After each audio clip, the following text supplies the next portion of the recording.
129. Global Herrenvolk, rulers of colonies and founders of colonial settler states inhabited by an aboriginal and slave population. White supremacy is then established as a system in which one's identity as a settler, a member of the Herrenvolk, generally overrides one's identity as a worker. Fredrickson 1981, Kiernan 1996, Anthony Marx 1998, Winant 2001. To speak in the abstract of capitalism and its laws in this context, as white Marxists have traditionally done, is then fundamentally mistaken, for it presupposes a colorlessness and intrinsic race neutrality that does not in fact obtain. Rather, in the New World, one has to speak almost from the beginning of a white supremacist capitalism, the capitalism of white-ruled colonies and white settler states. And particularly for polities of the latter kind, like the United States Herrenvolk democracies, in the sociologist Pierre van den Berg's, 1978, illuminating phrase The Moral Psychology, Sentiments of Political Solidarity, and Potentialities for Empathic Identification of the White Workers will necessarily be shaped by racial identity in a way not explored by Marx in Capital, Roediger 1994, 1999, Allen 1994-1997.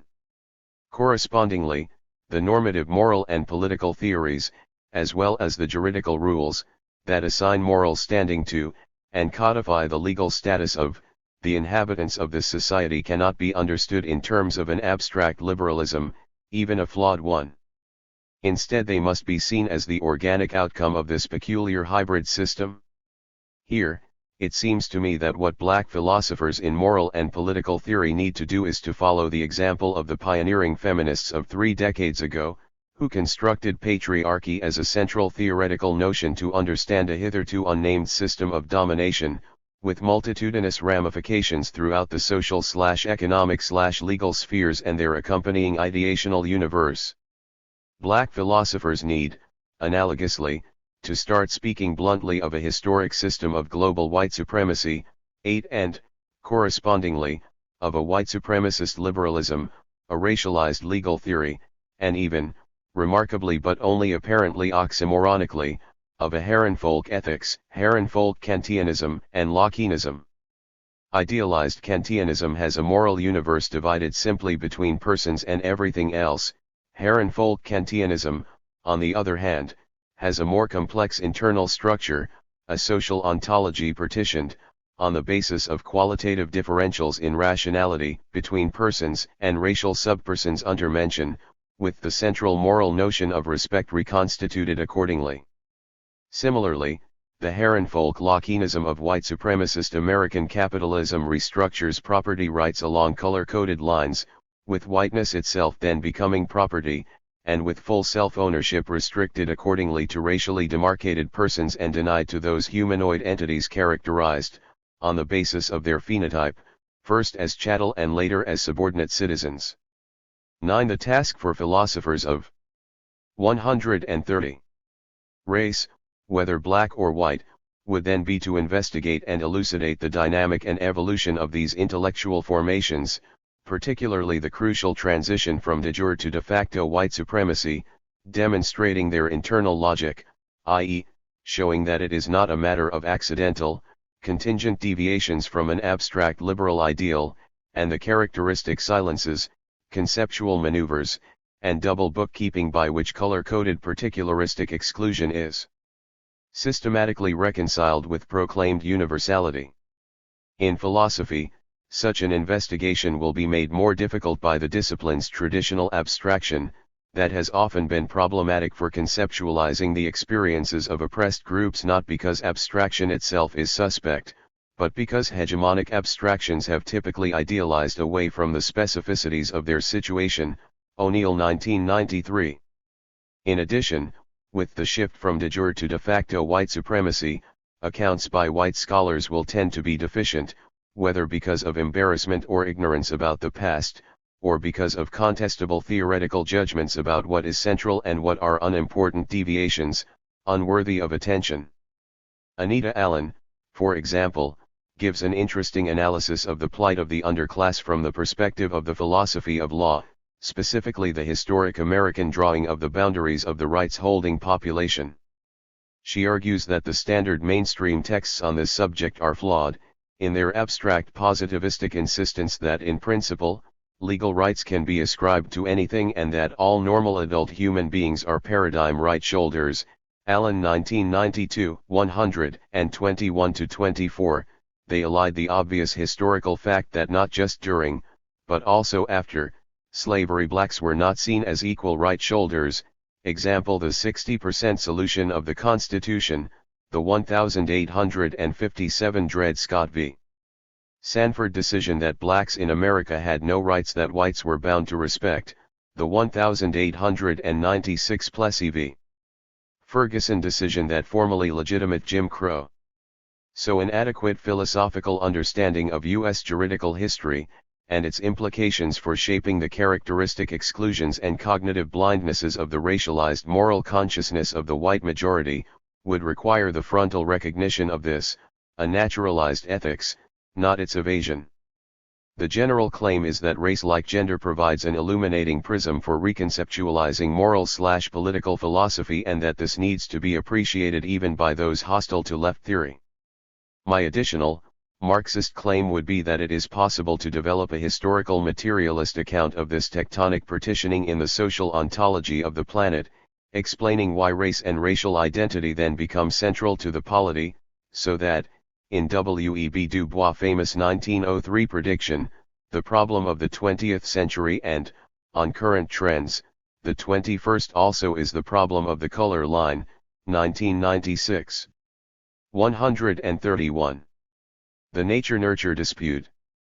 Against this theoretical background, let us look at the other debates. As mentioned at the beginning, conservative strategies for personalizing subordinated groups' causal responsibility for their own subordination can be divided into two main categories: the more recent cultural attitudinal approach, and the old-fashioned, straightforwardly biologistic line. The latter was once thought to have been definitively refuted in the post-war revulsion against Nazi Rassenwissenschaft, but it is now a live issue again with the resurgence from the late 1960s onward of an aggressively refurbished biological determinism. A Marxist critique is useful here not merely from the perspective of a sociology of science, that is, a thesis about the extra-scientific engines driving this research agenda, but also from a politicized cognitive psychology, which offers the valuable reminder that there is a spontaneous cognitive tendency for the social structural to be fetishized, to be read as natural, biological L0. Indeed, some of the explanatory tropes now deployed against blacks have been applied in the past in Europe to subordinated ethnic groups and peripheral, undeveloped European nations like the Irish, who are now elevated to full-fledged whiteness but were previously raced, seen as beyond the pale, with the familiar implied undermentioned characteristics of hereditary taint and biological predestination, Ignatieff 1995. The issue arises in connection with current controversies about violence and underclass crime. Jenks, 1992, ch. 3, compares the hereditarian analysis of James Wilson and Richard Hermstein, 1998, with the socio-economically oriented explanation of Elliot Key's far less publicized work, 1985. Liberals, and even more so radicals, have been very hostile to hereditarian explanations because of their apparent continuity with earlier discredited biologically determinist theories, such as phrenology, craniometry, or, most apposite here, Cesare Lombroso's criminal anthropology, which characterized criminals as evolutionary throwbacks identifiable at birth by their apish body type. But though Jenks is more sympathetic to Key's environmentalist approach, he argues that left/liberal political opposition to genetic theories is actually misguided, since heredity and environment are not mutually exclusive explanations of human diversity. 1992, 100. Current U.S. statistics show that blacks are 5 to 10 times more likely than whites to commit most violent crimes. Jenks 1992,98, and this fact stands in need of explanation, calling for research that looks at both genetic effects and cross-national variation. The first point to be made here is that minority criminologists have long challenged the process by which such statistics are constructed. They argue that methodological flaws mean that the racial differential is much less than standardly claimed and that, where it exists, it can be situationally explained. 132. Mann 1993. But an additional criticism would be Jenks' apparent naivete about the likely direction of such research and the political employment of such theories in a country whose tradition has been to preempt, by an ostensibly neutral bioiagic, claims for social justice from structurally subordinated groups categorized as races. The past history of biologically determinist theories documented by critics such as Chase, 1980, Gould, 1996, Rose, Kamen, and Lewontin, 1984, Tucker, 1994, and others is an astonishing record of outright fraud, unconscious massaging of data to fit preconceived conclusions, breathtaking logical gymnastics for the most part uncritically accepted by the supposedly objective scientific establishment of the day and creating at least a presumptive inductive case for suspicion about their latest avatar. And indeed, Richard Hermstein and Charles Murray's 1994 racist bestseller The Bell Curve would appear only 2 years after Jenks' book. Jenks argues that the impact of negative environmental determination on individuals can be no less irreversible than having wrong genes, 1992, 110, but the point is that on the socially meliorist level, the prescriptive implications of environmentalist theories are for progressive social reform. At a time of increasing concern over underclass crime and the challenge it poses for social policy, the role of sociobiology will be to foster either neglect or actively suppressive measures for the policing of what will be perceived as biologically driven miscreants, more SWAT teams, prisons, and mandatory sentencing, fewer social programs, no job creation with any preventative intervention likely to take the ominous form of biotechnological fixes, such as sterilization, psychosurgery, or preemptive genetic screening and engineering, as facilitated by the Human Genome Project. The culture of poverty controversy. The influential culture of poverty thesis, on the other hand, takes the more respectable psychological attitudinal route. Originally advanced by anthropologist Oscar Lewis, in a form more tentative than its current version, this thesis posits the notion that a subculture of dysfunctional attitudes and values can acquire an almost purely autonomous and self-sustaining dynamic.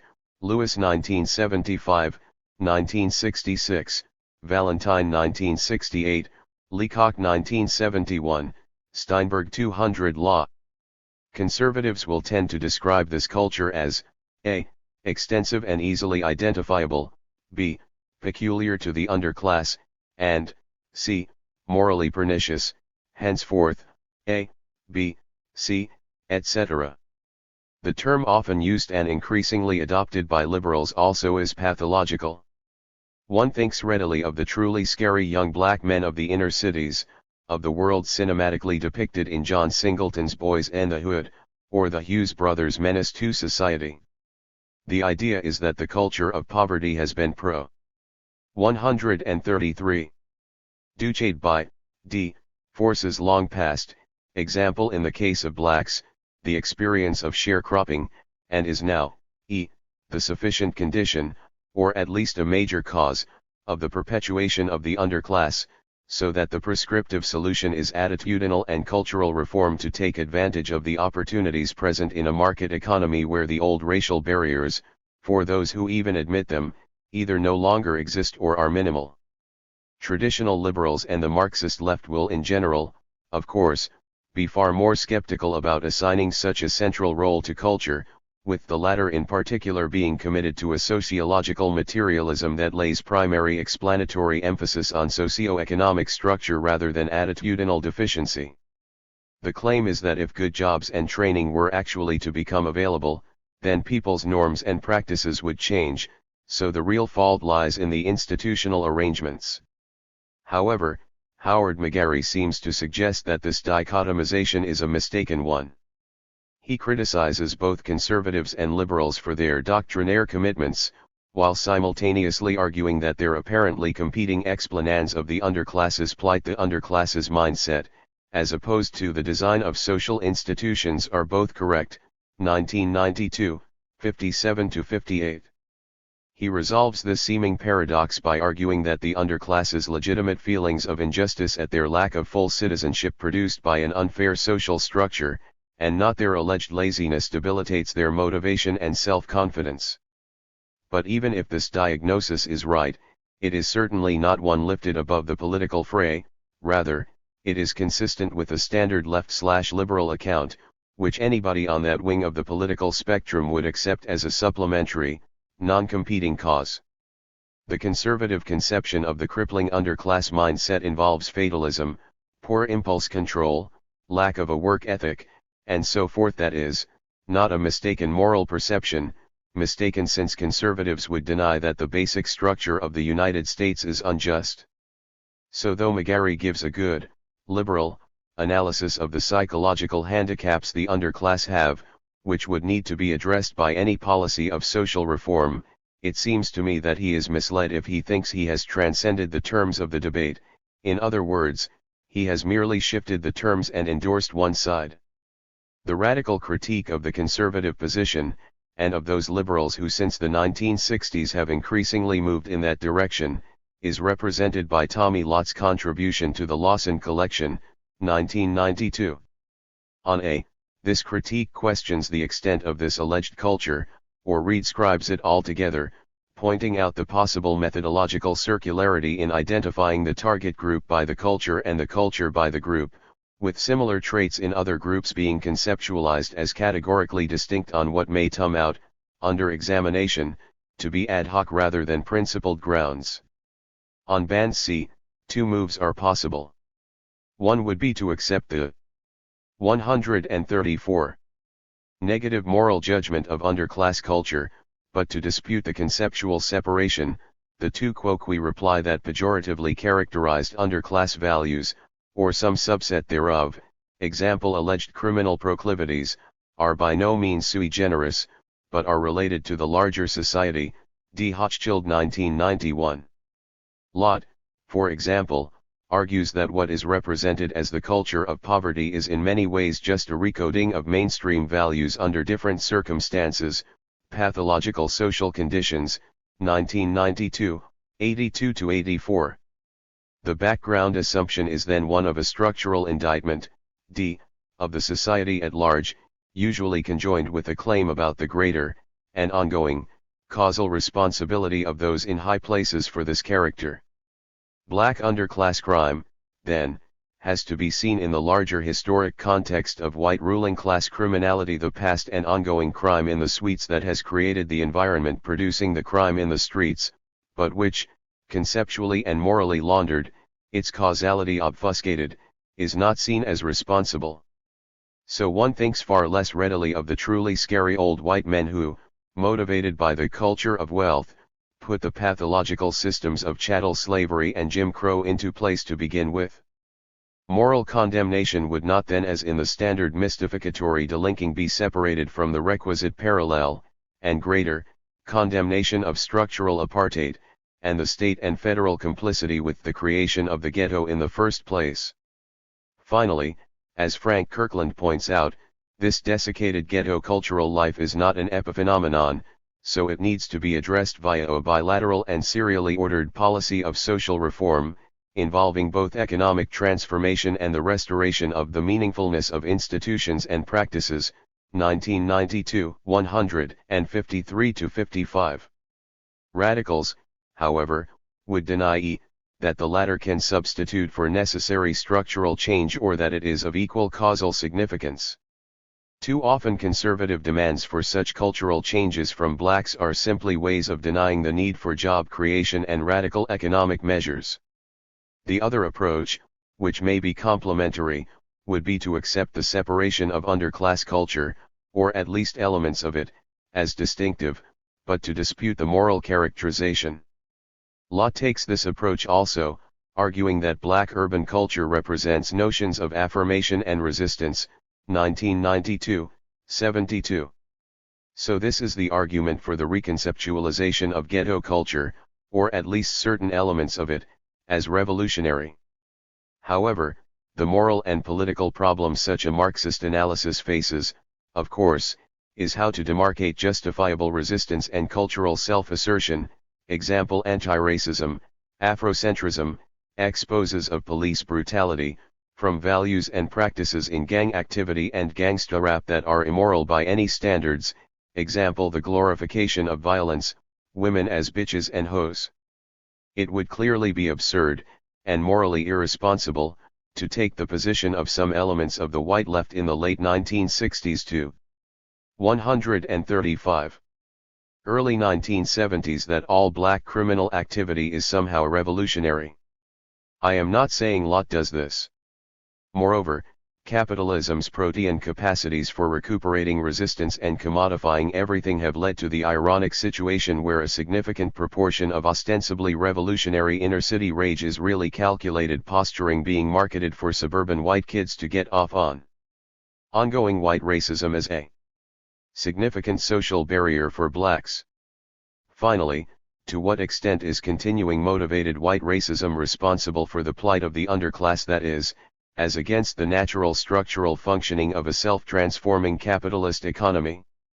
William Julius Wilson's earlier book, The Declining Significance of Race, 1978, was controversial for its claim that race was of diminishing importance in determining black Americans' fate. It was, in fact, denounced by the Association of Black Sociologists. However, Wilson has repeatedly insisted that his argument has been misunderstood.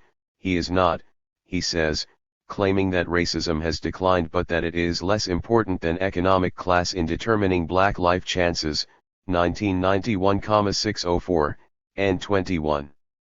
In The Truly Disadvantaged, 1987, Wilson continues this theme, arguing that while past racism played a historical role in the underclass's formation, present-day racism is a minor factor, as shown by the emergence of a large black middle class.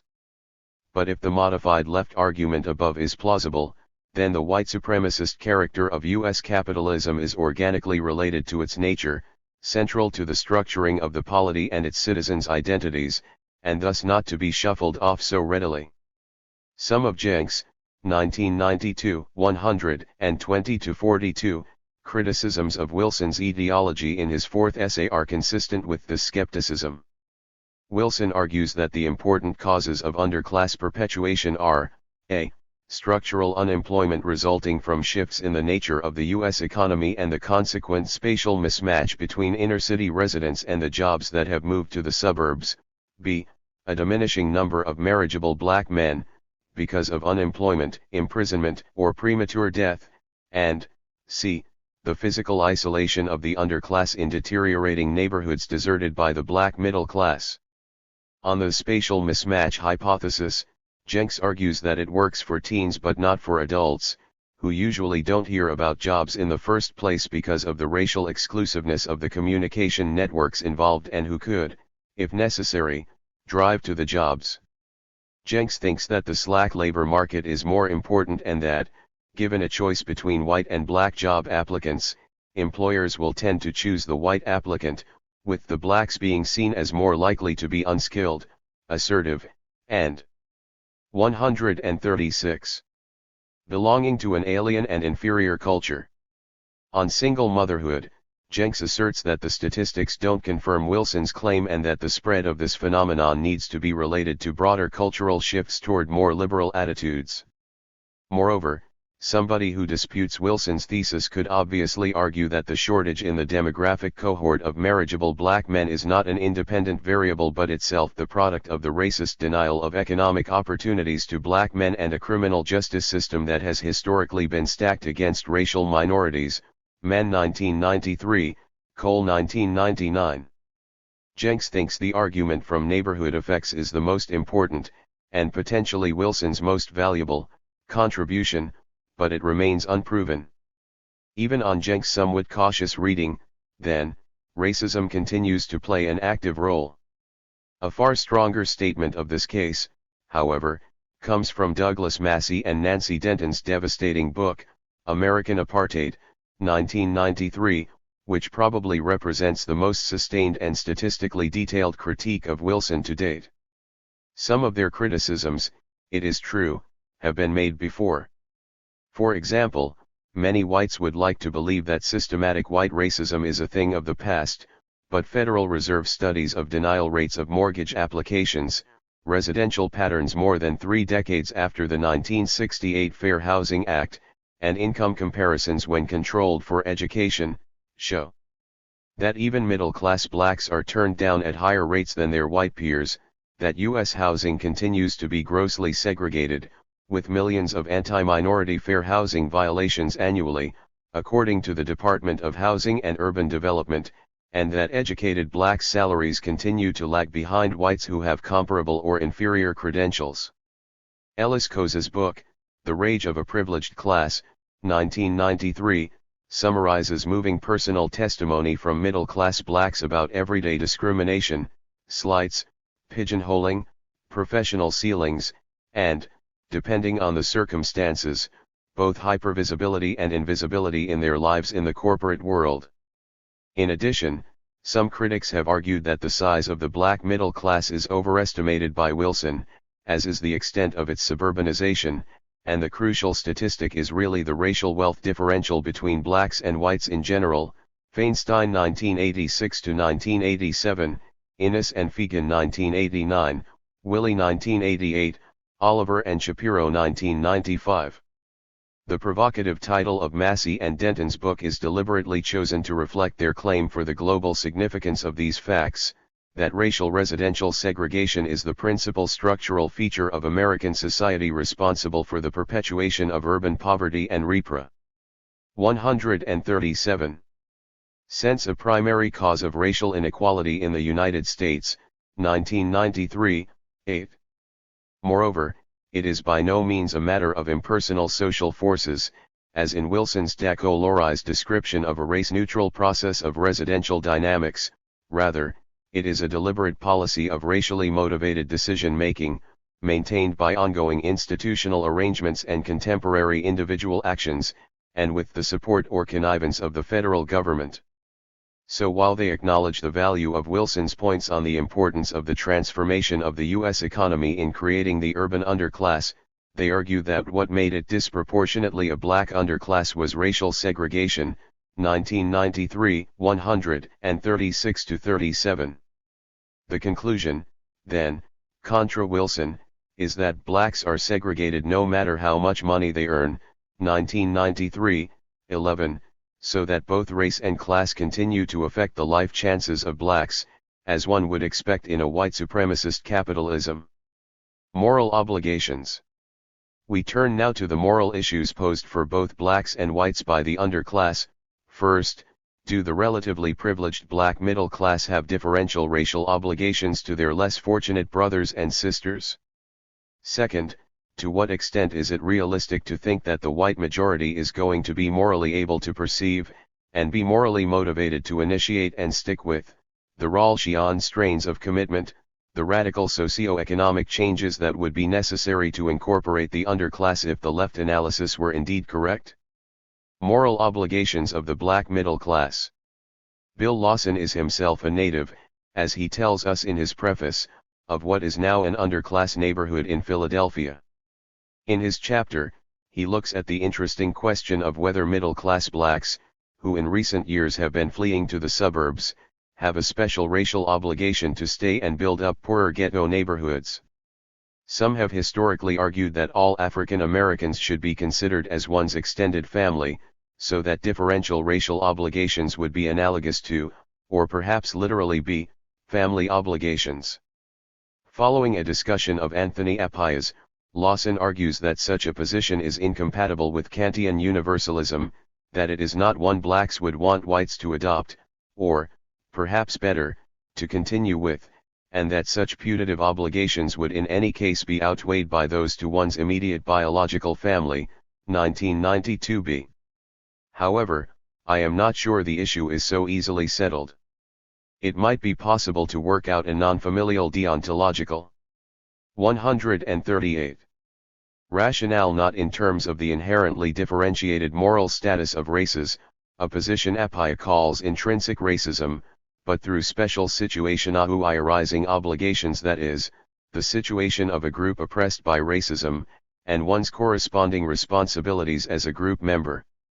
Moral obligations of the white majority. Perhaps more important, given their power, consider the moral obligations of the white majority. The problem here involves epistemic and motivational aspects that have implications not only for whites' moral decision-making and for blacks' estimate of realistic social possibilities, but also for any consequent political strategies. What kinds of circumstances are favorable or unfavorable to the recognition of right and wrong and the development of the motivation to act on this perception? If the foregoing analysis is plausible, then the existing structure of white supremacist American capitalism is systemically unjust, so that it is not just a question of addressing local anomalies, that is, deviations from a Rawlsian ideal state, but, rather, of confronting the necessity for fundamental change. But this system will itself, at least tendentially, socialize individuals into acceptance of the naturalness and rightness of the existing order. As argued in Chapter 3, Marxism can be interpreted as making the realist claim that people's moral psychologies are shaped by their social situation in such a way as to make it generally unlikely that, of the privileged, any but a few will perceive the necessity for anti-systemic change of a fundamental kind. So there will be a general conservative bias, by which dominant moral norms will tend to adjust themselves to material structures, rather than vice versa. In addition, in the United States, the white majority's moral psychology will be shaped not merely by class but by racial structure, and this racialized identity and psychology, Herrenvolk ethics, will be characterized by settled expectations of racial privilege as a baseline, Harris 1993, and by a blurred moral vision and diminished affect where the plight of blacks is concerned. Thus it is doubly unlikely that they will recognize, and be moved purely by, considerations of justice as, in fact, the history of the black civil rights struggle has shown. 12. The reader, who is most likely to be a professional philosopher, indeed a professional ethicist, is asked to submit herself to the following simple test. Make a list of what you consider to be the 10 most important works in ethical theory and political philosophy of the last 3 decades. Now ask yourself, how many of them have even as a subordinate, let alone a major, theme the achievement of racial justice and what would be necessary to redress the legacy of slavery in this country? The point is that this issue is simply not a major concern to whites, even in the cases where one would think that there is the highest probability of finding some system. 139. Attic reflection on the subject, that is, among professional intellectuals whose subject matter is questions of justice. And if so little reflection can be found at this level, then there is hardly going to be much more in the mind of the average white citizen hustling to get by and worrying about her and her children's future in a problematic economy. The issue is not merely one of cognition, of course, but of vested interests in the established order, the material and psychic payoffs of whiteness in a white supremacist system.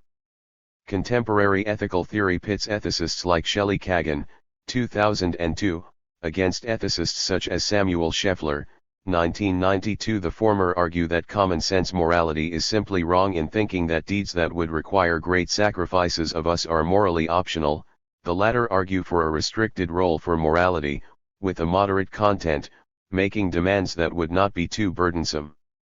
But whatever the merits of their respective cases, the common-sense view is clearly the more likely to prevail. Imagine a scenario where the prescriptions of the left for incorporating the underclass were somehow convincingly vindicated, but where given the existing size of the deficit the costs would mean a freezing or an actual deterioration of the standard of living for most other Americans for the next 20 years or so. How many people would in fact be motivated to accept and stick with this program? I suggest that an honest answer is, very few.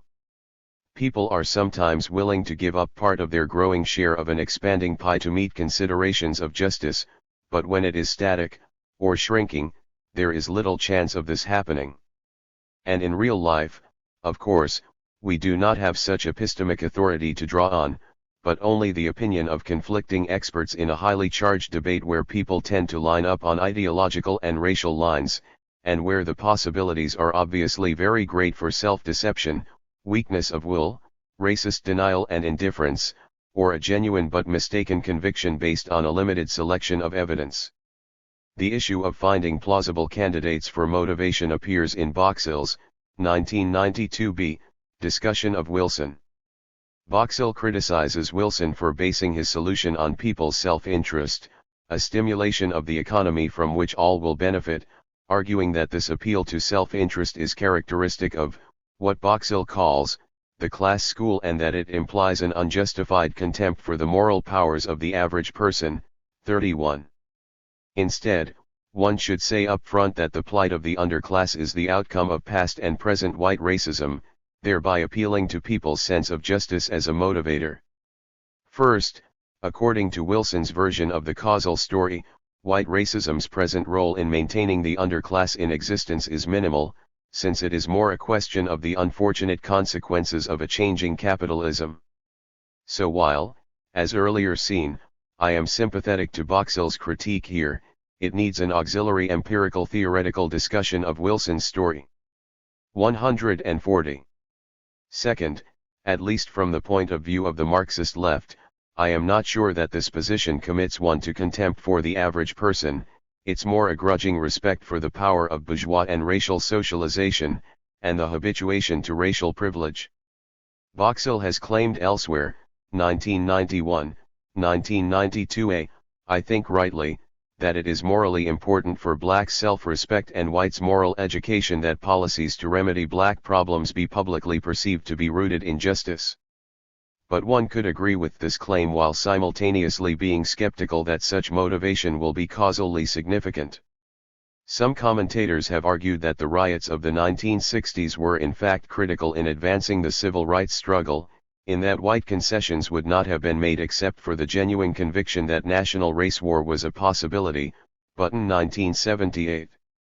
And Boxall himself concedes that the race school does not suggest that moral suasion alone is sufficient to achieve this end, 1992b, 29, but must also appeal to other motivation, example Frederick Douglass' threat of slave rebellion. NB, the text says class school at this point, but this is clearly an error. So the gap between the two competing positions on the motivational question is not as great as it might originally have seemed. The political spectrum of diagnoses and solutions. Finally, we arrive at the practical issue of public policy and the underclass.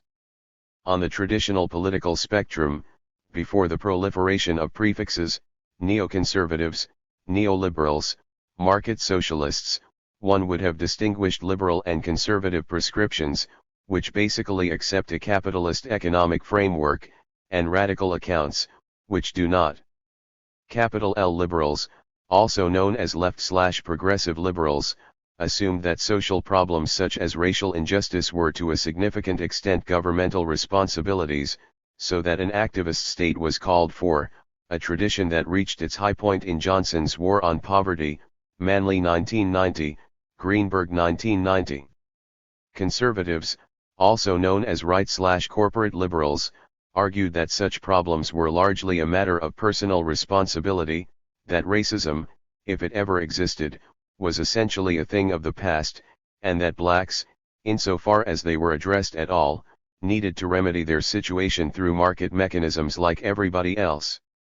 This framework puts the right in an enviable win-win position ideologically, since their personalized account enables them to not only take credit for black success, see, the system works, but also wash their hands of black failure, see, they don't want to work.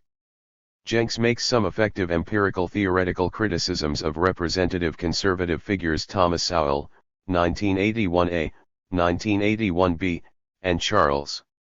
141. Murray, 1995. Against black conservative Sowell the bête noire, or perhaps bête blanche, of majority left/liberal black opinion Jenks argues in his first essay, 1992, 24-69, that there were qualitative distinctions in the kind of socio-economic discrimination blacks faced in the United States, so the fact that some previous victims of discrimination are now better off than the average doesn't prove, as Sowell infers, that anti-black racism cannot be responsible for black poverty. He also develops a useful schema of economically rational and economically irrational types of discrimination, aimed at undermining Sowell's claim that discrimination is always expensive for the perpetrators and so will automatically be eliminated by market mechanisms. White conservative Charles Murray's influential Losing Ground, a precursor to his later co-authored The Bell Curve, had claimed that federal social welfare programs actually make the poor worse off, 1995. Characterizing this view as social Darwinist, Jenks cites in Chapter 2, 1992, 70-91, an array of statistics that convincingly refute it, since net poverty declined between 1965 and 1980. For traditional liberals, of course, negotiating the ideological terrain is much more difficult. The perceived failure of the war on poverty, and the backlash against the movements of the 60s, has led to a national shift to the right, so that liberal has long since become a term of odium. Black Americans are in the politically awkward position of being taken for granted by one party and written off by the other. An increasing number of commentators argue that race is a divisive issue and that Democratic concessions to black demands have been a major factor in driving away blue-collar white voters, that is, those who became Reagan Democrats in the 1980s, Sleeper 1990, Edsel and Edsel 1991. As another sign of the times, race is barely mentioned at all by the two contributors to a symposium on the future of liberalism who call for a renewal of the progressive Jeffersonian tradition to meet the challenge of the 21st century, which is, of course, fully in keeping with the Jeffersonian tradition in another way. Point 13. The 8-year Clinton presidency of New Democrats would then represent the new, moderate liberalism of the future, highly convergent if not identical with traditional conservatism, and the plight of the underclass would essentially be ignored, left to a new benign neglect increasingly malign as illustrated by Clinton's own role in dismantling welfare. Wilson's proposed remedy for the problem of the underclass is a Keynesian national stimulus to the economy to promote economic growth and a tight labor market, combining universal programs, as well as job training and apprenticeship programs targeted at the most disadvantaged. Thus, it is seriously out of step with the times and would be seen by the right, old and new, i.e., yesterday's liberals, as a pointless attempt to resurrect the discredited solutions of the past.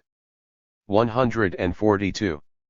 From the left, both liberal and radical, Wilson's program invites several lines of critique. First, one of the virtues of Wilson's proposal is his linking of domestic problems to macroeconomic global changes, that is, transformations of world capitalism. But by the same token, the increasing mobility of capital and jobs in a globally interconnected economy raises problems for the viability of his solution. Boxill points out that the decline of the United States from the economically hegemonic global position it enjoyed in the post-World War II period imposes serious constraints and that illegal immigration from Latin America, browns, who are often preferred by U.S. employers to native blacks, is likely to make a tight labor market impossible, 1991. More generally, as Richard Barnett presciently argued a decade ago, we are swimming in a global labor pool. An astonishingly large and increasing number of human beings are not needed or wanted to make the goods or to provide the services that the paying customers of the world can afford, 1993,47.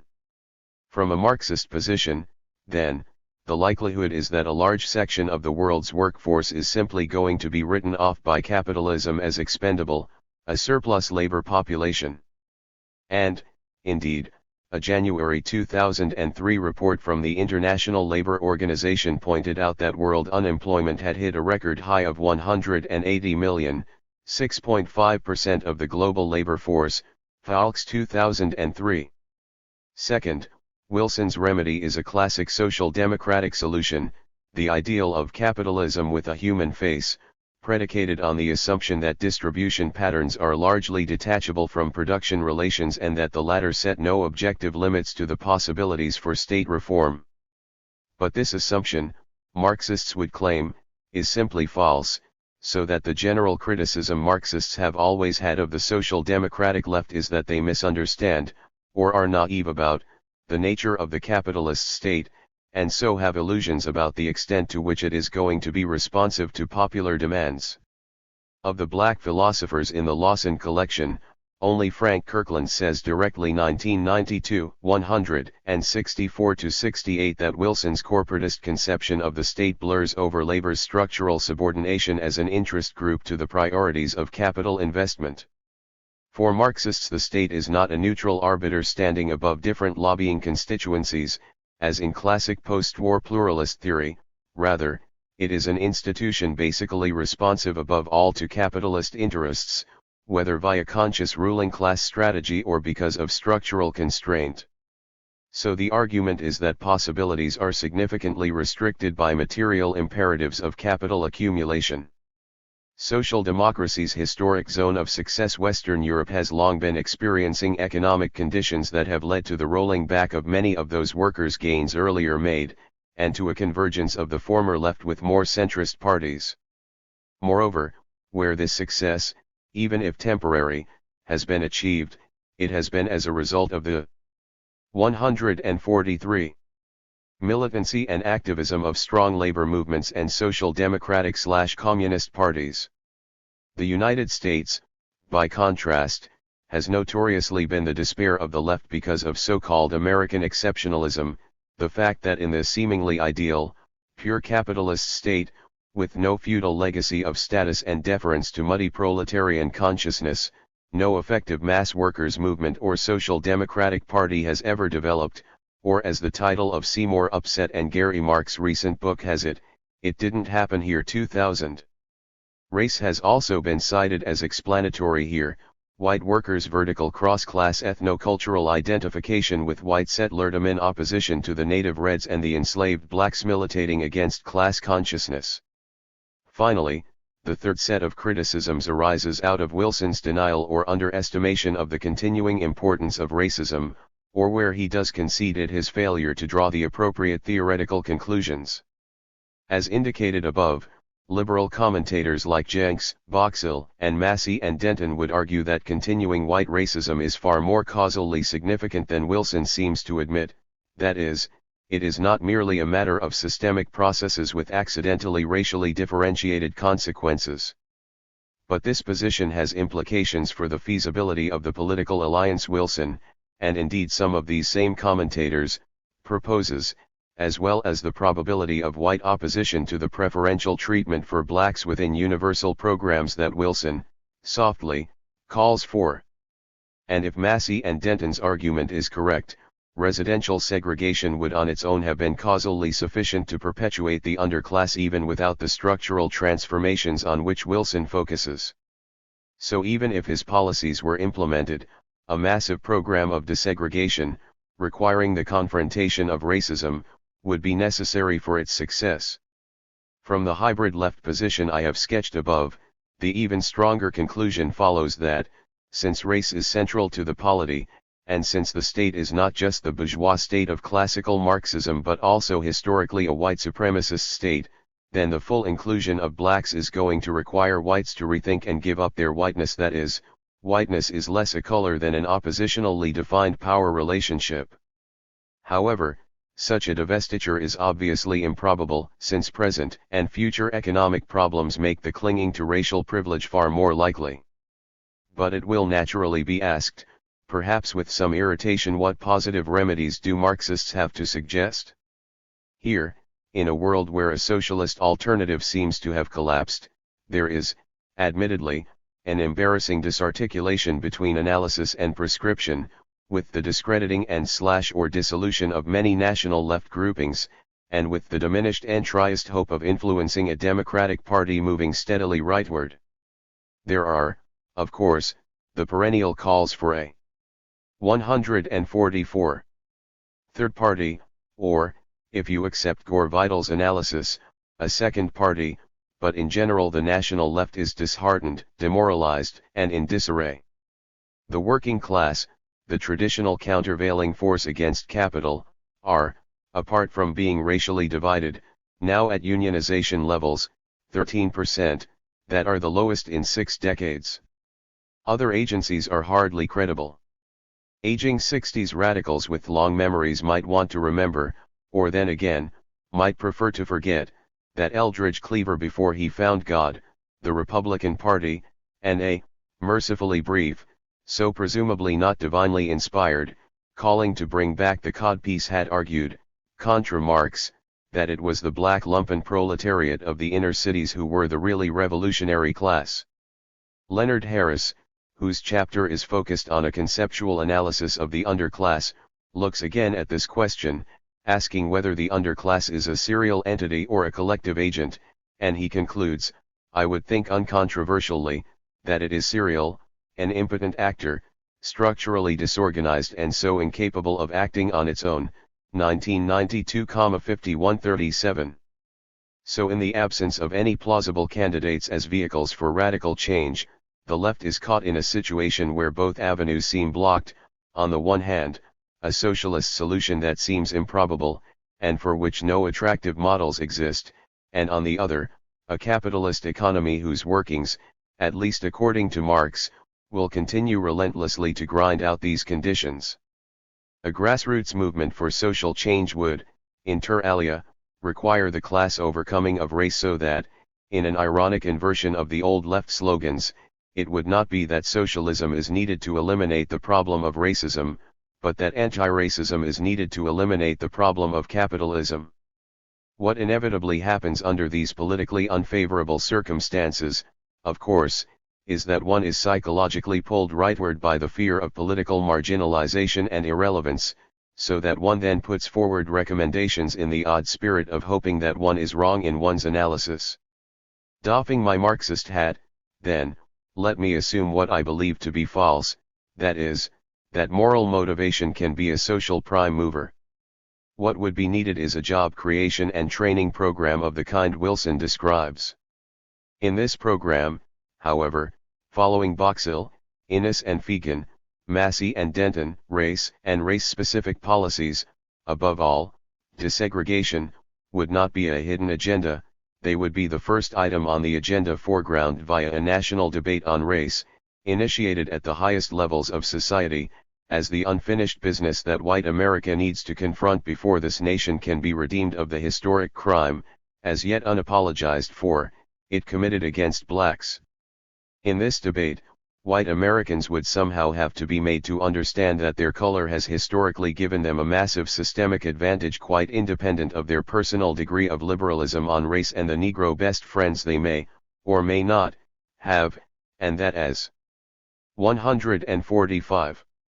Cheryl Harris, 1993, has argued whiteness has been, stolen, property, a collective agreement to share in the illicit booty of racially structured exploitation and its proceeds.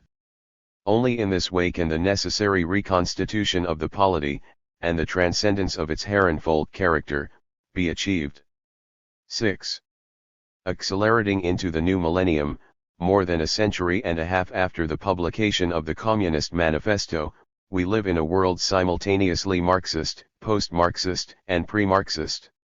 If the old man were to rise up from his uneasy sleep in London's Highgate Cemetery and hurry over to a newsstand to check on the global situation, he would in certain respects find a world instantly familiar to him, indeed the world of the manifesto.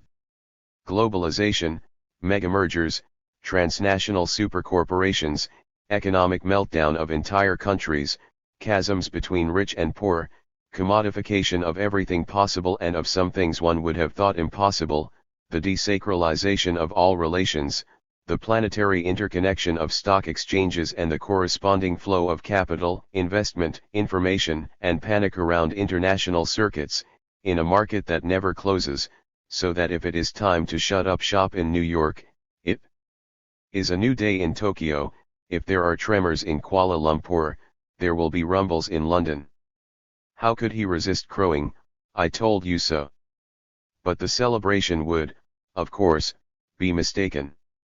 For apart from his surprise at finding that capitalism was near ubiquitous, he would also discover, to his greater astonishment, that the grave diggers he had confidently expected to be attendant at the funeral had themselves been interred, communist parties globally dissolved and discredited, self-styled socialist states either defunct and dismembered unions or strange market Stalinist hybrids, oppositional workers' movements largely impotent or integrated into capitalism, his own ideas universally derided and disgraced as 19th-century anachronisms.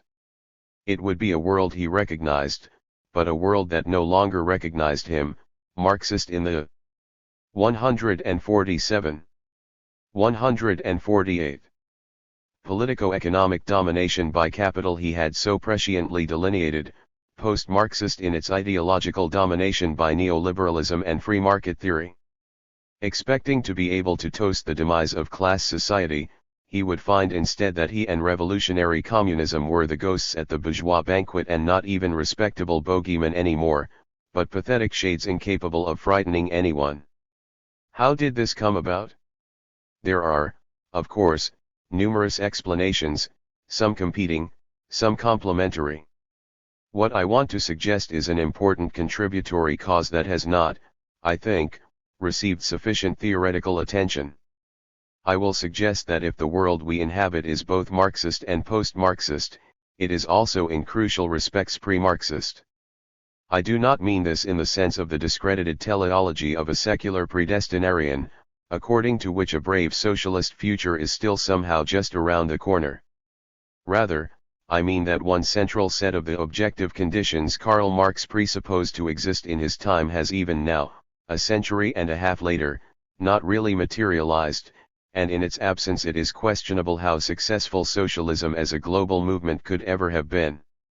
For in the gathering of ghosts above, one spectre remains unmentioned and unexorcised, the European spectre that we know as race.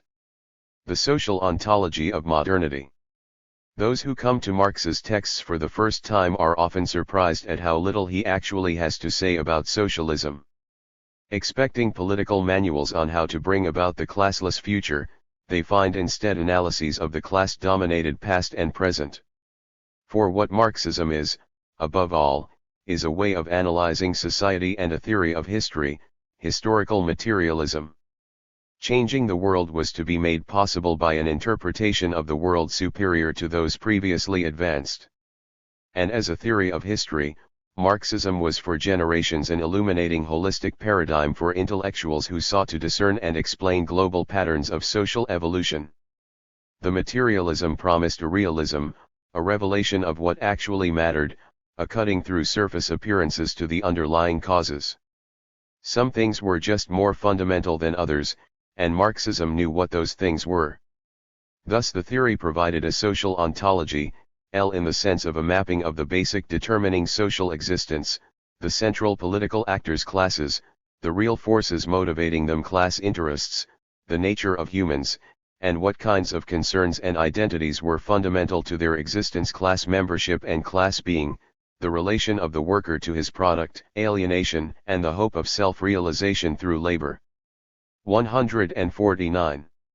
Now one way of situating this theory is as a particular account of modernity.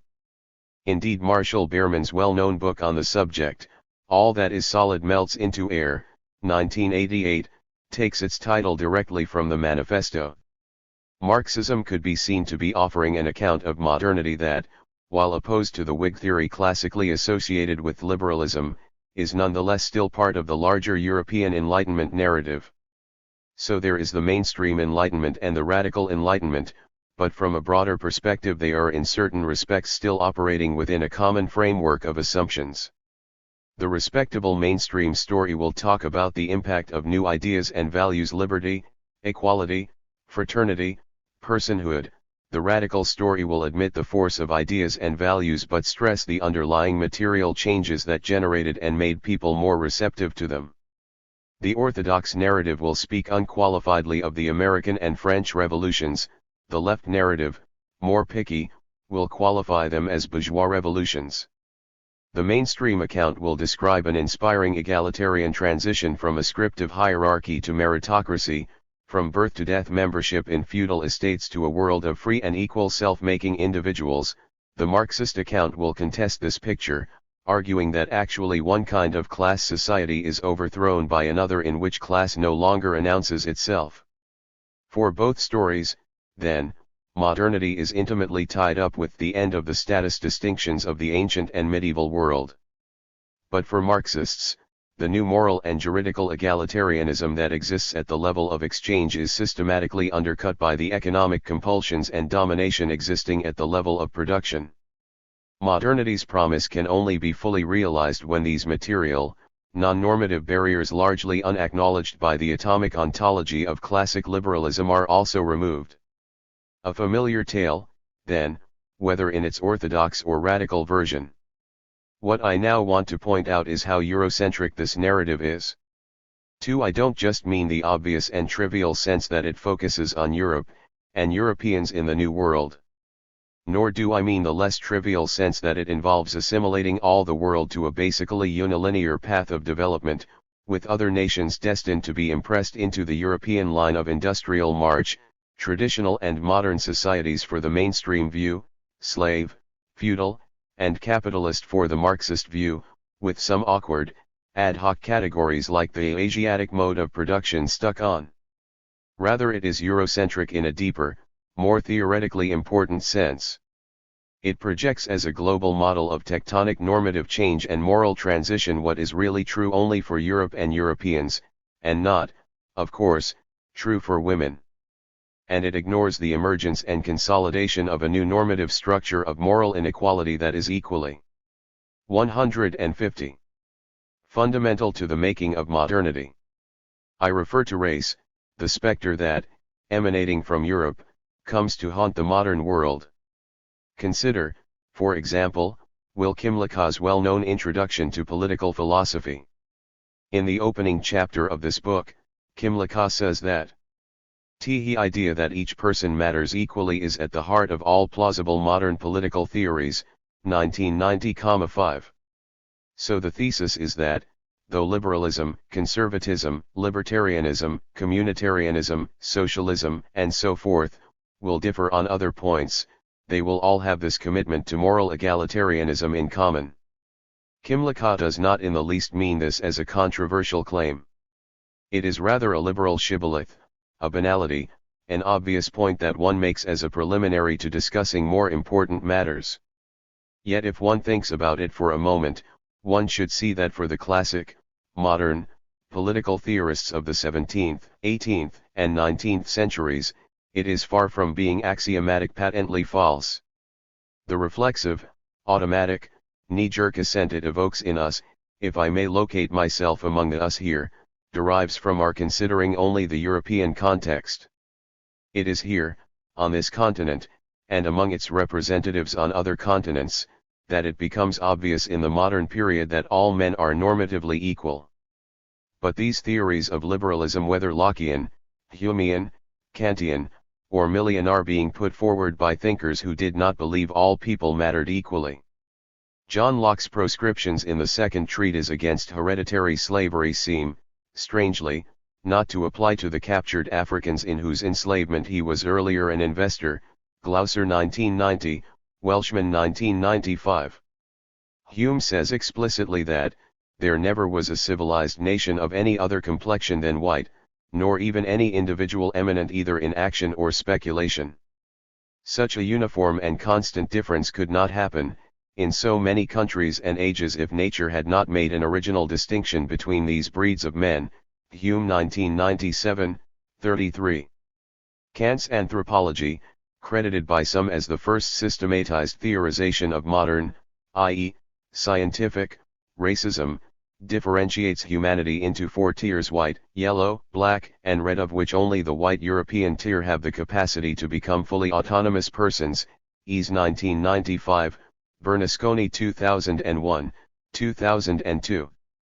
And Mill reminds us in On Liberty that of course he does not intend that his antipaternalist harm principle, which prohibits interference with individuals for their own good, should be extended to those barbarian nations where the race itself may be considered as in its nonage. Mill 1989, 13, Suffrant 2000. So the vaunted egalitarianism that supposedly characterizes the modern period is really a white one, that is, all whites are equal. The traditional liberal narrative of modernity is fundamentally misleading because it represents as a global normative change what is an intra-European normative change, a shift from the world of ascriptive hierarchy to a world of 151 equal individuals. That is true, at best, for male Europeans. In fact, A new system of ascriptive hierarchy is established by the European expansionism, white settlement, slavery, colonialism, that is the other face of modernity and that creates the material basis for European superiority to the rest of the world. In understanding the ramifications of this system, actual Marxist theory, if not necessarily a potential, reconstructed Marxist theory, has also been inadequate. If liberals describe a transition from caste society to egalitarian individualism, then Marxists describe how bourgeois revolutions equalize normative standings but leave economic privilege intact. Formal equality has been achieved, in this society of persons without formal differentiation, but another kind of revolution will be required to overcome the structures of economic disadvantage that make these persons actually radically unequal.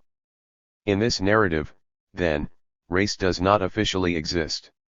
The social ontology, at least in the official narrative, is class-based, and it leaves no room for race, but no room is necessary, since the ontology is supposedly universal, colorless, and all-inclusive.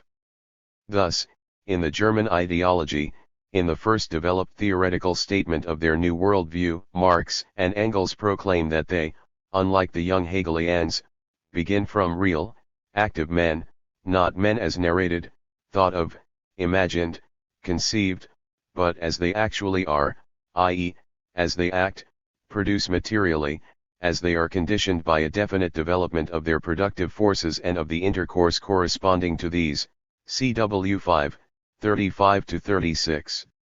This statement is not supposed to be an empiricist banality, but a deep theoretical claim about what is putatively most real and actual about these men.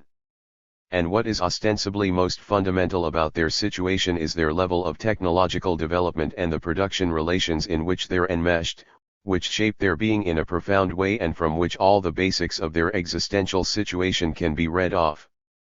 Yet the characterization offered implicitly makes it plain that Marx and Engels' colorless, raceless workers are actually white. Only for them have ascriptive hierarchy and caste distinction been abolished. The significance of the French Revolution is appreciated, the significance of the Haitian Revolution and why there had to be a Haitian Revolution is not. James 1989. If we were to give Marx and Engels the benefit of the doubt, it is clear, then, that at best there was no perception on their part that the peculiar situation of people of color required any conceptual modifications of their theory. And if we are less charitable, we must ask whether their contemptuous attitude toward people of color does not raise the question of whether they too, like the leading liberal theorists cited above, should not be indicted for racism and the consignment of non-whites, particularly blacks, to a different theoretical category. It is a familiar criticism, as 152 pointed out in the previous chapter, that, following Hegel's distinction between world historic and non-world historic peoples, Marx and Engels were Eurocentrists who sometimes spoke about barbarian nations, Monk 1986. But in addition, in their more unguarded moments in the correspondence, we sometimes find them talking about niggers/I. Thus, Marx, on a trip to Algiers, describes a dancing grinning nigger, and he observes of his mixed-race son-in-law Paul Lafargue that he has the blemish customarily found in the Negro tribe no sense of shame, by which I mean shame about making a fool of oneself, CW 46,225,231-32,374. Engels casually refers to amusing nigger waiters.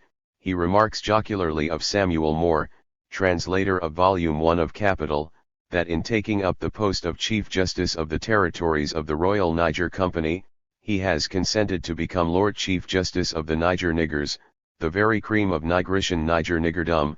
He suggests that Lafargue is in his quality as a nigger, a degree nearer to the rest of the animal kingdom than the rest of us, and he speculates about some alleged political blunder of Lafargue's that he can only suppose that it's the 8th or 16th part of Negro blood which flows in Lafargue's veins and occasionally gains the upper hand that has led him into this quite inexplicable folly, CW 48,209, 337, 52-53, CW 49,302. So even if there is no explicit articulation and defense of racist ideology as such in their work, it can be seen that they shared the common-sense conviction of their time of European racial superiority. I have argued elsewhere, Mills 1997, 1998, following the feminist example on gender, that it is a mistake, as the mainstream secondary literature too often does, to bracket and segregate such passages from the philosopher's thought, as if they had no implications for the actual boundaries of the population covered by his sick theory. If the philosopher in question really meant white males when he said men, he likely had somewhat different descriptions and prescriptions in mind when it came to women and people of color. My focus in those writings was on the normative apparatus of personhood and rights utilized by liberal theorists, and on the question of where non-whites really fitted in this moral topography. But a parallel analysis could obviously be done of the Marxist apparatus of socio-historical agency and determination, with its supposedly colorless workers. Consider, for example, this revealing passage from an 1882 letter of Engels to Karl Koski on the prognosis for the anti-colonial struggle. As I see it, the actual colonies, i.e. the countries occupied by European settlers, such as Canada, the Cape South Africa, Australia, will all become independent. On the other hand, countries that are merely ruled and are inhabited by natives, such as India, Algeria, and the Dutch, Portuguese and Spanish possessions, will have to be temporarily taken over by the proletariat and guided as rapidly as possible towards independence. How this process will develop, 153, is difficult to say. India may, indeed very probably will, start a revolution and, since a proletariat that is effecting its own emancipation cannot wage a colonial war, it would have to be given its head, which would obviously entail a great deal of destruction, but after all that sort of thing is inseparable from any revolution. Once Europe has been reorganized, and North America, the resulting power will be so colossal and the example set will be such that the semi-civilist countries will follow suit quite of their own accord. What social and political phases those countries will then have to traverse before they likewise acquire a socialist organization is something about which I do not believe we can profitably speculate at present. CW 46, 322. The set of contrasts in this passage speaks volumes.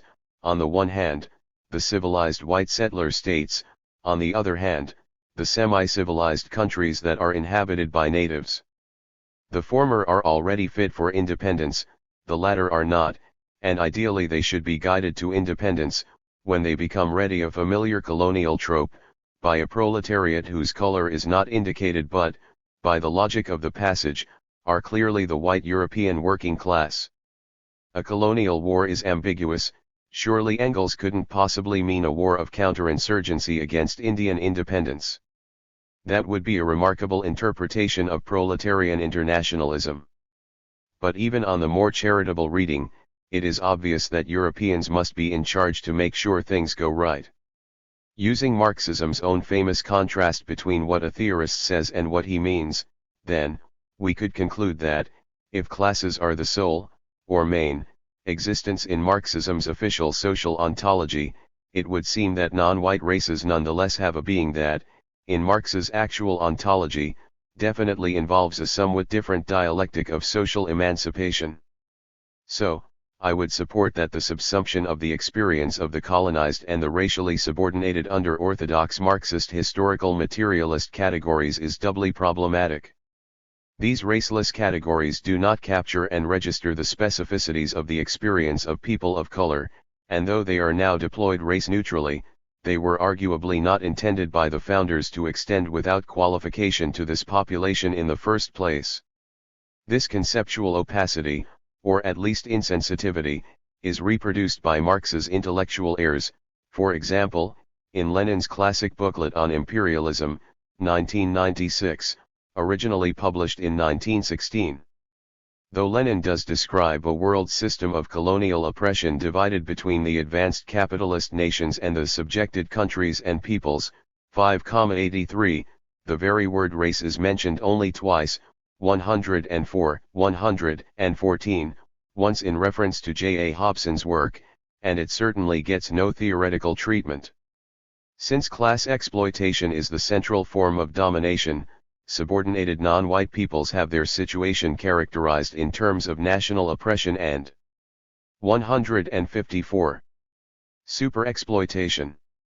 That is, whereas the abstract colorless, but actually white, worker, as a wage slave, has surplus value extracted from him during normal free wage labor, the literally enslaved and those carrying out forced labor in the colonies do not even get the chance to sell their labor power.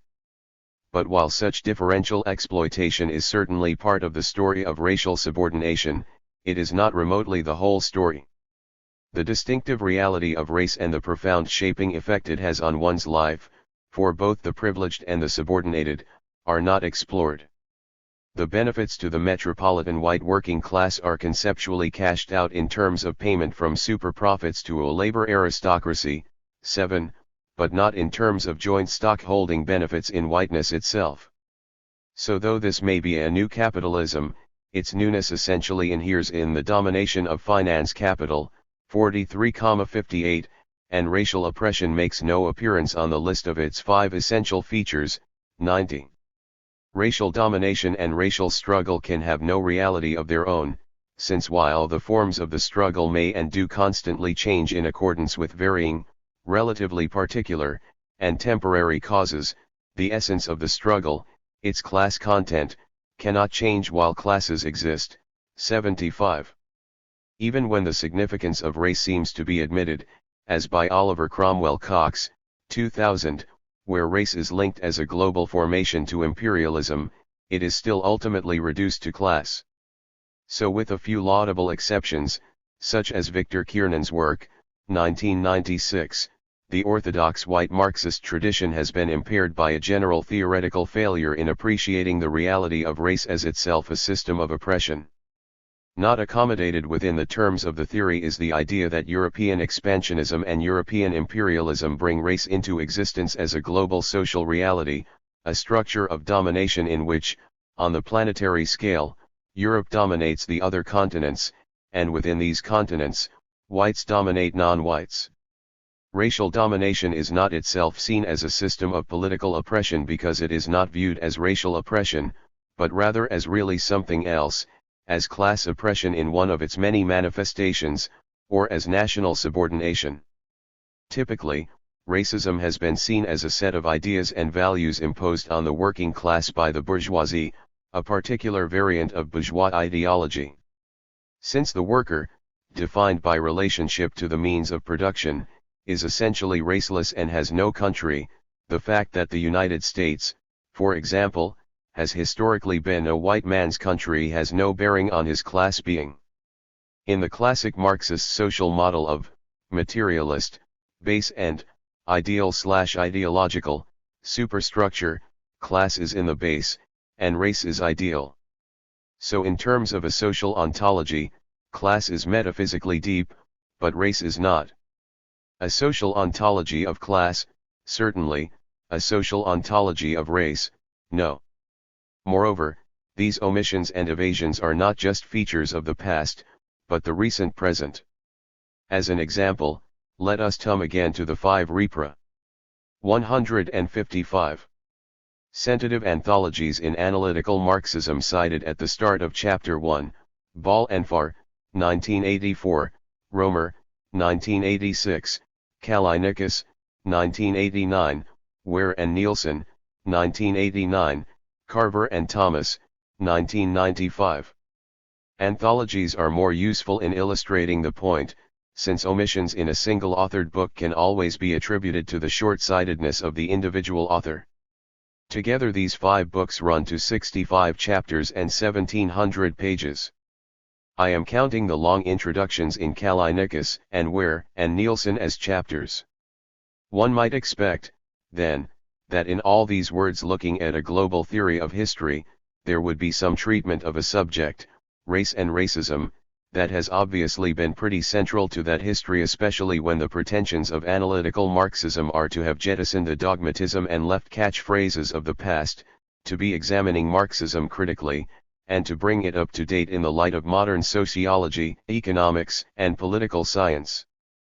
But the actuality is that, not only is it not the case that several chapters are dedicated to the subject, not even one chapter is dedicated to the subject. Not only is it not the case that several sections in different chapters focus on the subject, not even one section in one chapter focuses on the subject. There are 2 brief discussions and some scattered sentences in a few chapters, but there is no systematic treatment. 3. So this is an indication of the state of affairs in what could be regarded as a white Marxism, neither in the founders' original work nor in the subsequent elaborations of, most of, their intellectual heirs has sufficient attention been paid to race. The understanding of the growth of capitalism is not crucially linked as it would be in a black Marxism to imperialism's role in establishing a world system of racial domination, Cedric Robinson 2000. And the political conceptualization of particular countries, such as the United States, is inadequate in that the significance of structural white privilege for their makeup is not appreciated. Since the working man has no country, even less does he have a race. There is no need, then, to develop a theorization of the significance of race in a general theory of history and society, despite the centrality of race to that history and despite the fact that most of the authors in the anthologies are Americans, and thus citizens of what is one of the most race-conscious societies in the world, with a history hundreds of years old of white supremacy, Fredrickson 1981, Anthony Marx 1998. Race as the primary contradiction. In 1996 I was invited by the Radical Philosophy Association, RPA, to participate in one of those after the fall / rethinking the left / which way forward panels that were so prevalent in the post-1991 period. For having 156 been musing for some time on the issues discussed in the previous section, I decided that instead of the usual ritualistic left genuflections and pieties I would raise the question of whether there might not be some deeper problem not addressed in white American left theory. Originally, I had meant to complete a paper, as well as a handout to go with it, but in the end, pressed for time, I simply expanded the handout to become the paper. I here reproduce in full that handout, only slightly edited, distributed to the jaw-dropping consternation of the panel organizer and most of the audience, not to mention the outrage of many present. Race as the primary contradiction. Or, does white American radical theory rest on a mistake? Or, why is there no liberalism in the United States? Or, why white Marxists should be black nationalists or, socialism in our time, a 2-year plan. Basic thesis, the original white radical orthodoxy, Marxist, was that, there is a primary contradiction, and, 2, its class. The present white radical orthodoxy, post-Marxist postmodernist, is that, there is no primary contradiction. My radical thesis is that both of these orthodoxies are wrong. Instead, the truth is that, there is a primary contradiction, and, 2, its race. 1 Prelude, a short Brechtian exercise for the white radical reader. Look at yourself in the bathroom mirror, other mirrors can do as well, but it may be best to do this in private, and ask yourself the following question: what am I doing here? After all, I am not Apache, Cheyenne, Kiowa, Pueblo, Navajo. The tribe of which I am a member is the European tribe, the white tribe. What entitles me to be here is that I am a descendant of white settlers in a white settler state established by taking this land by force from its native inhabitants. The structure of moral and political entitlements that legitimate this taking was condensed in race. This is not ancient history, like the fall of Rome, or even more recent history, like the Norman conquest. The last battles were still being fought little more than a century ago. Yet this structure remains largely unexamined, ignored, naturalized, taken for granted, in white radical theory. What does this say about white radical theory? What does this say about me? Do this once every morning for a week, or at least until you start feeling worse. 2 Race as the primary contradiction. What I don't mean here are some possible misunderstandings of my claim. I.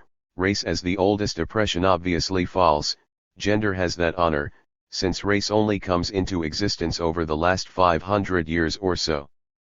2. Race as the progenitor of all other oppressions, gender, class, etc. Obviously false, given that it's not the oldest. 3. Race as involving the highest rate of exploitation, in the techne. 157. Marxist sense, not necessarily, the metropolitan white working class may be more exploited than non-whites in the Third World. 4. Race as biological, trans-historical, trans-world no, CID, race is constructed. V. Race as exhaustive of the political no, the political is broader than race. 6. Race as the only important oppression no, other oppressions are important also. 3. Race as the primary contradiction, what I do mean race as the central identity around which people close ranks, no transracial gender block, no transracial class block, but transgender and transclass racial blocks. Race as the stable reference point for identifying the them and us which override all other thems and us. Identities are multiple, but some are more central than others. Race as the best predictor of opinion on a myriad public issues. Race as what ties the system together, and blocks progressive change. 4. Why gender isn't the primary contradiction. White women are oppressed, but gain at least a virtual personhood/personhood by proxy through their appropriate relation to the white male, father, husband, brother, etc., and share materially in white male wealth through family and racial group relations in a way that non-whites do not. Straight white women, the vast majority of white women, routinely hang out with, date, sleep with, marry, have kids with the enemy. This is the truth in lesbian separatism, obviously not a basis for systemic opposition. The enemy are their fathers, brothers, cousins, friends, workmates, children. White lesbians are a tiny minority and in any case generally hook up with other white lesbians. Thus at the end of the day, when the consciousness-raising sessions and the feminist demonstrations are over, white women return in the main to the white male-centered household. 5. Whites as a cognitively handicapped population. Whites as multiply handicapped in seeing this system because, motivationally, whites benefit from the existing order, and so have a vested interest in not seeing it. 2. Experientially, whites don't experience racial oppression themselves, and live in a largely segregated white life world raised in white families, growing up in white family/school/social circles, hanging out with other white people, dating and marrying their fellow whites. Thereby having little opportunity to gain access to non-whites' divergent perceptions. 3. Discursively ideologically, conceptually, whites inhabit a white cognitive universe, whose dominant categories block apprehension of the centrality of race. 6. White radicals as, sorry guys, no hard feelings, a subset of the above white American radicals import their radical categories from across the Atlantic, the theories following the same immigrant route as their bearers. But European models of radicalism, predicated on a system where race is much less domestically/internally important, race as the external relation to the colonial world, operate with a basically raceless, at least nominally, conceptual. 158. Apparatus. Race then has to be added on. What white radicals fail to realize is that European expansionism brings into existence in the United States and elsewhere a new kind of polity white supremacy and that it cannot be conceptualized within the orthodox left frameworks. Empirical observation must in each separate instance bring out empirically, and without any mystification and speculation, the connection of the social and political structure with production, and not only in its answers, even in its questions there was a mystification. Marx and Engels, The German Ideology CW 5, 35, 28. But instead white radicals start with white people, differentiated from red natives and black slaves, conceived of merely as abstract workers and capitalists in a white settler state conceived of simply as capitalism. They then ask, when they deign to notice it at all, where racism comes from. Better question, where do white people come from? 7. Why white Marxists should be black nationalists. Imagine you're a white male Marxist in the happy pre-feminist, pre-postmodernist world of a quarter century ago. You read Marcuse, Miliband, Poulantzas, Althusser. You believe in a theory of group domination involving something like the following: the United States is a class society in which class, defined by relationship to the means of production, is the fundamental division, the bourgeoisie being the ruling class, the workers being exploited and alienated, with the state and the juridical system not being neutral but part of a superstructure to maintain the existing order, while the dominant ideology naturalizes, and renders invisible and unobjectionable, class domination. In other words, you believe a set of highly controversial propositions, all of which would be disputed by mainstream political philosophy, liberalism, political science, pluralism, economics, neoclassical marginal utility theory, and sociology, Parsonian structural functionalism and its heirs. But the irony is that all of these claims about group domination can be made with far greater ease with respect to race, relying not on controversial Marxist notions, but undeniable, if embarrassing, and well documented, if usually ignored, facts from mainstream descriptive social theory, and on conventional liberal individualist values from mainstream normative social theory. As demonstrated below. Class race. Foundational category, genealogy/origin/meta-narrative. Class society capitalism. Class as the fundamental social division. Class as the relationship to, ownership of/dispossession from, the means of production. European expansionism, white settler state, white supremacy. Race as the fundamental social division. Race as the relationship to, entitlement to/exclusion from, full personhood. Base, relations of production, supposedly determines the superstructure, state, legal system, ideology. State ostensibly a bourgeois state, dominated by the capitalist class, owners of the means of production. Bourgeoisie as the ruling class, polity supposedly a bourgeois democracy even with universal suffrage. Legal system establishes and consolidates capitalism, though it undergoes changes over time, laissez-faire to state interventionist. Hegemonic bourgeois ideology naturalizes/justifies class domination. Workers as alienated from their product, supposedly affecting their being fundamentally. Workers as exploited, labor theory of value, at the point of production, transfer of surplus to the bourgeoisie, who benefit from class exploitation. Class interests, notion of privileged classes having vested group interest in class order. Socio-historical trends are supposed to lead, but haven't, to workers becoming class conscious, so that the system can be changed. Racial base, relations of personhood, definitely does determine the superstructure, state, legal system, ideology. State clearly a racial state, dominated by whites, the full persons. Whites as the ruling race, polity obviously a Herrenvolk democracy even with universal suffrage. Legal system establishes and consolidates white supremacy, though it undergoes changes over time, de jure to de facto. Hegemonic white settler ideology naturalizes/justifies racial domination. Non-whites as alienated from their personhood, unquestionably affecting their being fundamentally. Non-whites as exploited through slavery, land expropriation, market discrimination, rent, lower wages, general denial of equal opportunities, net transfer of wealth, land, surplus, opportunities in general to the white population, who benefit from racial exploitation. Racial interests, notion of whites having vested group interest in racial order.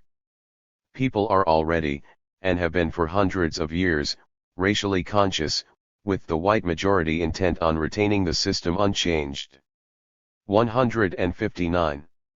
So if despite the manifold theoretical obstacles you were able to believe the claims in the left-hand column, you should have no difficulty believing the 160 claims in the right-hand column, which are far better substantiated.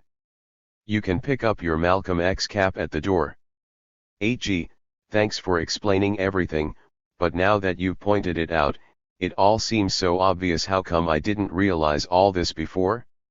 You're welcome. See 5 and 6 above. 9. Socialism in our time, a 500-year plan. As pedants know, if nobody else, the new millennium doesn't actually start until the year 2001, so this gives RPA members several years to prepare a 500-year plan, to be passed on to their grandchildren.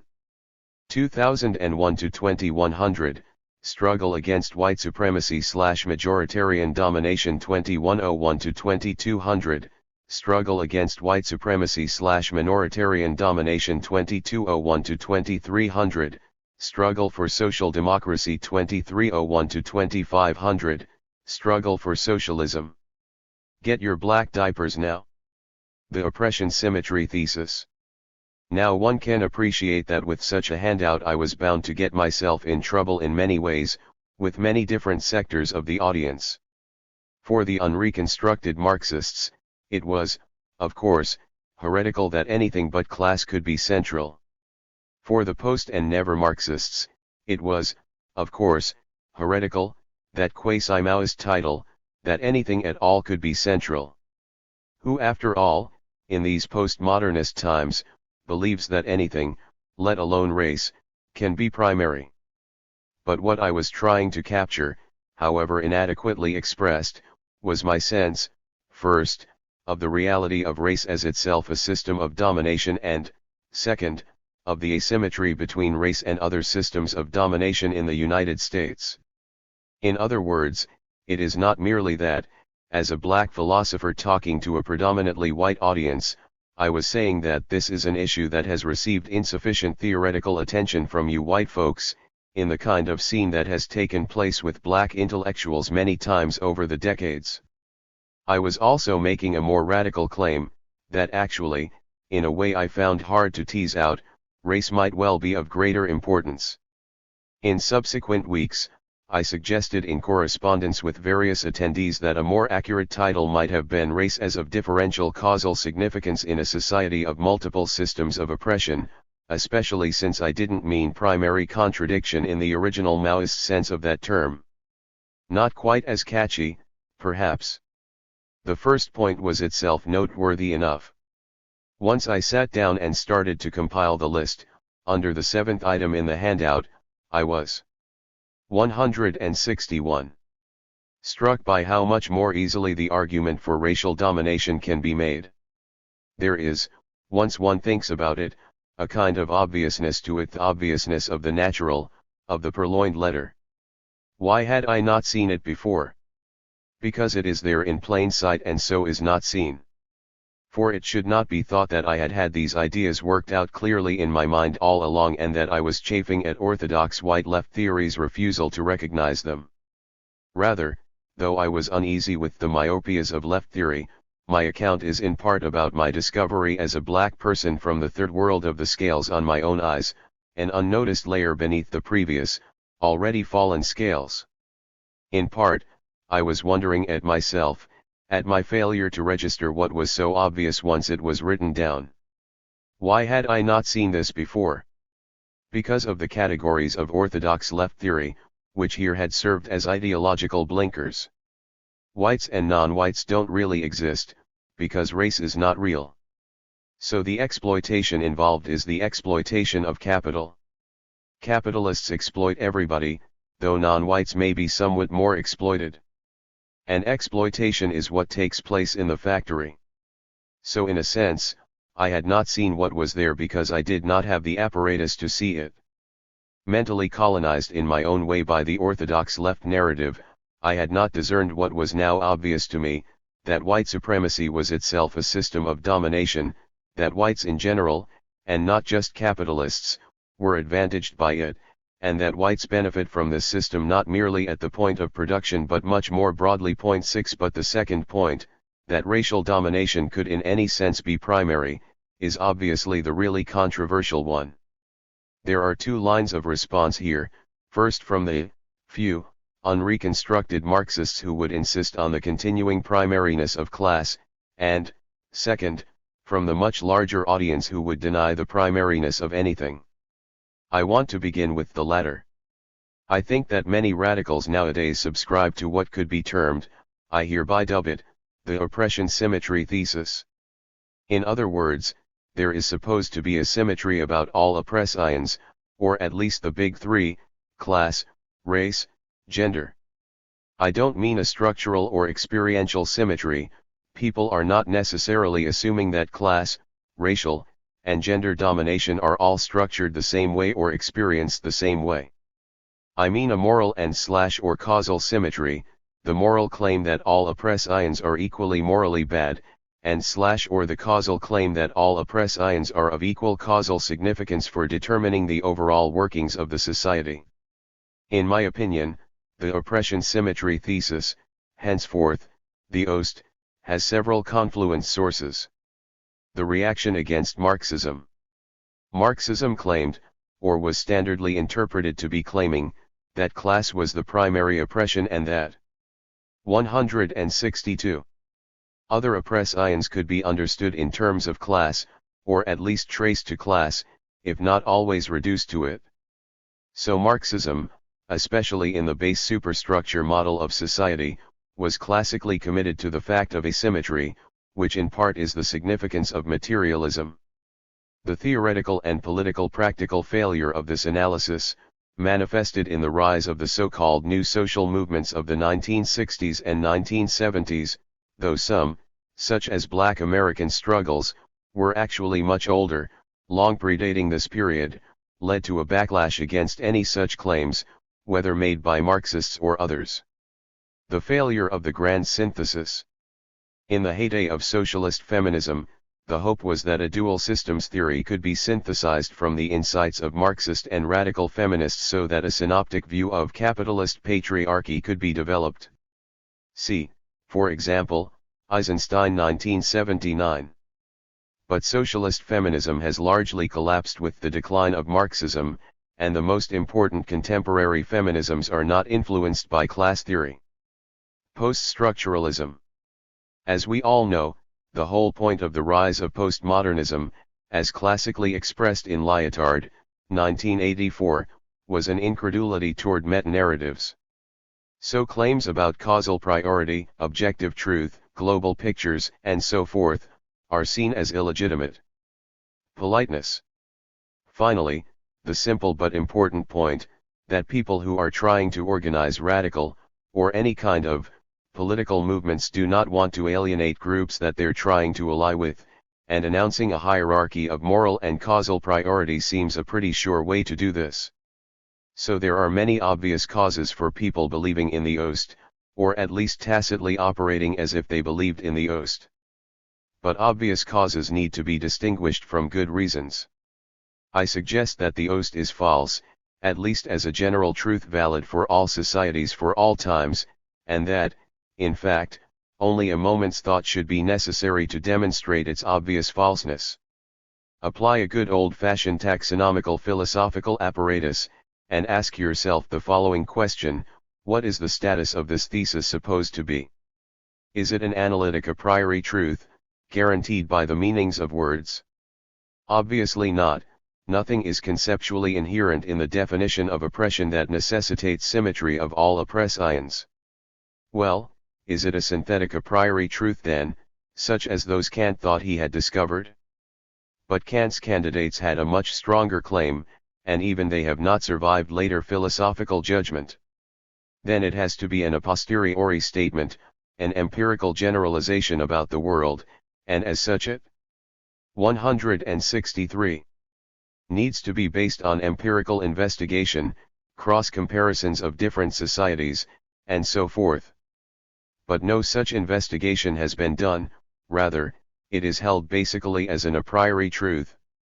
Yet its obvious falseness can be shown most simply by the fact that not all the oppressians even exist in all societies, so clearly they could not then be equally significant.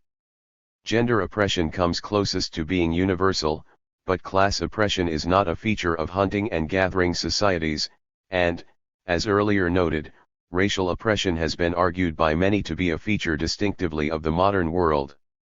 Why then should the Ost have such acceptance in radical circles? Apart from the reasons outlined above, there is also a kind of wrong-headed moralism that, on the normative issue, works like this. To deny equal moral significance to all oppressians shows a lack of respect for the group in question and only adds to their oppression. But this is a simple confusion. That all oppressians are morally bad does not imply that the extent of their moral badness is the same. Some things are worse than others, and though construction of a metric is not always straightforward, because of possible problems of incommensurability, one good test is one's own ranking of them in a list of DISP reference. Being kicked in the shin is bad, but it is not as bad as suffering a broken leg, which in turn is not as bad as having one's leg amputated. Or on a less personal scale, consider Nazi Germany. The Nazis set out, and in many respects succeeded, in absorbing the German working class into the fascist corporatist state, confining women to kinder, Kirche, and cookie, and committing the genocide of Jews, Romani, and Slavic peoples. So the Nazis imposed class, gender, and race oppression. But surely it would be absurd to say that it is just as bad to have surplus labor extracted from you and to be restricted to traditional gender roles as it is to be herded into ghettos, medically experimented upon, starved, tortured, shot, and gassed. So the point is that the relative badness of oppressians in a given society is in part an empirical question, to be settled by looking at its structure. It is not an a priori truth to be determined in advance. My real interest here, however, is the causal question, that is, the possibility of some structures of domination being of greater causal significance than others in shaping a particular society's overall dynamic. As noted, this position was always the central, distinctive claim of the Marxist tradition. Class oppression was the most important, and not just the oppression of any class, but the oppression of the working class in particular. So Marxism is overtly committed to the oppression asymmetry thesis. Some oppressians are more important than others. One could try to cash out this claim in various ways, that other oppressians are brought into existence by the most important one, or that they can be reduced to the most important one. But both of these moves are problematic. Even if one form of oppression is brought into existence by another, as modern racism can plausibly be argued to have been brought into existence by imperialist capitalism, at least. 164. As a systematic set of theories and practices, this genealogy does not necessarily translate into continuing causal preeminence. And class, gender, and racial oppression all have distinctive features of their own that would seem to rule out a reductionist program, regardless of their respective genealogical relations. So if the claim of differential causal significance is to be defended, it will have to be on other grounds. Race in the United States. What could these grounds be? Let me now turn specifically to racial domination in the United States and at least gesture in what I think is the right direction, but first, a preemptive, anticipatory clearing up of possible misunderstandings. Saying that, because of the peculiarities of U.S. history, race is of differential causal significance here does not, it should be obvious, commit me to generalizations about all societies throughout history, though I do think my claim is valid for many other New World and post-colonial societies. Nor does it commit me to saying that other oppressians are of zero causal importance. The claim is comparativist, not absolute.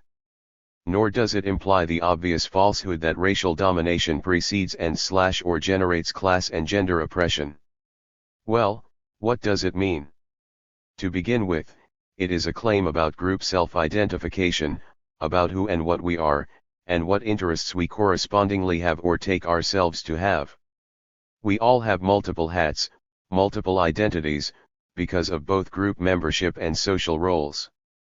But if one hat tends to remain in place, if one identity tends to trump others in cases of conflict, that seems to me to constitute a good prima facie case for regarding it as in some sense more important.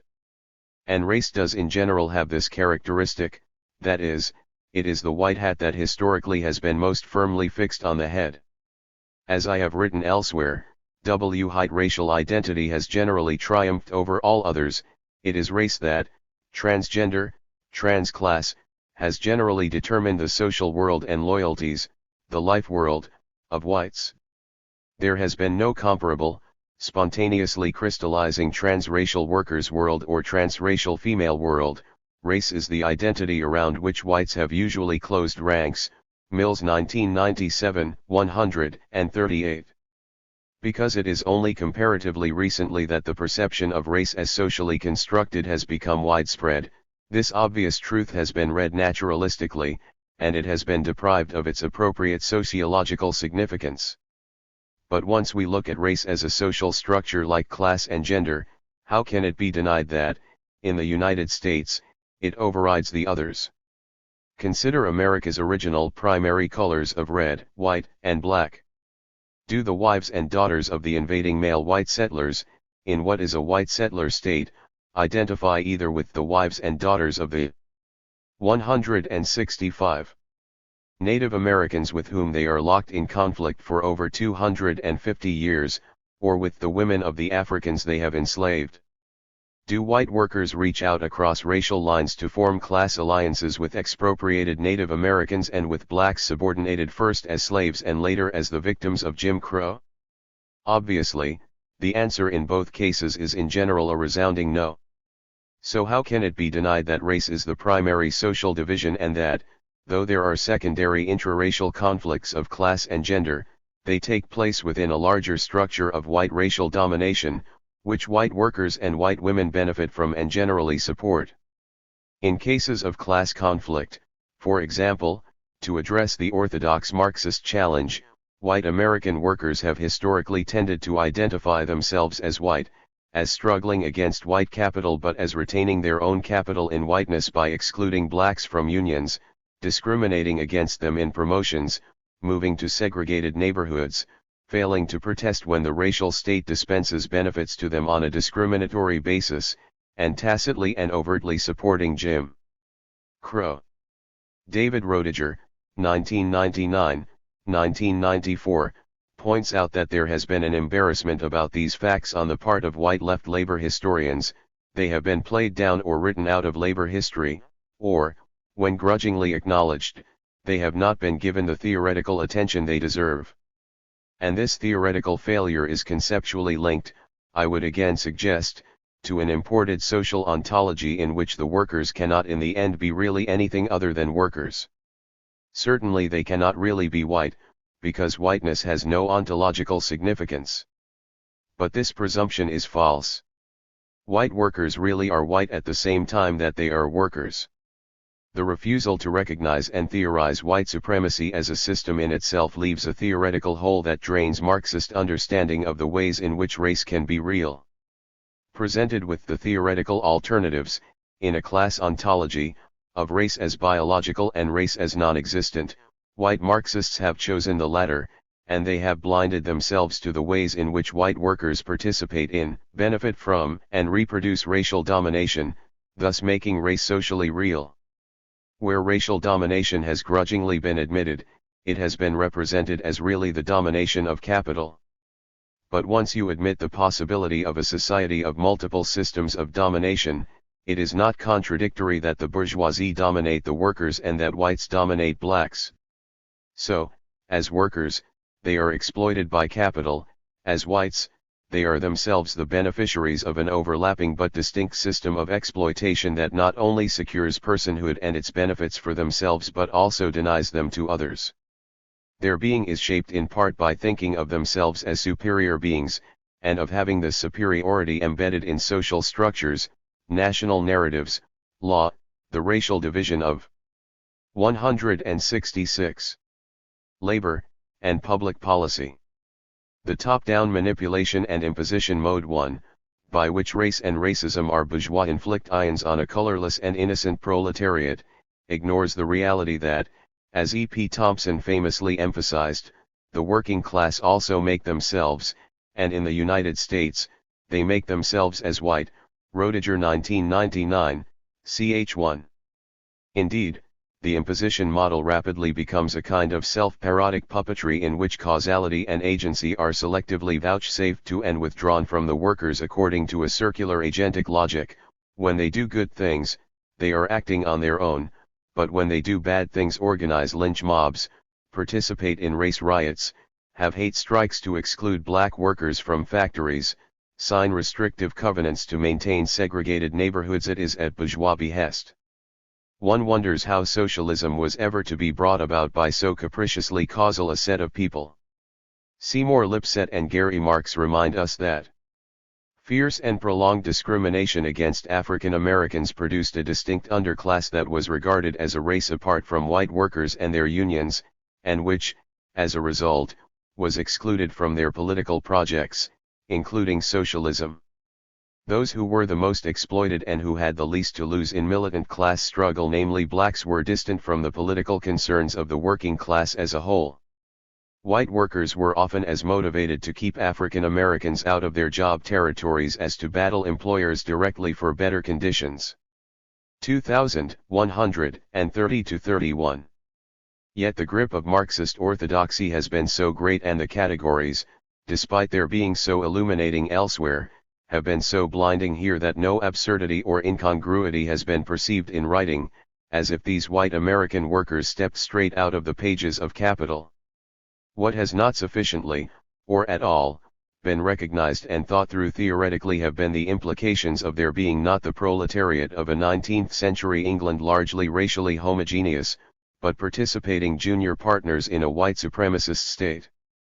Unsurprisingly, then, it takes a black theorist, W.E.B. Du Bois, 1998, to do the conceptual innovation necessary to point out the existence of a distinctive wages of whiteness, a payoff that is multidimensional in character and far broader than that received by Marx's European wage laborers. To begin with, they have a straightforwardly material benefit which is part of the reply to an orthodoxy that would see race only as ideal, superstructural. Insofar as whiteness translates into guaranteed non-enslavement, entitlement to participate in the homesteading of the West, the racial reservation of certain jobs and opportunities, with correspondingly differential chances of employment, promotion, and good wages, residence in better neighborhoods, a prerequisite for full political membership, superior resource allocation for one's children's education. 167. Increased access to local, state, and federally provided benefits, and the general return on one's investment in the social surplus produced by slavery and racial discrimination. In addition, insofar as whiteness tendentially underwrites the division of labor and the allocation of resources, with correspondingly enhanced socio-economic life chances for one's white self and one's white children, it is clearly material in the classic economic sense, and it should have been long since recognized as such. If, referring back to Chapter 2, we follow G. A. Cohen's gloss of relations of production as relations of effective power over persons and productive forces, then even by this orthodox criterion a case can be made that whiteness is part of the production relations. Whiteness is property, argues Cheryl Harris, 1993, and so race would indeed be part of the socially determining base, in my broader, rather than Cohen's, narrower sense. See Figure 2.3, p. 41.71. Way to develop a specifically Marxist critical race theory, then, would be to follow up what the ramifications of this conceptual synthesis would be and what it would imply for the rethinking of orthodox Marxist categories. Cf. The Socialist Feminist Innovation of Relations of Reproduction, Jagger, 1988. But there is an additional, deeper point I want to make about the need to reconceptualize Marxism properly to take race into account, which goes back to the issues raised at the beginning of the chapter. Du Bois spoke of other benefits also, a psychological wage linked with the status of whiteness. I prefer to think of this as ontological, linked with personhood, and arguably more profoundly material than the economic. If, as earlier emphasized, personhood is central to the emergence of the modern world, then the reality that has to be faced is that whiteness has historically been a prerequisite for full personhood, recognition as a full human being. In a medieval Christian world of lords and serfs, a higher community of souls exists in which, independent of estate membership, all have their humanity guaranteed. But in a more secular modern world, where these tiers have been collapsed into persons, there is less temporal consolation for the racially inferior, whose subpersonhood lowers them to proximity to the animal kingdom.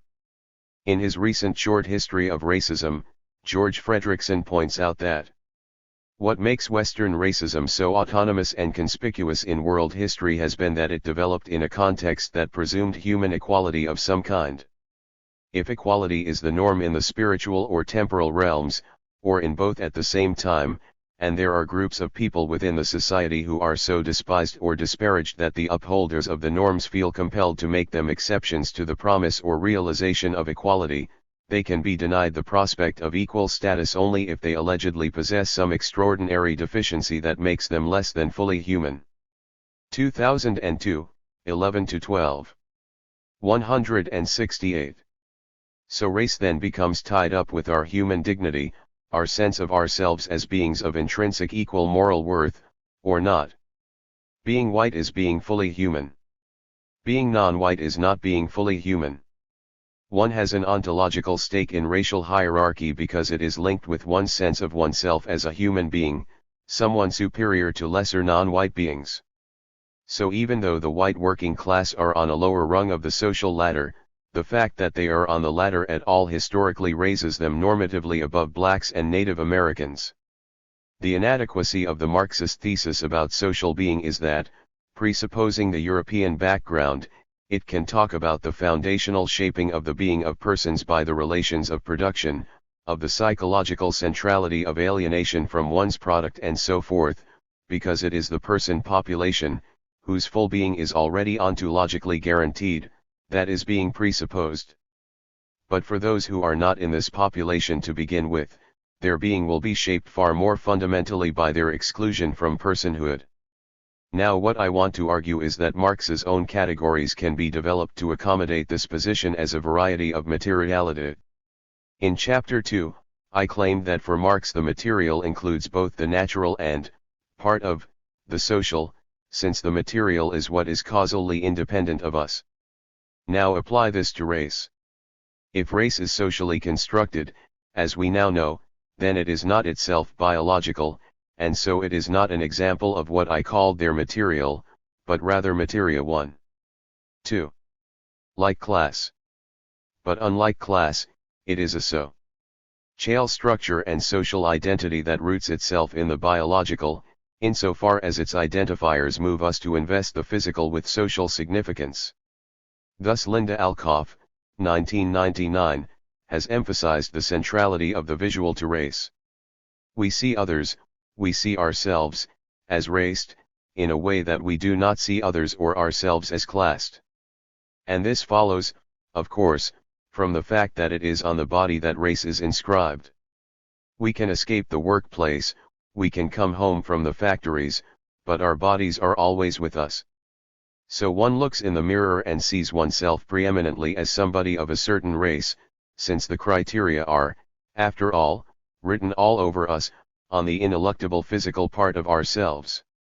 And this ineluctable racialization, I would submit, is not, of course, a naturalistic, biological materialism, arising from the intrinsic properties of these bodies, material. Rather, it is a social materialism, through which political domination becomes incarnated, materia 1. 2. It is because of the hovering European specter, the ghost inhabiting these fleshy machines, that we come to see these bodies as raced. But once these houses are so haunted, once this ghost is so incarnated, the spirit, the word, becomes flesh, so that it is as the material beings that we are that the body then shapes ourself and other understanding. Not originally biological/natural, it becomes biologized/naturalized, the European specter penetrating the skin, incorporate. 169.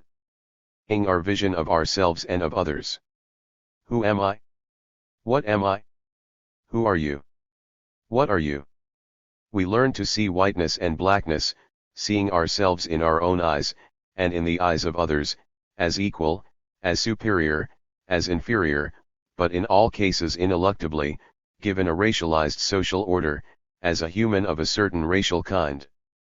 And this ineluctable racialization, I would further submit, is material in Marx's own sense, indeed at a deeper, more foundational level of his own sense, even if he himself did not develop the implications of his ideas in this direction because of his own racism and because of his focus on the class disadvantaged, but racially privileged, white proletariat. And this ontological stake, whether or not we want to think of it as material, will shape interest calculations also. The economic payoff is usually coincident with the ontological one, but if they diverge, one may choose, as a white, to hold on to one's status of racialized privilege and thus may pass up the opportunity of certain economic benefits, in fear of being dropped to the level of those racial inferiors beneath one. The United States notoriously lags behind most other Western nations in crucial social indicators, and in recent decades in particular the country has experienced a massive transfer of wealth upward. The United States is the only developed nation that does not have a government-supported, comprehensive medical system, and it is the only Western democracy that does not provide child support to all families.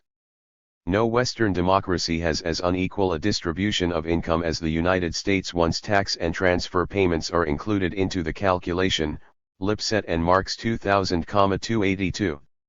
Similarly, Michaela de Leonardo cites research that shows we now have the most poor and the smallest middle class, proportionately, in the First World, 1999, 57.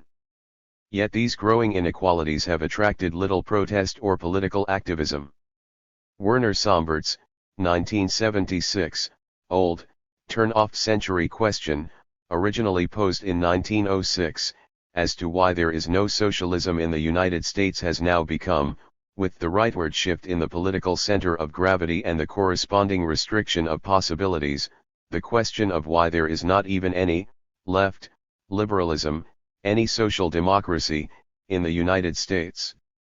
In the 1970s, Rawls' welfarist A Theory of Justice 1971 was seen by many on the left as bourgeois reformism, a book to be militantly critiqued and exposed. Now, of course, it represents a radical vision far outside the spectrum of political respectability. And though white socialists for most of the century have generally ignored or downplayed it as a factor, 8 black intellectuals, from Du Bois in the early 20th century to Derek Bell in our own time, Du Bois 1998, Bell 1987, 1992, have long argued that race constitutes a major explanation for this seeming anomaly, with white workers preferring incorporation in white domination, even as junior partners, to their joining a transracial class struggle that might endanger their privileged status. 170. Thus the reality that most white Marxists have not wanted to face is that it is, perceived, racial group interests, not class interests, that have been the most important motivator in shaping people's decision-making. Racial self-identification and group solidarity have generally trumped other identities and group belongings. If this has been hard to see, it is in part because racial choices have been so readily biologized that they have seemed natural, not even showing up on the conceptual radar screen. We do not question the fact, it does not strike us as a political fact, that race is the most important shaper of whites' life worlds, that as Thomas and Mary Edsel, 1991, have documented, many whites structure nearly all of their decisions about housing, education, and politics in response to their aversions to black people, cited in Lipset's 1998, 19. The failure to see racial domination as a political system has conceptually blocked a categorization of these as political decisions, yet in a profound sense they are political decisions. Whites are making life choices in a way that generally maintains and reproduces their domination and privilege. Similarly, Donald Kinder and Lynn Sanders' recent book, summarizing numerous attitudinal studies on racial issues, points out that among post-industrial democratic societies, the United States tends to finish near the bottom on measures of class polarization, 1996,90, racial division, by contrast, eclipses any other kind of social differentiation. Political differences such as these, i.e., on race, are simply without peer. Differences by class or gender or religion or any other social characteristic are diminutive by comparison. The racial divide is as apparent among ordinary citizens as it is among elites. It is not a mask for class differences, it is rooted in race itself, in differences of history. 287. And this attitudinal divergence turns out to be tied not to a perception of individual self-interest but racial group interest, in that, even where whites do not have racist views, they regard their group interests as threatened by the advance of black interests. The irony, then, is that in the United States the Marxist materialist model of group identification in a society does not work for class but works very well for race, that is, people are highly conscious of themselves as members of opposing groups, they feel the need for group solidarity, and they see their group interests as antagonistic to one another. In a country where race has been so central, then, it seems to me dubious that socialism was ever really on the agenda, quite apart from factors of state repression of the left and its stigmatized association with existing Stalinist regimes. To reply that socialism is the solution to racism is doubly problematic. In the first place, racism and white supremacy can continue under socialism. The saying in the black community during the 171 1930s high period of left activism, which I used as my epigraph, was, "Even after a revolution, the country will still be full of crackers." And in the second place, the rational choice decision-making of white workers will itself be shaped by their racial privilege, a perspective not typically gleaned from the 1980s literature on the subject. I think that this judgment holds for many other countries also.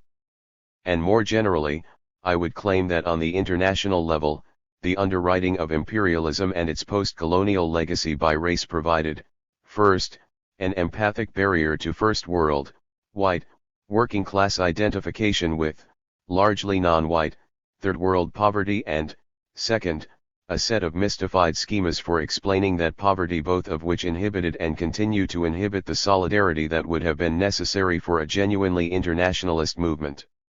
So one could say, only half-jokingly, that Marx was somewhat premature in his call to arms.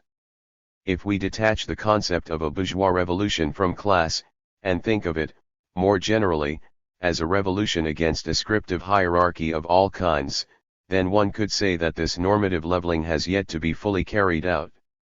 In a sense, Eurocentrism is written into the concept itself, in that it takes for granted that the main or only system of ascriptive hierarchy is that of feudal estates, while ignoring the significance of the system of racial estates.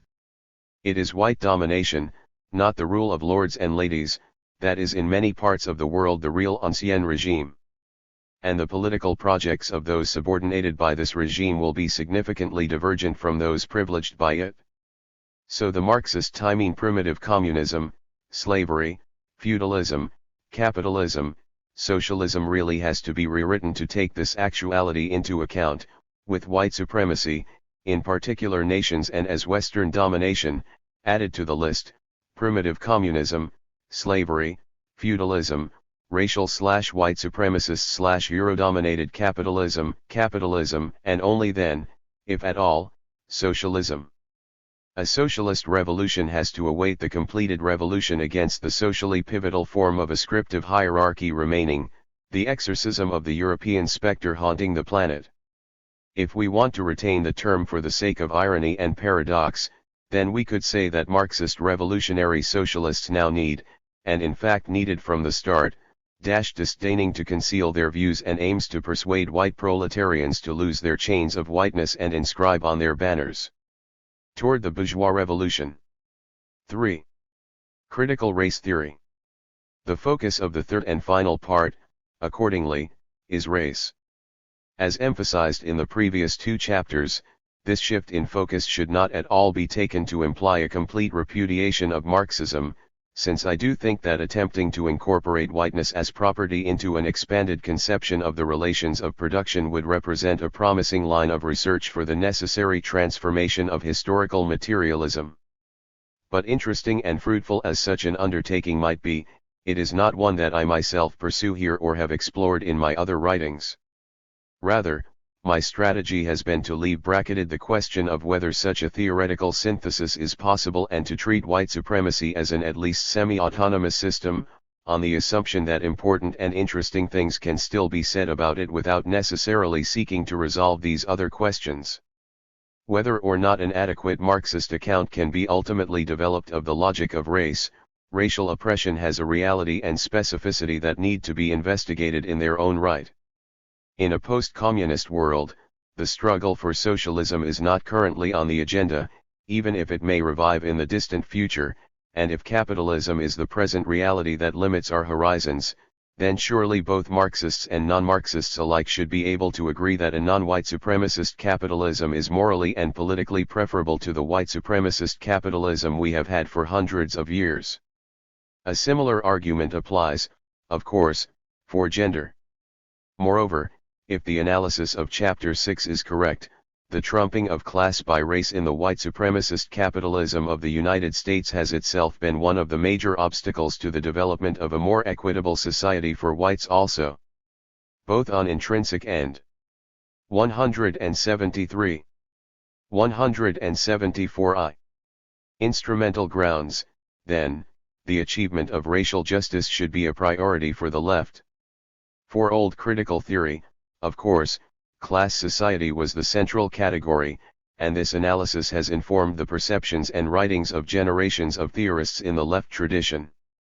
My argument implies that new critical theorists should, inter alia, be critical race theorists and should recognize in their work the historic and differential importance of race in the modern world in general and in the United States in particular. In keeping with the systemic approach of critical theory, I argue, as I have done elsewhere, that white supremacy should be the overarching category for critical race theory. Note that this does not foreclose theoretical options. In the same way that feminism today covers a wide range of different approaches, liberal, socialist, post-structuralist, psychoanalytic, ecological, etc., which are nonetheless in agreement in seeing male domination/patriarchy as crucial, so critical race theory can accommodate a comparable divergence of political and theoretical perspectives while working with the idea of white supremacy as the central reality.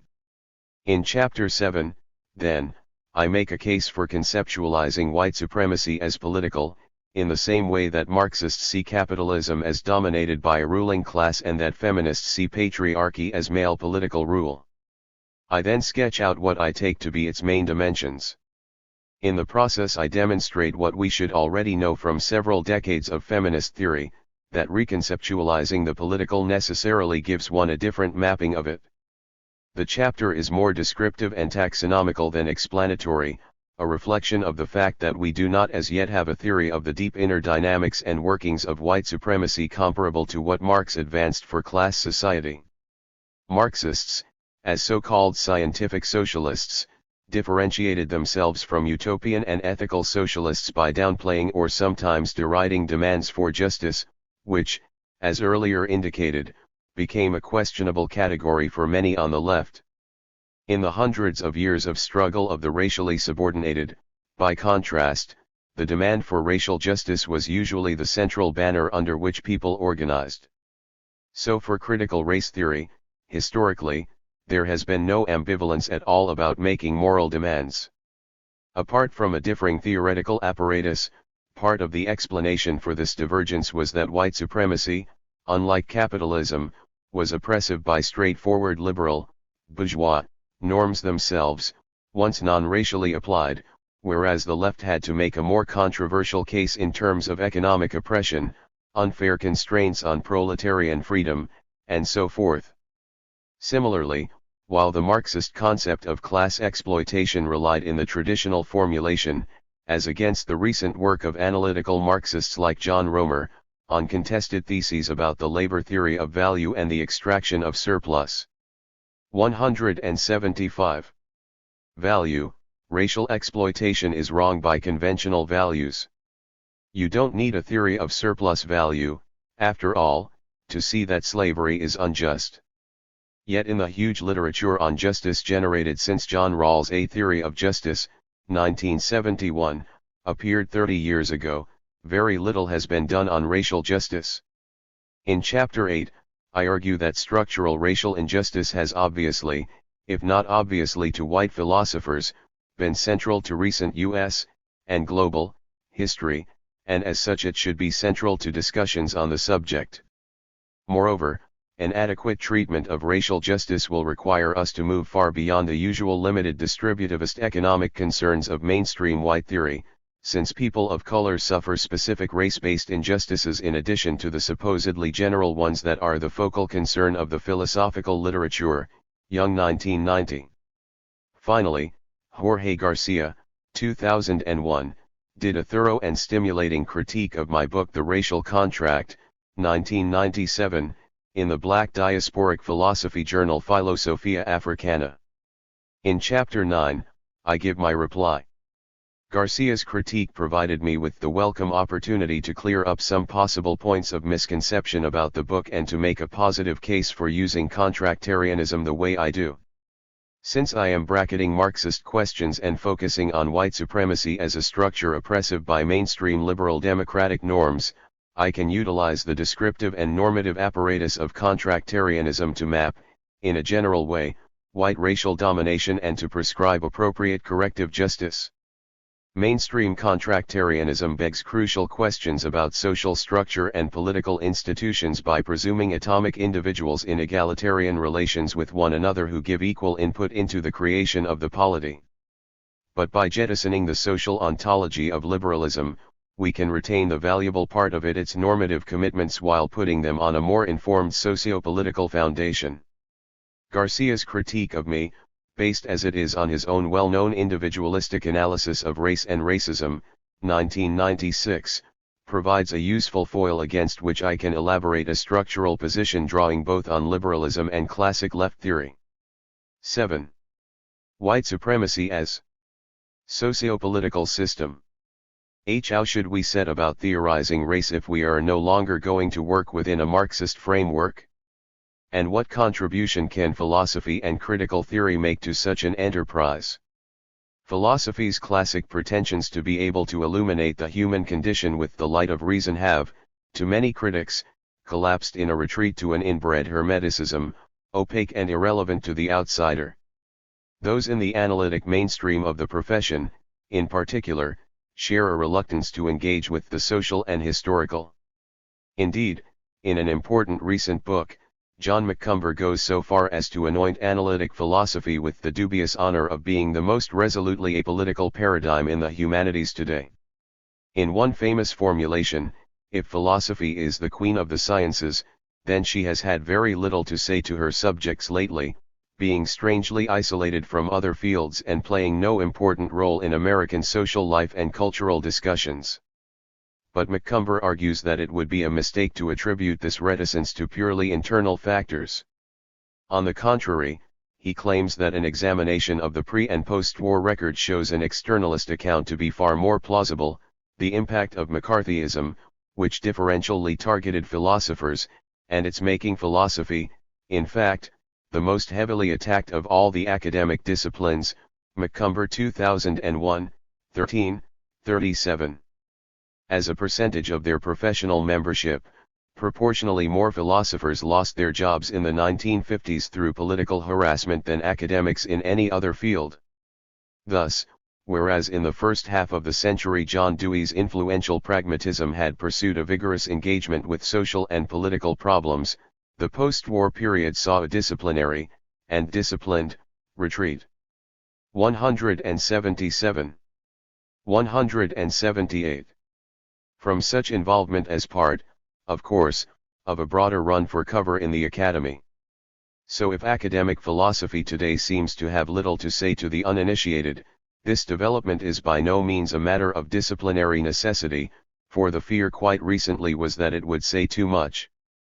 Philosophy at its best does indeed have the capacity to illuminate, to challenge everyday assumptions of normalcy, to undermine the taken for granted, to upend the conventional wisdom, to be, in short, a highly subversive discipline.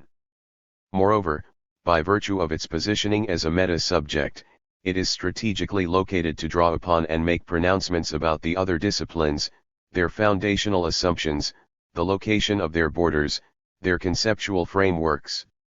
Insofar as one is talking about human beings in general, philosophy is characterized, in theory, if not always in practice, by a principled openness to insights from all directions. And the grand tradition of Western philosophy has often been characterized by system building on the most ambitious scale. After all, Karl Marx's radical revisioning of society, which had implications for economic, sociological, political, historical, anthropological, and psychological areas of inquiry, was ultimately rooted in philosophy. What I will argue in this chapter following the Marxist and feminist examples is that the best way to do critical race theory is in social systemic terms, and that philosophy can make a contribution to such an understanding by its historic, if not always current, willingness to map global pictures that transgress subject boundaries.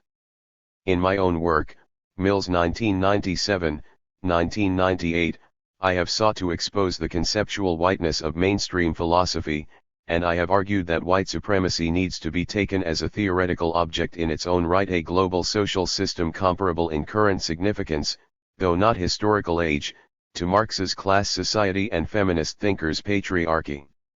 If philosophy is about understanding the human condition, then it needs to understand the condition of humans as shaped and molded by these systems into capitalists and workers, men and women, whites and non-whites. The distinctive insights of the subject, the genuinely holistic enlightenment arising from a perspective positioned at a higher level of abstraction, can then be informed by the material realities of social oppression, thereby guiding both descriptive and normative critical theory. Conceptualization and scope of white supremacy. Marx had to redefine class and class society in terms of ownership relationships to the means of production. Feminists had to adapt the term patriarchy from a usage originally significantly different. By contrast, 179. Retrieving white supremacy from the historical lexicon has the advantage that it was already traditionally used to denote the domination of whites over non-whites. As against the currently more familiar white privilege, the term has the semantic virtues of signaling the existence of a system run by, and in the interests of, whites, thereby pointing on its face toward a conceptualization in macro terms. When the phrase is used in mainstream social theory, of course, it is usually restricted to formal juridico-political domination, as paradigmatically exemplified by slavery, Jim Crow, and black disenfranchisement in the United States and apartheid in South Africa, Fredrickson 1981, Sell 1982. Since official segregation and explicit political exclusion of this sort no longer exist in the United States, the term has now disappeared from mainstream white American discourse. If it is employed at all, it is only to refer to the unhappy past or, in the purely ideological and attitudinal sense, to the beliefs of radical white separatist groups, i.e., as white supremacists. That the United States could still be significantly white supremacist would, of course, be rejected out of hand. A crucial initial step toward reviving the term, then, would be establishing the simple sociological and political truth not exactly unknown to the Western socio-political tradition that power relations can survive the formal dismantling of their more overt supports. Even for post-apartheid South Africa, where whites are a minority, it should be obvious that their strategic economic and bureaucratic power will continue to give them differential influence. For the United States, where racialized and vastly disproportionate concentrations of wealth, cultural hegemony, and bureaucratic control are of course reinforced by white political majoritarian, the case should, were it not for ideological blinders, be much easier to make. So the argument would be that American white supremacy has not vanished, rather, it has changed from a de jure to a de facto form. The merely formal rejection of white supremacist principles will not suffice to transform the United States into a genuinely racially egalitarian society, since the actual social values and enduring politico-economic structures will continue to reflect the history of white domination. Crenshaw 1988, 1336. White supremacy thus needs to be conceptualized in terms broader than the narrowly juridical. Francis Lee Ansley suggests the following definition: a political, economic, and cultural system in which whites overwhelmingly control power and material resources. Conscious and unconscious ideas of white superiority and entitlement are widespread, and relations of white dominance and non-white subordination are daily reenacted across a broad array of institutions and social settings, Ansley 1989, 1024n. Though white-black racial domination has clearly been central to the system, a comprehensive perspective on American white supremacy would really require attention to, and a comparative 180 analysis of, white relations with other peoples of color, also, Native Americans, Mexican Americans, and Asian Americans, Takeka 2000, Okihiro 1994, Almaguer 1994, Foley 1997, Lee 1999. In this more latitudinarian superjuridical sense, white supremacy could be said to characterize not merely the United States but the Americas as a whole. For many decades a sharp contrast was drawn in the sociological literature between Anglo-North America as racially exclusionary and the supposedly more egalitarian Iberian societies of Latin America. But in recent years, an increasing body of work has dismantled the promulgated myths of color-blind racial democracy, pointing out that most Latin American nations have historically stigmatized and subordinated their Afro-Latin populations. Mestizage, race mixture, as an ideal has in actuality been predicated on the differential valorization of the European component and the goal of blanqueamiento, whitening, and, to this socially meliorist end, many Latin American nations have had white immigration policies. A color pyramid with multiple subtle steps and shadings has, when set in contrast to the crudely bipolar and explicitly exclusionary U.S. model, been falsely represented as racially egalitarian, rather than differentially hierarchical. Minority Rights Group 1995, Twine 1998. Finally, insofar as the modem world has been foundationally shaped by European colonialism, white supremacy could be seen as transnational, global. The historic domination of white Europe over non-white non-Europe and of white settlers over non-white slaves and indigenous peoples, thereby making Europeans the lords of humankind. Kiernan 1996, Cocker 1998. David Theo Goldberg, 2002, argues that the European and Euro-implanted state has been racialized from the modem period onward, and Frank Vierdy reminds us that before World War II, most of the planet was in fact formally ruled by white nations who, on colonial questions whatever their other differences, were united on maintaining the subordination of non-whites. Indeed, in a, today embarrassing, episode now rarely discussed in the historical literature, a Japanese proposal to include the equality of races in the League of Nations Covenant was formally defeated at the 1919 post-World War I Versailles Conference, Vierdy 1998, 42-45. To the extent that this European and Euro-American domination persists into the post-colonial period, albeit through different mechanisms, military, economic, cultural, we could be said to be still living in an age of global white supremacy. Origins and evolution of white supremacy. The verdict on the origins of racism is still out, though most scholars locate its genesis in the modem period. Some theorists argue for an 181 Tech-ents, or even full-blown versions, in the medieval and ancient worlds. Gossett 1997. But whatever the ultimate answer to this question, white supremacy as a system, or set of systems, clearly comes into existence through European expansionism and through the imposition of European rule via settlement and colonialism on aboriginal and imported slave populations, the original racial Big Bang that is the source of the present racialized world. Winant 1994. But this domination need not itself have taken a racial form. The causes for the emergence of race as the salient marker of exclusion, and the corresponding growth and centrality in the West of racist ideologies, continue to be contested by scholars.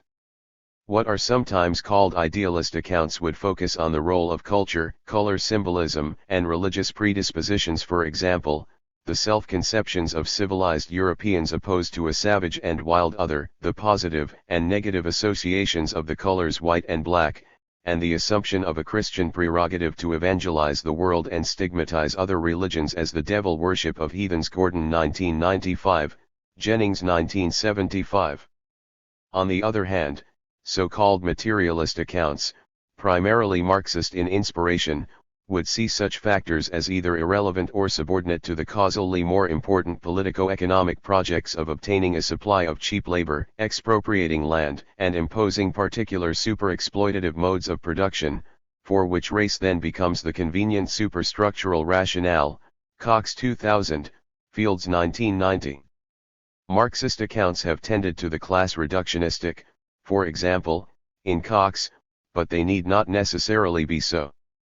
The challenge is to explain the emergence of race in historical materialist terms, with appropriate reference to the interests, projects, and differential power of the privileged classes, while recognizing that once created race acquires a power, autonomy, and materiality of its own, so that white group interests then become a factor in their own right.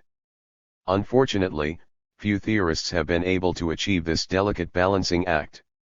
Other explanations, not straightforwardly fitted into a materialist idealist taxonomy, regard white racism either as a systematized and sophisticated extrapolation of the primordial ethnocentrism of all humans, or as linked with particular psychosexual projections onto the dark body. Covey 1984. Debates over origins also have implications for the conception of race itself and the evolution of white supremacy. Until recently, race has paradigmatically been thought of as natural, biological, the carving of humanity at its actual ontological joints. By contrast, contemporary radical thought on race almost universally assumes what has come to be called a constructionist theory. Ami and Wynant 1994, Lopez 1995. For this account, race is not natural but an artifact of socio-political decision-making. 182. So that one function of political power is deciding where the crucial boundaries are drawn. From this perspective, whites and non-whites do not pre-exist white supremacy as natural kinds, rather, they are categories and realities themselves brought into existence by the institutionalization of the system. The white race is in fact invented, Allen 1994-1997, though theorists will differ on the relative significance of the role of the state, from above, in making race and whiteness, Anthony Marx 1998, as against the role of the Euro working class, from below, in making themselves white, Roediger 1999.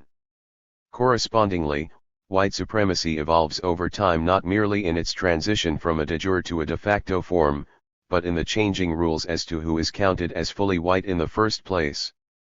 Matthew Fry Jacobson, 1998, for example, has recently argued that U.S. whiteness is not temporally monolithic, but it should be periodized into three great epochs, from the 1790 law, which limited naturalization to free white persons, to the mass influx of Irish immigrants in the 1840s, from the 1840s to the restrictive immigration legislation of 1924, and from the 1920s to the present. In the process, groups once recognized as distinct races, Mediterraneans, Celts, Slavs, Teutons, Hebrews, have now disappeared into an expanded white race. Similarly, other authors have argued that over time the Irish and the Jews, not originally, fully, at all, white, became white in the United States, Ignatieff 1995, Brodkin 1998. White supremacy as political. In radical oppositional political theory, such as that centered on class or gender, a crucial initial conceptual move is often the redrawing of the boundaries of the political itself and the corresponding entry of new, hitherto unrecognized actors onto the theoretical stage. What is taken for granted by mainstream theory as natural, or at least apolitical, is reconceptualized as itself problematic and political. A case can be made that white supremacy should play the same role in critical race theory that capitalism/class society and patriarchy respectively play in Marxist and feminist political theory, providing an overarching holistic reconceptualization of the polity as a system of group domination. In this way, a diverse array of phenomena can be illuminatingly conceptually integrated as constituting different aspects of what is in fact a global system. In the Marxist model, capitalism is not seen, as in neoclassical economic theory, as a set of market transactions disconnected from societal structures. Rather it is viewed as a system dominated by a bourgeoisie whose differential economic power ramifies throughout society, making them a ruling class, so that even with universal suffrage the polity is still no. 183. More than a bourgeois democracy. Thus the atomistic social ontology of liberalism, most famously manifested in social contract theory, is asserted to be profoundly misleading. Moreover, the left point out that the rigid orthodox mainstream partitioning of sociology from economics from political science tends to obfuscate the connections linking their areas of investigation. Hence, the significance in the left tradition of the term political economy, signaling a consciously integrated and transgressive theoretical approach. Similarly, the radical feminists of the 1970s, who devised the use of patriarchy, argued that men as a group dominate women as a group, but that this dominance is mystified by another set of conceptual blinders, the limiting of the boundaries of the political to the so-called public sphere. The ubiquity of patriarchy as a political system is therefore obscured through the seemingly natural relegation of women to the apolitical domestic space of child rearing and care of the household. Male domination becomes conceptually invisible rather than recognized as itself the oldest form of political rule. Clark and Lang 1979, Jagger 1988, Pateman and Gross 1997, Oken 1989. In both cases, then, the challenge of class and gender theory to mainstream thought involves a revision of what counts as political in the first place and a focus on power relations and manifestations of domination not recognized and encompassed by the official definition of the political parties, formal contests in the electoral arena, the actions of delegated representatives in parliamentary bodies, etc. The deliberate employment of the term white supremacy, in contrast to the orthodox paradigm of race relations, constitutes a parallel challenge. The idea is that it is politically illuminating to see whites in the United States as ruling as a group, thus constituting the ruling race of what was originally and is in some ways still a Herrenvolk democracy. Van den Berg 1978, A White Republic, Saxton 2003, historically founded on a notion of racial, Anglo-Saxonist manifest destiny, Horseman 1986. Obviously, such a conceptualization is radically at variance with a mainstream white American political theory that generally ignores or marginalizes race. The hegemonic race relations paradigm largely confines discussions of race to sociology, that is, race is not seen as political in the double sense of being created and shaped on an ongoing basis by political forces, and as being itself the vehicle of political power. Moreover, apart from this disciplinary confinement, the paradigm itself is fundamentally misguided insofar as it seeks to conflate the experience of assimilating, ambiguously white/off-white/not yet white Europeans, Irish, Jewish, Mediterranean, with the radically different experience of subordinated, unambiguously non-white non-Europeans, black, red, brown, yellow, the former within, the latter beneath, the melting pot. It 184 erases the crucial difference between the incorporation of the colonized minorities by force and violence, not only the intensity of their repression but its systematic nature, and that of the European immigrant groups. San Juan Jr. 1992-32. Where race has been dealt with in mainstream political theory, it has been at the local level of urban politics, or, when tackled as a global reality, it has been standardly framed as an anomaly to supposedly central and inclusive liberal democratic political values, and it has been conceived of in ideational, attitudinal, and individualist terms, a tragic American dilemma, Muirdahl 1996. As such, racism is to be redressed through moral suasion and enlightenment, having no substantive conceptual implications for American political theory, which can take over without modification the, facially, raceless categories of European socio-political thought, in which the ascriptive hierarchy and traditionalism of the Old World are contrasted with the egalitarian and democratic liberalism of the New. Smith 1997. White supremacy as a concept thus registers a commitment to a radically different understanding of the political order, pointing us theoretically toward the centrality of racial domination and subordination. Within the discursive universe of white social theory on race, liberal or radical, it disrupts traditional framings, conceptualizations, and disciplinary divisions, affecting what is no less than a fundamental paradigm shift. Blonner 2001, Steinberg 20 MB. To begin with, attention is displaced from the moralized realm of the ideational and attitudinal to the realm of structures and power, which has been the traditional concern of political theory.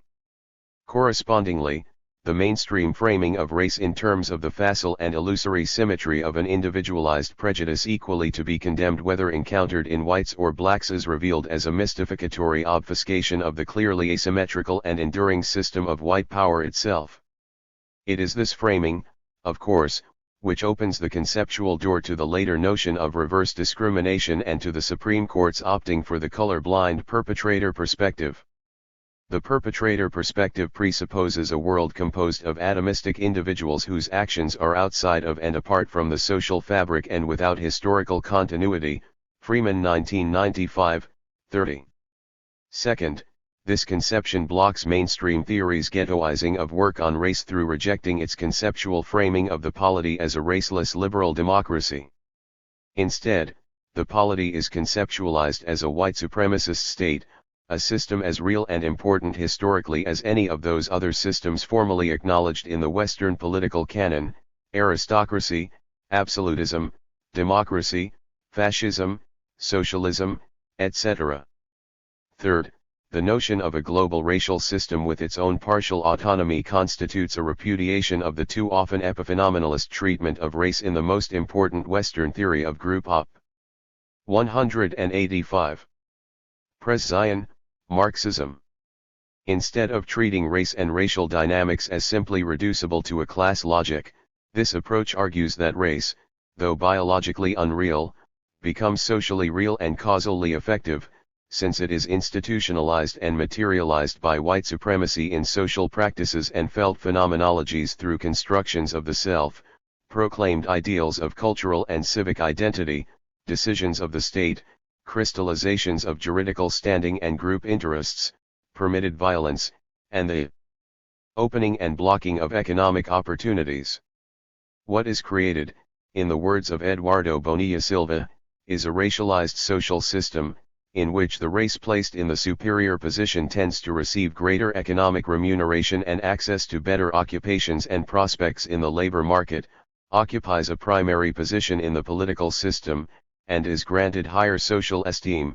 2001-37. Finally, it should be noted that this alternative paradigm, race as central, political, and primarily a system of oppression, is, at least in broad outline, not at all new, but it has in fact always been present in oppositional African American thought. Over 30 years ago, for example, Kwame Ture, originally Stokely Carmichael, and Charles Hamilton argued in their classic Black Power that, in general, white Americans own the society, that the most important kind of racism is institutional, and that blacks should be seen as an internal colony facing whites who, on issues of race, react in a united group to protect interests they perceive to be theirs, dominating blacks politically, economically, and socially. 1992, 21-23.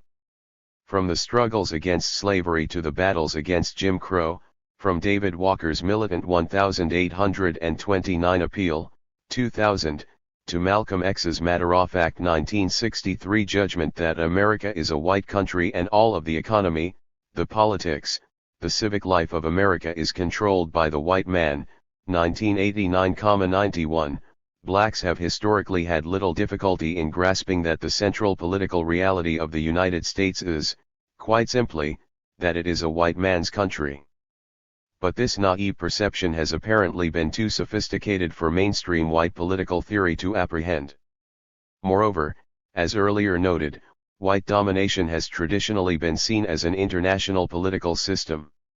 Walker's appeal is addressed not merely to black Americans but to the colored citizens of the world, a global racial perspective that anticipates the later anti-imperialism and anti-colonialism of Pan-Africanism, Du Bois' assertion of an international color line separating lighter and darker races, Marcus Garvey's message to Africans at home and abroad, Frantz Fanon's vision of a planetary wretched of the Earth, Malcolm X's prediction, somewhat premature, to be sure, of the end of white world supremacy. Paul Gilroy points out that black radical political thought is hemispheric if not global in orientation and scope, 1993, and this perspective is fictionally dramatized in such novels of international slave rebellion and anti-imperialism as Martin. 186. Delaney's Blake, 1859–1862, Du Bois Dark Princess, 1928, and George Schuyler's pseudonymously authored science fiction serials The Black International and Black Empire, 1991–1936–1938, with their pulp fantasies of a black international dedicated to destroying white world supremacy.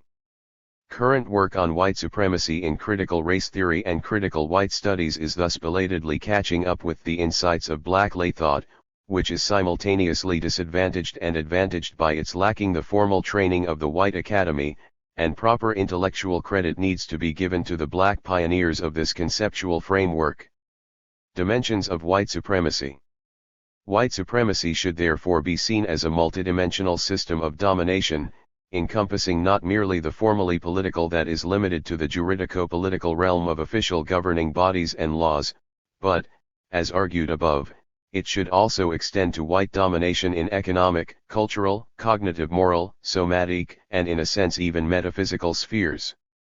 A pervasive racialization of the social world means that one's race, in effect, puts one into a certain relationship with social reality, thereby tendentially determining one's being and consciousness. Juridico-political. For the alternative paradigm, the state and the legal system are not neutral entities standing above interracial relations, but for the most part they are themselves agencies of racial oppression, Carey's 1998.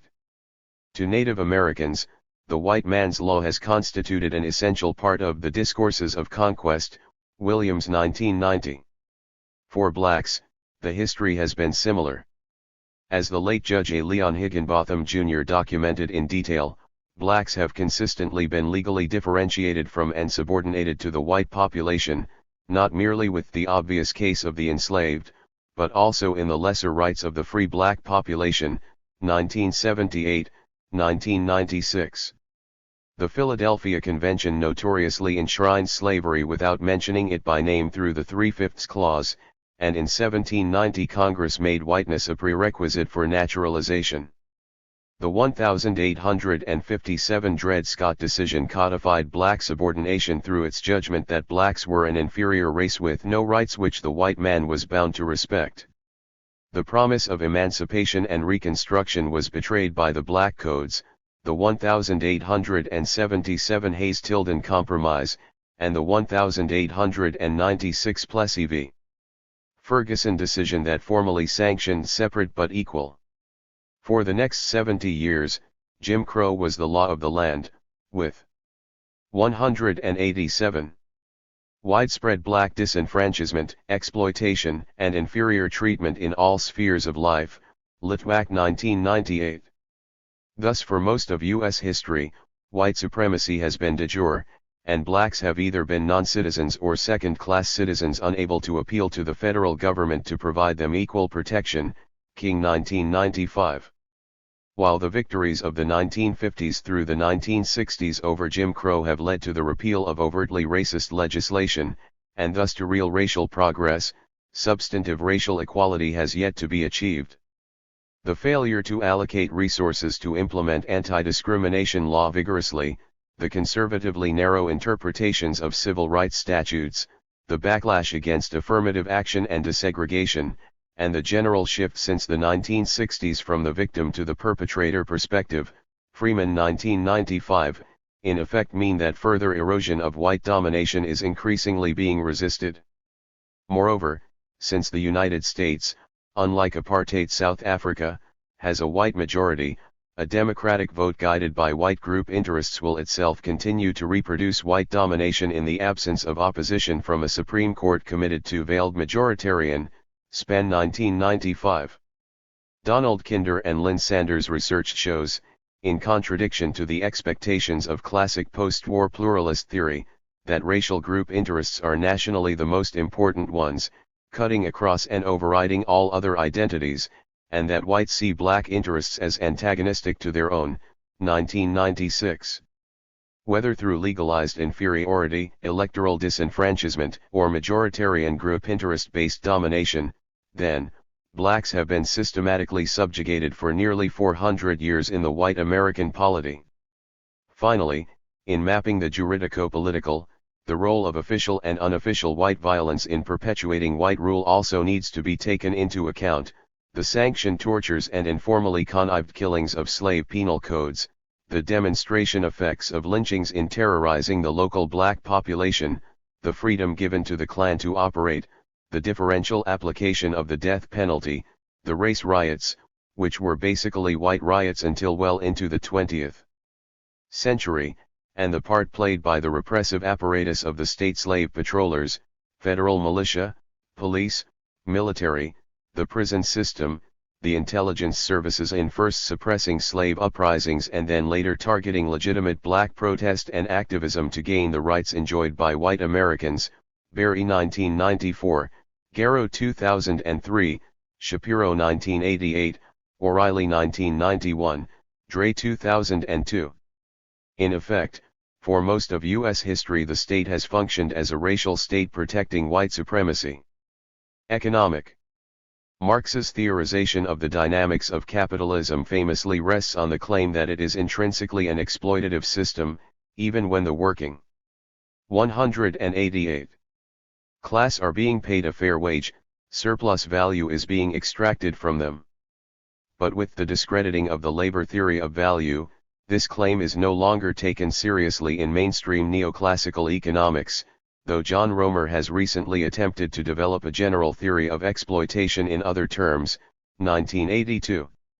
In the case of white supremacy as a system, however, a pervasive exploitation is ongoing throughout society.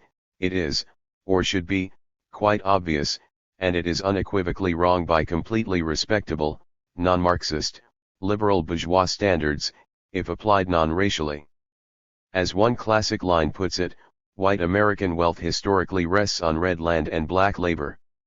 What could be termed racial exploitation covers an extensive historical variety of institutionalized and informal practices operating much more broadly than on the backs of proletarian wage labor, the expropriation of Native Americans, African slavery, the refusal to blacks of equal opportunity to homestead the West, the debt peonage of sharecropping, the turn-of-the-century exploitation of Asian coolie labor, the exclusion of blacks and other non-whites from certain jobs and trades, as well as the lower wages and diminished promotion chances within those employments permitted, the blocking of black entrepreneurs from access to white markets, the denial of start-up capital by white banks, the higher prices and rents for inferior merchandise and housing in the ghettos, the restricted access of blacks to state and federal services that whites enjoyed, the federally backed segregation and restrictive covenants that diminished the opportunities for most blacks to accumulate wealth through home ownership,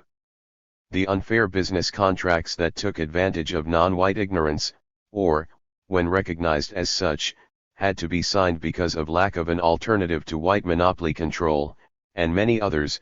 Massey and Denton 1993, Oliver and Shapiro 1995, Lipsitz 1998, Brown 1999, Conley 1999. An adequate theorization of white supremacy would require a detailed taxonomy of these different varieties of racial exploitation. They jointly and historically have deprived people of color, as a group, of billions, or even, globally, trillions of dollars of wealth. Correspondingly, they have benefited whites. Thus, they in effect constituted the material base of white supremacy, the wages of whiteness. In 1990, black Americans, though they make up about 12% of the population, owned only 1% of total U.S. wealth. Conley 1999, 25.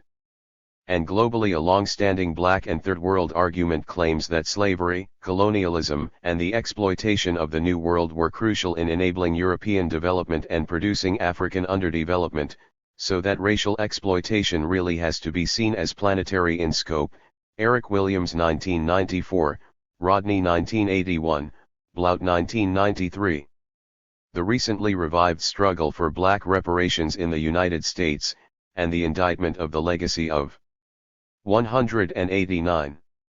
Colonialism at the August 2001 UN Conference on Racism in Durban, South Africa, are manifestations of a global movement of people of color for compensation for historically stolen land and labor that has the potential, whatever its actual success, in getting the West to pay up of raising long-buried crimes, as well as forcing an official acknowledgement and partial reckoning of the terrible human costs of the past few hundred years of global white domination. Cultural. Given recent debates about multiculturalism, the cultural dimension of white supremacy at least is familiar, a Eurocentrism that denigrates non-European cultures as inferior, or even non-existent, and places Europe at the center of global history, Amin 1988. What is not usually articulated is the role such denigration played in teleological theories of history that made Europeans the divinely and biologically favored race, destined either to annihilate or to lead to civilization all other races, generating a discourse that could be regarded as fantasies of the master race, Churchill 1992, said 1993. Colonial peoples in general, of course, have suffered this denial of their culture's worth, but the centrality of African slavery to the project of the West required the most extreme stigmatization of blacks in particular. Thus sub-Saharan Africa was portrayed as the dark continent, a vast jungle inhabited by savage tribes lost in a historyless and cultureless vacuum, to be redeemed only by a European presence, Mutombo 1988, 1994. The Tarzan novels and movies, the Phantom comic strip, the thousands of African adventure stories of pulp and ostensibly highbrow fiction of the last 100 years, are all part of this master narrative of white cultural superiority, Pieters 1995. From north to south, from ancient Egypt to Zimbabwe, the achievements of the continent have generally been attributed to anybody other than the black population themselves. Blacks in the United States and in the Americas generally were, of course, tainted by their association with such a barbarous origin, Fredrickson 1987. African cultural survivals were actively suppressed as part of the project of Christianizing and civilizing the slaves, and, in some cases, for fear of their possibly subversive employment. Similarly, after the defeat of Native American resistance, a policy of cultural assimilation to kill the Indian, but save the man was implemented. Finally, apart from this well-known pattern of white cultural hegemony, a related phenomenon of cultural appropriation without acknowledgement deserves more theoretical attention, that civilization in general seems to have an exclusively white genealogy. "You took my blue slash and now you're gone," complained Langston Hughes, a form of exploitation that, again, is uneasily fitted within the categories of the best-known mainstream theory. 190. Of exploitation, Marxism. Cultural white supremacy manifests itself not merely in the differential valorization of Europe and European-derived culture, but in the denial of the extent to which this culture incontestably mulatto, in the famous phrase of Albert Murray, 1990, has itself been dependent on the contributions of others, a bleaching of the multicolored roots of human civilization.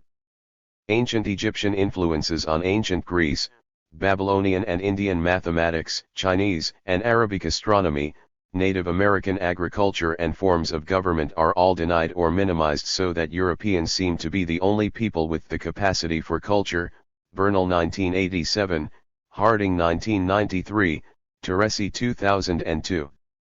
Cognitive evaluative. Systems of domination affect not merely the persons within them, but their theorizing about these systems. Integral to both Marxist and feminist thought has been an auxiliary meta-theoretical aspect, the theorizing about hegemonic theories.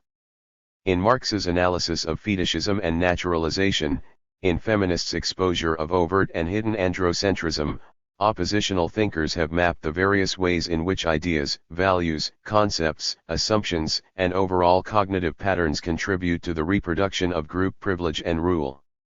White supremacy likewise will have associated with it distinctive epistemologies, factual claims, and normative outlooks, which need to be exposed and demystified. The clearest manifestation will be the development of racist ideology itself, in its numerous and polymorphic historical variants, theological and scientific, from the Ham myth, through polygenesis, social Darwinism and craniometry, to IQ theory and the bell curve, Gould 1996, Hannaford 1996, Gossett 1997, Jacobi and Glauberman 1995, Fredrickson 2002. But there will be many other kinds of examples also, sometimes not claims to knowledge so much as claims to ignorance, a non-knowing that is not the innocent unawareness of truths to which there is no access, but a self and social shielding from racial realities that is underwritten by the official social epistemology. In Ralph Ellison's classic novel Invisible Man, the eponymous narrator describes the peculiar disposition of white eyes, a blindness arising not out of physiology but socialized cognitive psychology, the construction of their inner eyes, and in Black Like Me, White Turned Block John Howard Griffin looks back from the perspective of his newfound consciousness at the area of unknowing of Whitetown, Ellison 1995, 3, Griffin 1996, 41. Thus there will be characteristic and pervasive patterns of not seeing and not knowing, structured white ignorance, motivated inattention, self-deception, historical amnesia, and moral rationalization that people of color, for their own survival, have to learn to become familiar with and overcome in making their case for racial equality. 191. More generally, white normativity in the factual and moral realms will involve taking whites as the normative reference point and illicitly generalizing from their experience, from Eurocentrism in models of history, Blau 2000, to current color-blind denials of the reality of white American racial privilege. The original fusion of personhood, what it is to be human, with membership in a particular race will continue to shape white perception, conceptualization, and affect in unconscious and subtle ways even in apparently non-racist contexts. Lawrence 1995. Being constructed as white means, inter alia, learning to see and understand the world in a certain way. Differential racial advantage will not appear as such, but rather as legitimate entitlement, the history of racial exploitation having been whitewashed out of existence. In a polity of Lockean proprietors, as Cheryl Harris argues, whiteness with all that it entails will itself become property, a neutral baseline, any incursion upon which will be sincerely and righteously viewed as an attack on fundamental human rights and freedoms. 1993. Since this system will inevitably influence non-white cognition also, the racially subordinated will have to think themselves out of conceptual frameworks and value systems that justify or obfuscate their subordination. Those people of color who have internalized a belief in their own mental inferiority will be cognitive cripples, deferring automatically to white epistemic authority, unable to develop theorizations and moral evaluations that challenge white supremacy, and as such accepting, not merely feigning, an ethics of living Jim Crow. Right 1993. Somatic. White supremacy also has a central somatic dimension, especially where the black population is concerned. Since this is a political system predicated on racial superiority and inferiority, on the demarcation and differential evaluation of different races, the body in the body politic naturally becomes crucial and non-metaphoric in a way it does not in the abstract polity of official Western theory. A white somatic norm assumes hegemonic standing, serving as an important contributory measure of individual worth, and the literal lack of incorporation of people of color into the extended white macrobody of the polis is written directly on their flesh. Hoetink 1962. In his book simply titled White, Richard Dyer documents the pervasive iconography of the white bodily ideal, and he shows how over decades it has come to be constructed in movies through special photography and lighting techniques. 1997. Not merely in the United States, but in its broader external cultural sphere, these images influence how people see others and how they see themselves. Thus Latin American telenovelas, for example, depict a Caucasoid universe far removed from the 192 representative body types of the populations of these significantly black, Indio, Mestizo, and Mulatto nations. The non-white body red, yellow, brown, black has been clearly demarcated as alien, as flesh not of our flesh. The black body in particular, being both the sign of slave status and the body physically most divergent from the white one, has historically been derogated and stigmatized as grotesque, ugly, simian, mocked in blackface minstrelsy, newspaper cartoons, advertising, animated films, memorabilia, Pie-Terse 1995, Turner 2002. The young Marx made alienation from one's labor a central concept in his indictment of class society.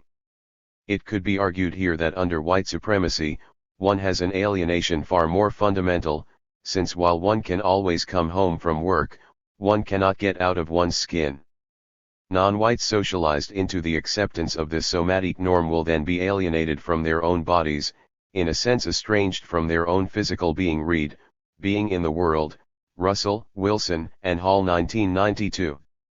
Recent philosophical work on the body has generally focused on gender rather than race, Welton 1998, but some philosophers of color, for example, Lewis Gordon and Linda Martin Alcoff, are beginning to explore racial embodiment and alienation from a phenomenological point of view, Gordon 1995, Alcoff 1999. Particularly for women, for whom the patriarchally driven imperative to be beautiful is most important, this alienation will manifest itself in attempts to transform the body to more closely approximate the white somatic ideal, whether through makeup, cosmetic aids, or, in the extreme case and for those who can afford it, plastic surgery, eye jobs, nose jobs, dermabrasion, Gilman 1998. Moreover, there will be an inevitable racialization of sexual relations in terms of the differential social attractiveness of certain bodies, Fanon 1991. Toni Morrison's powerful and moving first novel, The Bluest Eye, depicts the tragic fate of a young black girl whose dearest wish is to get the blue eyes whose lack, she concludes, is what makes her unloved, 2000. Necessarily, then, the resistance to oppressive corporeal whiteness has taken the form of a guerrilla insurgency on the terrain of the flesh itself, White and White 1998. Metaphysical. Finally, let me conclude by saying something about what could be termed the metaphysics of white supremacy. Mainstream Anglo-American analytic philosophy tends to separate metaphysical issues of being and consciousness, identity, and the self, from the social. One thinks of the classic images of the isolated solipsistic Cartesian ego, of the atomic and pre-social individuals of contract theory. By contrast, the continental tradition exhibits far greater appreciation in its numerous variants, Hegelian. 193. Marxist, post-structuralist, of the notion of the socially constituted self, or at least the socially shaped self. Hence the idea of a social ontology, a mapping of the deep structures of being, thereby legitimately metaphysical, that does nonetheless locate them in changing socio-historical realities. Insofar as assumptions about what human beings basically are will necessarily guide theoretical research, often unconsciously, it is obviously crucial to ensure that one brings to light and scrutinizes these underlying supports of the conceptual framework being employed. Now, as argued in Chapter 6, while the mainstream narrative of modernity is nominally egalitarian in that normative human equality is taken to have been achieved by the Enlightenment, a case can be made that most of these writers were operating with an ontology that assigned people of color a distinct and subordinate naturalistically based moral status. So whiteness was a prerequisite for full personhood, normative, socio-political, and metaphysical equality. An ontology of society and the self that accurately maps, rather than obfuscates, these realities thus needs to recognize the centrality of racial inegalitarian. From this perspective, white supremacy could be seen as a bipolar system whose ontological underpinnings lift a white heronfolk above non-white, particularly black, undermention entities whose inferior physicality underwrites their inferior metaphysicality and lower moral standing. In this sense, white supremacy is founded on a distinctive metaphysic, which is embedded in socio-political realities and which in turn reciprocally shapes those realities. People of color have always recognized that racial subordination is predicated on regarding them as less than fully human, as subpersons rather than persons, So if the class struggle is central to Marxist theory, one could say that the ontological struggle for equal, socially recognized personhood is comparably central to critical race theory. Frederick Douglass writes, "My crime is that I have assumed to be a man." Sojourner Truth asks, "And ain't I a woman?" Du Bois ironically describes black Americans as this curious tertium quid, this third thing between men and cattle. Ralph Ellison recounts the fate of an invisible man. James Baldwin complains that nobody knows my name. And black civil rights demonstrators in the 1950s and 1960s carry placards that declare simply, "1 am a man." Conclusion. The virtue of using white supremacy as an overarching theoretical concept is that it enables us to pull together different phenomena and integrate these different levels, juridico-political, economic, cultural, cognitive evaluative, somatic, metaphysical. For the elements I have separated. 194. Analytically are of course interacting with one another in reality, jointly contributing to the reproductive dynamic that helps to perpetuate the system. If race was previously thought of as in the body, it is now too often thought of as merely in the head. Claims of non-reality have replaced claims of physical reality.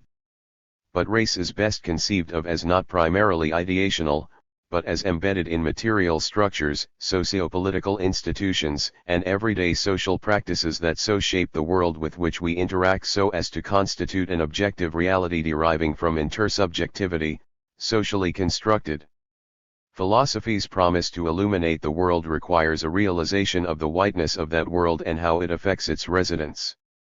Theorizing white supremacy as objective, systemic, multidimensional, and constitutive of a certain reality that evolves over time can contribute to understanding the world and, ultimately, to changing it. 8. White supremacy and racial justice. Against this background, then, let us turn to the question of racial justice. As pointed out in Chapter 5, the best-known books on justice of the last 3 decades by white philosophers have not made racial justice a central, or usually even a peripheral, concern.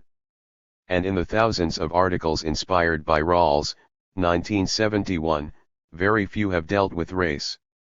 Indeed, in a 5-volume collection of 88 articles on Rawls from those 30 years, Richardson and Weithman 1999, only one by the African-American philosopher Lawrence Thomas does so. 1 Yet as the detailed analysis of white supremacy in the previous chapter should have made clear, the subject does raise numerous pressing normative questions.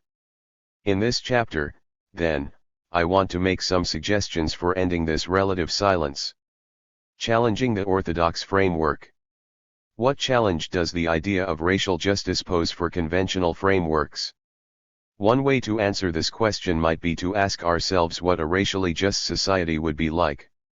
A straightforward answer is that it would be a society in which people's life chances would be independent of race, that nobody would be unfairly advantaged or disadvantaged because of race.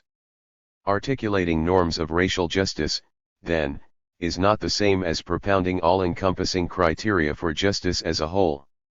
In this respect, racial justice differs from socialist justice and from those varieties of feminist justice that do have such pretensions. Feminism is a 195. 196. Comprehensive and self-sufficient worldview. Some Afrocentrists might argue that an African-centered ethical outlook, drawing on pre-colonial communitarian values, would be able to provide such a framework to compete with the more familiar Western ones, for example, through being predicated on a different model of the self than that familiar from liberal theory. But interesting though this challenge might be, I am not seeking to develop it here. For me, then, racial justice is only a part of justice. One could have a society that is racially just, but unjust in other ways. Racial justice is best seen as corrective justice, as remedial justice, as addressing the legacy of the past and the ongoing practices of the present. So part of the philosophical work that has to be done in determining what racial justice requires is getting straight on this legacy. Political philosophy is sometimes represented as a purely normative subject, but in fact it also has a crucial descriptive/explanatory component. Indeed, we can regard moral judgments in general, including judgments about justice, as based on a combination of factual and value claims, as expressed in the following simple equation. Facts plus values equals overall moral judgment. That is, facts, what happened, what is happening, what is likely to happen, what is the case, put together with values, what is good/right, lead to an overall moral judgment. I am using facts broadly enough to cover empirically discrete, localizable events and larger ongoing states of affairs that would need to be characterized in systemic terms. People can, of course, disagree about both, but in ethics and mainstream political philosophy, the focus is usually on divergence in values. For example, debates among utilitarians, Kantians, and libertarians about the most defensible axiology and what its implications would be. LT is not that no attention at all is paid to the facts. Utilitarians, for example, will typically argue that once we take likely future consequences into account, we will be able to see why their recommended policy is the better one. Libertarians will be concerned, among other things, to trace the past factual history that, according to them, gives people normative entitlement to certain property holdings. Rawlsians will assume that we take behind the veil a certain general knowledge of society and history. And all parties may, from time to time, appeal to empirical features of the world, whether natural or social. So facts do play some role in these debates. But because a high degree of commonsensical or scientific consensus exists, or is presumed to exist, on the factual picture, the description of natural and social reality, it tends to drop out as a major factor. In other words, even when utilitarians, libertarians, and Rawlsians are tracing Fu 197 tour consequences or past causal chains, they are doing so within a framework on which we can agree they are reminding us of things we, putatively, already know, or they are spelling out in greater detail what that picture implies. So the factual component of the equation is taken to be not exactly, but more or less relatively uncontroversial among the different parties, and the real fight is then over what follows when different conceptions of the right and the good are linked with these facts and how well, in some coherentist process of cognitive equilibrium, the outcome matches our moral intuitions. But for those judged to be politically radical, for example, socialists and feminists, the agenda is different. Usually it is precisely the factual, or the allegedly factual, picture of the social world that comes under challenge. What is seen as an uncontroversial, largely consensual characterization of socio-political reality by mainstream figures is exactly what is contested by the heterodox. To the radicalness of their challenge, then, often inheres not in a startling new axiology, but in a startling new picture of the world, which overturns the conventional wisdom and the orthodox consensus on what we know about social reality. Indeed, it puts into question the idea of an uncontested we as a cognizing agent by arguing that the consensus is more likely to reflect the perspective of the socially privileged, bourgeois, male, than a classless, genderless ideal observer. Marxists claim that even what seem to be inclusivist and egalitarian liberal democracies are structured by oppressive relations of class exploitation, Peffer 1990. Feminists claim that male domination, patriarchy, has been so ubiquitous that it has been naturalized, ignored at best, when not overtly justified by the male political philosopher, Aiken 1989, Nussbaum 1999. So the heart of the matter really lies here, or, to switch metaphors, it is this revisioning that does most of the work in the challenge to mainstream theorizing on justice.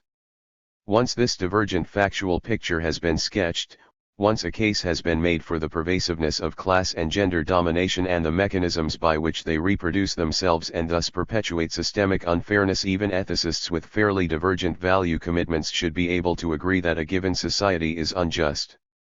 Susan Mahler-Akin's Justice, Gender, and the Family, for example, does a highly effective feminist job simply by going through a range of different male theorists with quite divergent axiological assumptions: Michael Sandel, Alastair MacIntyre, Michael Walzer, Robert Nozick, John Rawls, communitarianism, libertarianism, welfare liberalism, since she shows how their prescriptions would all have to be radically revised once the real-life family, as against the mythical idealized family, and its gender structuring are examined, 1989.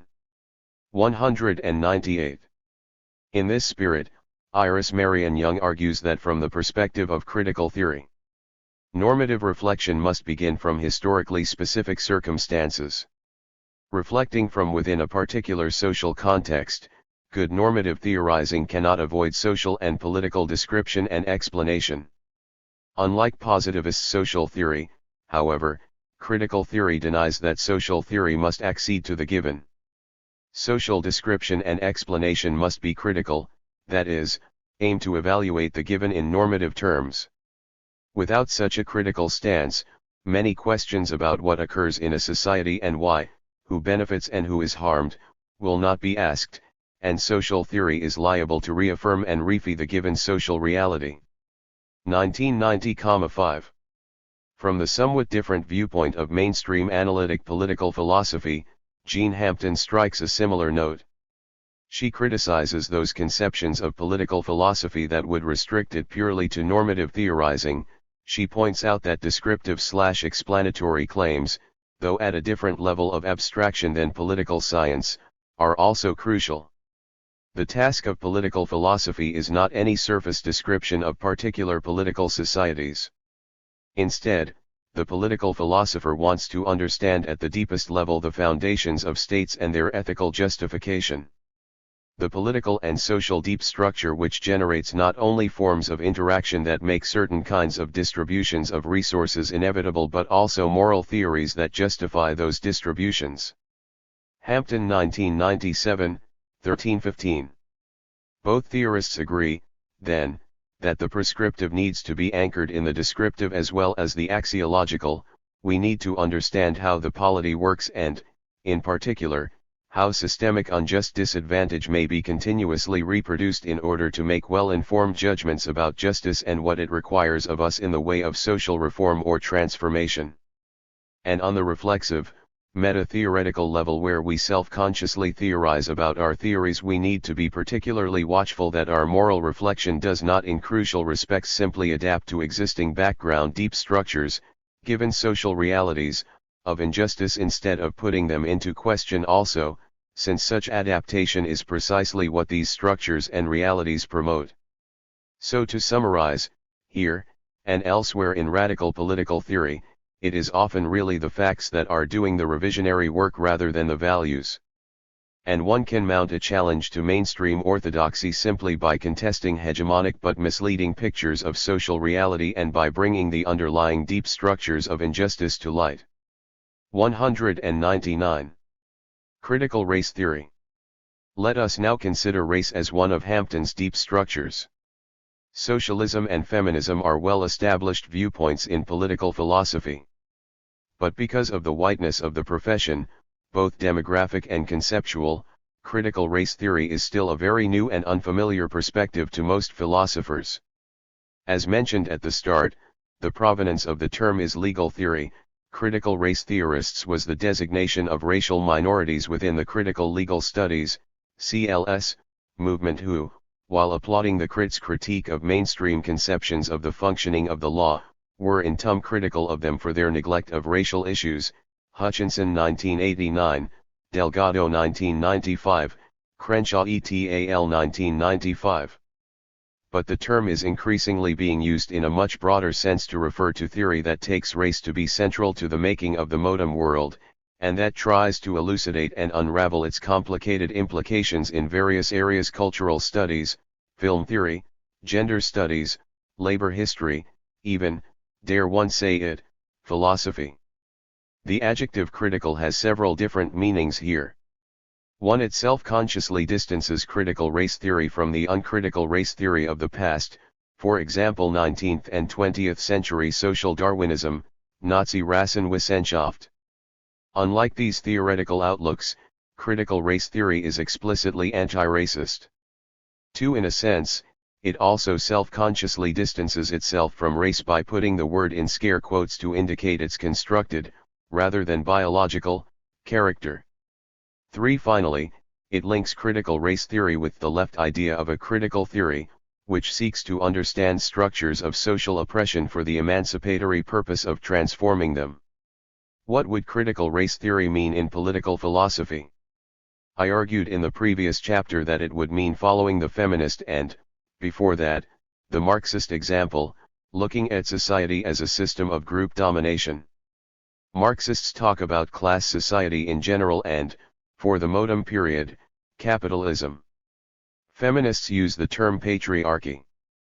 The equivalent theoretical move for critical race theorists in political philosophy, I suggest, would be to revive the term white supremacy. On those rare occasions when the term is used in mainstream discourse, it is employed to refer to the values and beliefs of racist fringe groups, for example, skinheads, the Ku Klux Klan, Aryan nations, and so forth. So the sense intended is really ideational and attitudinal, the individual's subjective beliefs. The usage I am recommending, by contrast, is objective, white supremacy as a politico-economic system founded on white racial 200. Domination.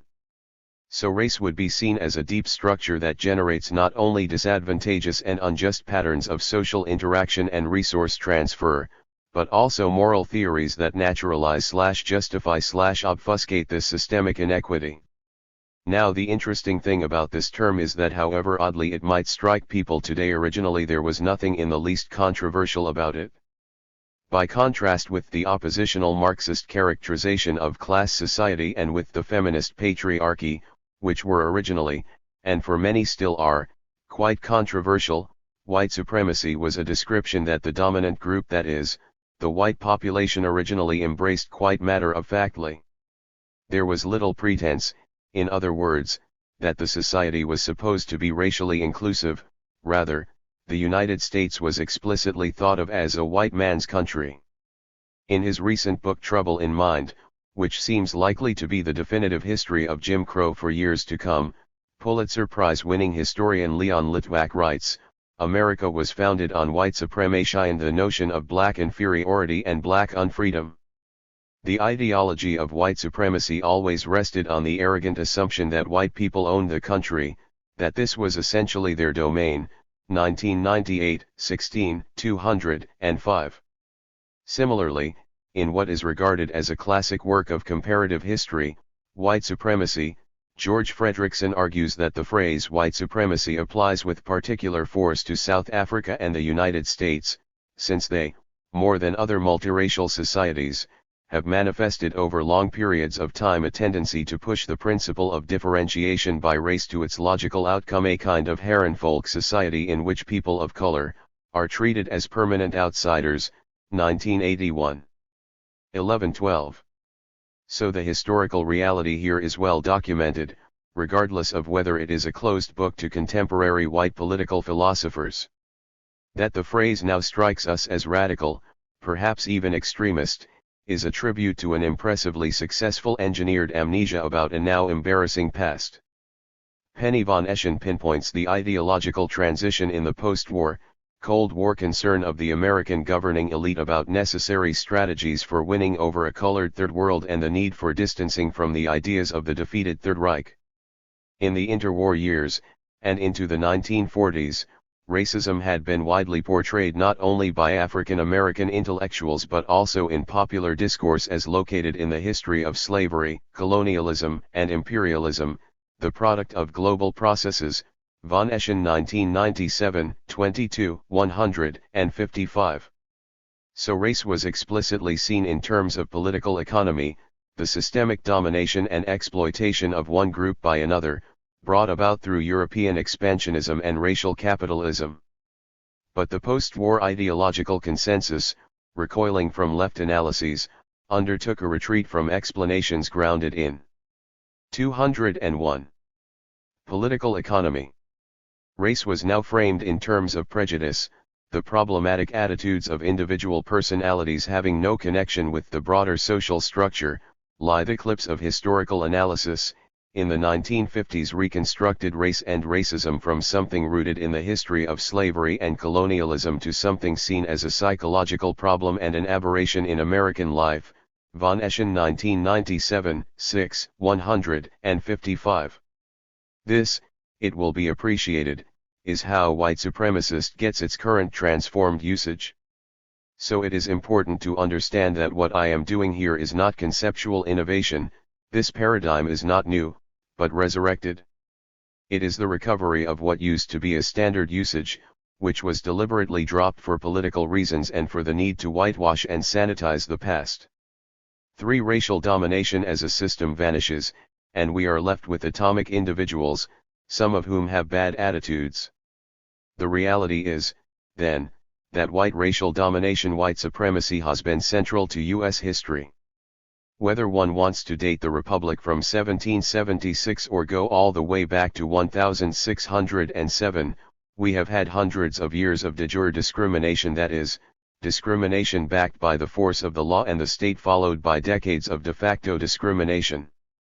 The crucial legal decisions formally ending these practices are all comparatively recent: Brown v. Board of Education in 1954, the Civil Rights Act in 1964, the Voting Rights Act in 1965, the Fair Housing Act in 1968. And in some cases the practices have continued. After a brief period of partial desegregation in education, the country is segregating again, as the Harvard Civil Rights Project has documented. For in fact, in a 2000 New York Times article decrying Lithe lost promise of school integration, some commentators predict that Lithe's central premise of the Brown decision, that integrated public schools are the most important institutions in a pluralistic society, will not survive the 21st century. Less residentially, the country continues to be profoundly segregated, as the authors of American Apartheid have demonstrated, Massey and Denton 1993. And the white backlash against affirmative action, anti-discrimination law, congressional redistricting, and other race-conscious policies has imperiled those gains earlier made. Indeed, Philip Klinkner and Rogers Smith, 1999, argue that substantive racial progress in U.S. history has been confined narrowly to 3 periods: the Revolutionary War, the Civil War, and its aftermath, and the Cold War. It has been motivated by contingent historical circumstances and perceived white benefit, rather than white moral transformation, and it has always been followed by a period of rollback and retrenchment, such as, in their opinion, the period we are living through now. These political truths have, of course, long been recognized in the black radical political tradition. From David Walker and Martin Delany, through Marcus Garvey and W.E.B. Du Bois, to Malcolm X and Kwame. 202.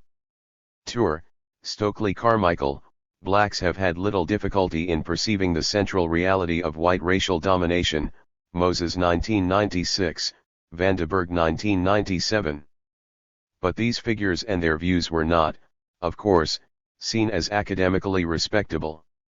Within mainstream political science, as Rogers Smith, 1997, has recently massively documented, the orthodox conception of the American polity as represented by the classic texts of Alexis de Tocqueville, Gunnar Myrdal, and Louis Hartz has been that of a flawed, where flaws are conceded, liberal democracy, the anomaly view of American racism. It is admitted, when it is admitted, that there was some racism, but this admission is at best an offhand or sotto voce concession that does not affect the dominant conceptualizations of the polity itself. In a remarkable evasion of the facts, the systemic subordination of people of color by law and custom is theoretically ignored. Thus, instead of the anomaly view, Smith advocates what he calls the multiple traditions view, which recognizes that alongside the tradition of liberal inclusiveness is also the long-standing tradition of white supremacist exclusion. An older position, more radical than Smith's, is the symbiosis view. It would claim that the divergent traditions are not in any necessary tension, as Smith supposes, since liberalism develops as a racial liberalism so that its crucial terms are really only meant to extend fully to whites, i.e., the human population, Tour and Hamilton 1992, Hochschild 1984, ch. 1. In deciding how to conceptualize the American polity in its present period, then, one would at the very least have to utilize, and work out the implications of the concept of a white privilege that rests on the legacy of white supremacy. And as argued in Chapter 7, some theorists would claim that admittedly in a weaker sense we are still living under white supremacy, though of a de facto rather than de jure form. But in either case, white domination in its various manifestations would need to be recognized and be taken seriously by the political philosopher concerned about justice. White supremacy and racial justice. Yet, as argued, such recognition has not occurred. Instead, I would suggest, most white social and political philosophers work with the philosophical version of the anomaly view. If you think this judgment is unfair, just reflect back, as earlier recommended, on the most important works in political philosophy of the past few decades. Ask yourself, in which of them does the fact of systemic racial subordination, and what is needed to correct for it, get any sustained discussion? Can it be found in Rawls, Nozick, Walzer, Sandel? The answer is, of course, no. It is a rare piece by a 203 white author that begins, as Amy Gutman's article does, racial injustice may be the most morally and intellectually vexing problem in the public life of this country, 1996, 107. In this respect, most white political philosophy reflects its racial origins, its whiteness not in the sense of overtly advocating the racial suppression of people of color, but in the weaker sense of being written from the perspective of white racial privilege, so that certain realities, certain structures of oppression, do not come into view at all, or they do so only distantly, non-urgently, so that no recommendations are made for their elimination. Compare the pejorative Marxist term bourgeois theory, the feminist androcentric theory. If the facts were conceded, their recommendations for justice given their own value commitments would have to be radically different. Consider, as an example, James Sturba's recent prize-winning book on justice, 1998. I am not singling Sturba out as a bad example, on the contrary, he is far more conscientious than most, which is precisely the point. The book is characterized by a self-conscious attempt to be comprehensive in its coverage of contemporary issues, with chapters on feminism, environmentalism, pacifism, multiculturalism, and so forth, as well as constant recourse to the empirical data that I have suggested are crucial to these matters. Moreover, at least nominally, Sturba rejects the anomaly view, since he says explicitly, example 102, that whites have dominated blacks. Yet what I would claim is that Sturba's recommendations, though praiseworthy, are inadequate because they do not appreciate the multidimensionality of white supremacy. Because the details of domination are not spelled out, we do not get enough of a sense of what this means in practice. The whole discussion, especially when compared with his discussion of feminism, is somewhat cursory. In fact, a useful contrast can be drawn between Sturba's treatment of gender and his treatment of race, starting with the formal allocation of a whole chapter to the former, and part of a second chapter to, and merely a subsection of a chapter to the latter. His treatment of gender draws extensively on the impressive body of work by feminist philosophers, which has transformed the way we think about political philosophy. But his book evinces a conspicuous lack of citation of black philosophers, with only one Bernard Boxall even being mentioned. To be fair, other black thinkers are cited. The family as a main site of gender injustice, the need to reform domestic structures, the role of rape and domestic violence in forcibly subordinating women, the ideal of androgyny all get extensive discussion in Sturba's text. The material on race, however, is brief and under-theorized. The book gives no sense of white supremacy as a pervasive system of entrenched racial advantage with interlocking manifestations in numerous spheres that tends to reproduce itself and whose elimination is a requirement for racial justice. 204. In the previous chapter, I suggested that white supremacy has at least 6 dimensions: economic, juridico-political, cultural, somatic, cognitive-evaluative, and metaphysical/ontological. Complete racial justice would thus require eliminating white privilege/advantage in all these areas. I will focus on the economic dimension as the most salient, but I will say something, if only briefly, about the others also, as an indication of how conventional normative discussions would need to be transformed to take account of race. Economic. Let us start with the obvious dimension, the economic, and look at Sturba's treatment. His main subject is the defense of affirmative action against its critics. In the present period of a national rollback of the policy, this position is certainly a stand to be applauded, and I do not have much to add to or criticize in what he says on this familiar topic, Sturba 1998, 105-9. The problem, however, is that because of his inadequate framing of the full dimensions of black economic disadvantage, this measure, even if it were strengthened and retained, can only go a limited way to remedying the situation. To begin with, he gives no discussion of a training program for blacks who lack the skills to be eligible for affirmative action, for example, those in the so-called underclass, Lawson 1992a. Sturba wants to defeat the conservative objection that affirmative action will mean giving jobs to the unqualified, so his focus is on those qualified blacks who are, or are likely to be, the victims of discrimination. But nothing is said about the large number of blacks who don't have the skills, not because of personal irresponsibility but because of an unjust educational system. Historically, for example in the South, fewer resources were allocated to black schools. So children who graduated from such a program were underprepared and not able to compete adequately on equal terms. But if we ask the question of why they lacked the requisite skills, we do not come up against bedrock, or something impermeable to issues of justice, but rather a conscious public policy decision.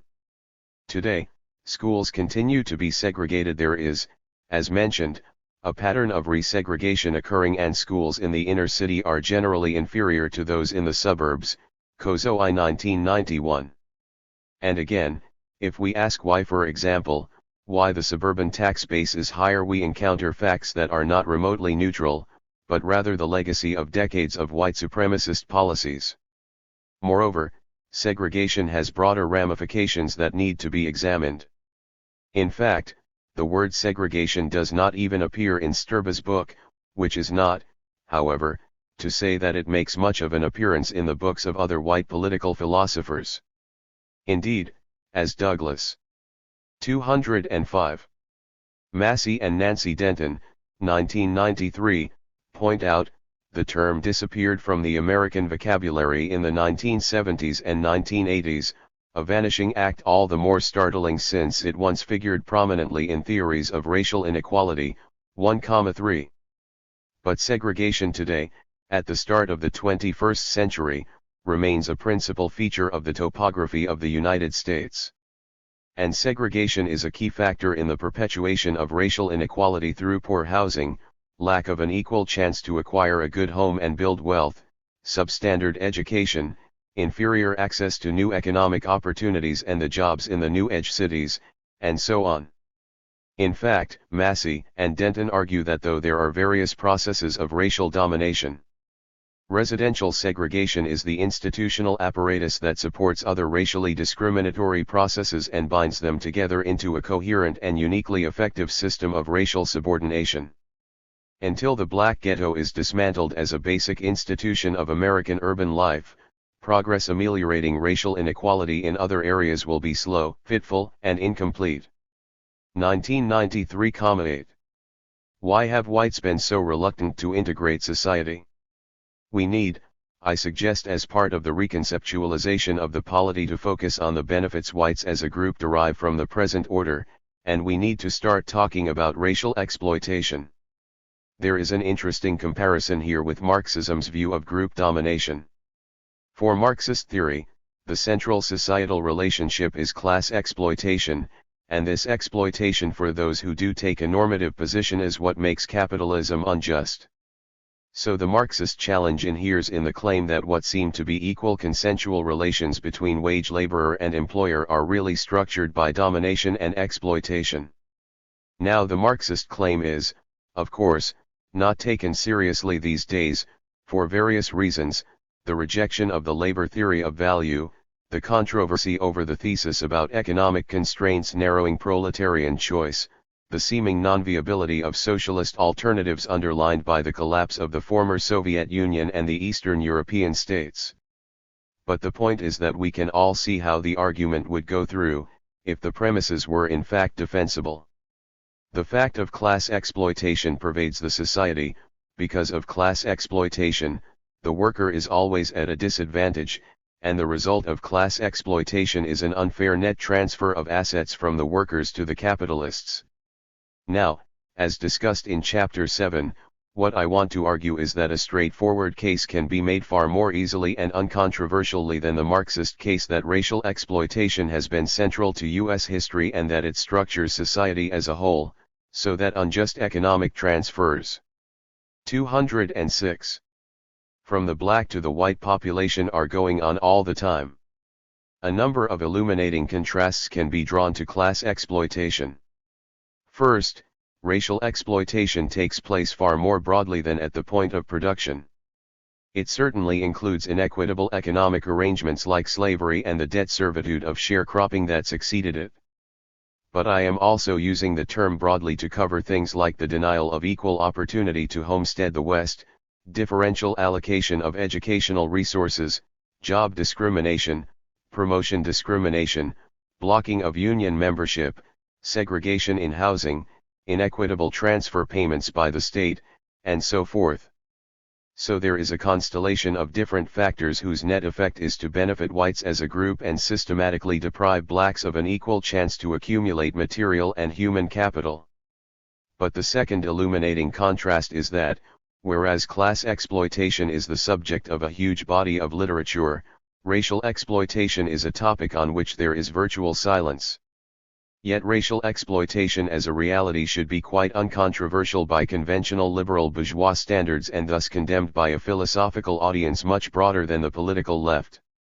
One recent anthology on exploitation in a left-wing series has only one chapter out of 21 on the subject, and it is squeezed into a Marxist framework, with the author conceding at the start that race has been virtually ignored in Marxian theorizing about exploitation. Dymski 1997, 335. And a highly praised liberal treatment by Alan Wertheimer does not even have race in the index, 1999. Finally, whereas class exploitation, at least in Marx's conceptualization, can only be eliminated by moving beyond capitalism to communism, racial exploitation can, in theory anyway, be ended within a capitalist framework. 6. Though undiscussed by philosophers, a growing body of literature elsewhere is beginning to map these processes in their different dimensions. There is older work that is still valuable: Lester Thuro's Poverty and Discrimination, 1969, and Boris Bitker's recently reissued The Case for Black Reparations, 2003. But there are also many more recent books: The Wealth of Races, America 1990, Black Labor, White Wealth, Claude Anderson 1994, The Possessive Investment in Whiteness, Lipsitz 1998, Race, Money, and the American Welfare State, Brown 1999, Being Black, Living in the Red, Conley 1999, and, perhaps most important and most widely read, The Prize-Winning Black Wealth/White Wealth by Melvin Oliver and Thomas Shapiro, 1995.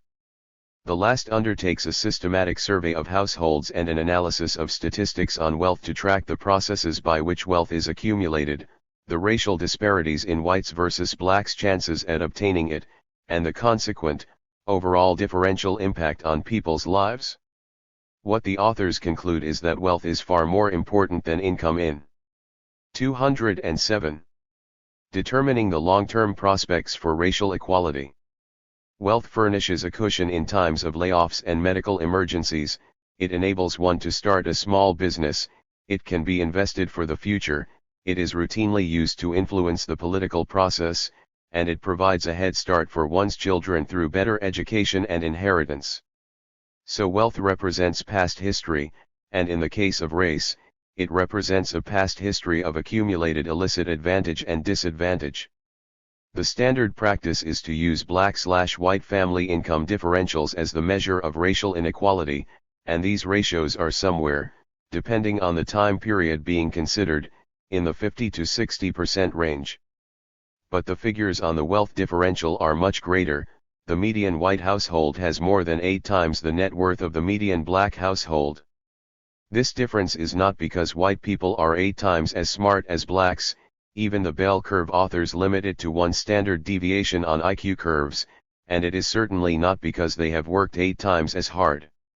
What this differential reflects is systemic illicit advantage, carried out at the personal, institutional, state, and federal level, in pursuance of a policy of privileging the white population at the expense of the black population.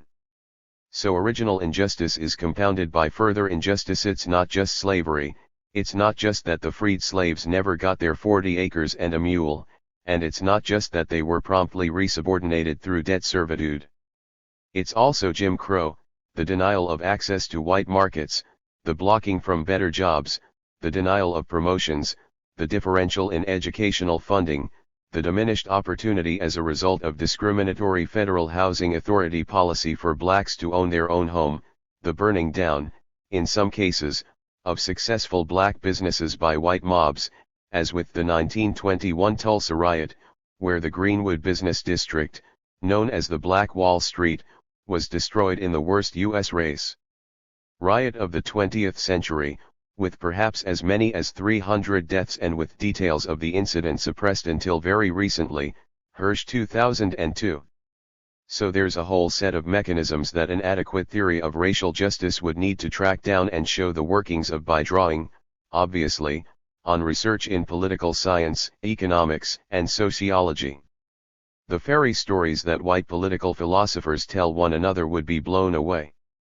As I emphasized at the start, then, it is the facts that would be doing the real work in the argument. These would constitute the equivalent kinds of sociological points for race that, for gender, Sturba does talk about. The basic idea would be to show how systemic racial advantage is produced and reproduced, through mechanisms of racial exploitation that continue in somewhat different forms today. And the implication would be that these facts, put into conjunction with most mainstream 208 values, have radical implications for how we think about justice and what our moral priorities should be. Oliver and Shapiro, 1995, sum up their findings. This book Black Wealth/White Wealth develops a perspective on racial inequality that is based on the analysis of private wealth. Private wealth captures inequality that is the product of the past, often passed down from generation to generation. We argue that, materially, whites and blacks constitute two nations. To take these findings seriously, as we do, means not shirking the responsibility of seeking alternative policy ideas with which to address issues of inequality. We might even need to think about social justice in new ways. 2-9, my emphasis. Note that the claim is not that they have come up with a revolutionary new set of values. After all, they are sociologists, not philosophers. Rather, the point is that simply by documenting, tracking, and analyzing the different mechanisms that have affected the respective fates of blacks and whites, a case can be made for radical conclusions even within a conventional normative framework. As they point out later, the sedimentation of inequality occurred because blacks had barriers thrown up against them in their quest for material self-sufficiency. Whites in general, but well-off whites in particular, were able to amass assets and use their secure economic status to pass their wealth from generation to generation. What is often not acknowledged is that the accumulation of wealth for some whites is intimately tied to the poverty of wealth for most blacks. Just as blacks have had cumulative disadvantages, whites have had cumulative advantages. Practically, every circumstance of bias and discrimination against blacks has produced a circumstance and opportunity of positive gain for whites. When black workers were paid less than white workers gained a benefit. When black businesses were confined to the segregated black market, white businesses received the benefit of diminished competition. When FHA Federal Housing Authority 1 policies denied loans to blacks, whites were the beneficiaries of the spectacular growth of good housing and housing equity in the suburbs. The cumulative effect of such a process has been to sediment blacks at the bottom of the social hierarchy and to artificially raise the relative position of some whites in society. 50-51. I apologize for the length of this quotation, but I would argue that it vindicates my point about where the real challenge posed by theories of racial justice lies. In which book on justice that you have read in the last 30 years do facts such as these appear? Here we have vividly illustrated the thematic/conceptual whiteness of political philosophy, a process of massive injustice carried out over decades which is all but ignored in the most prestigious publications on the subject. 209. And this brings me to another way in which Sturba's treatment of racial justice needs supplementation.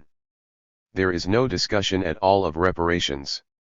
This issue has never gone away in the black community, and in recent years it has gained renewed vigor because of the precedents in dealing with Native Americans, the Japanese Americans interned during World War II, the Canadian government's treaty with Native peoples, and the German reparations to Israel.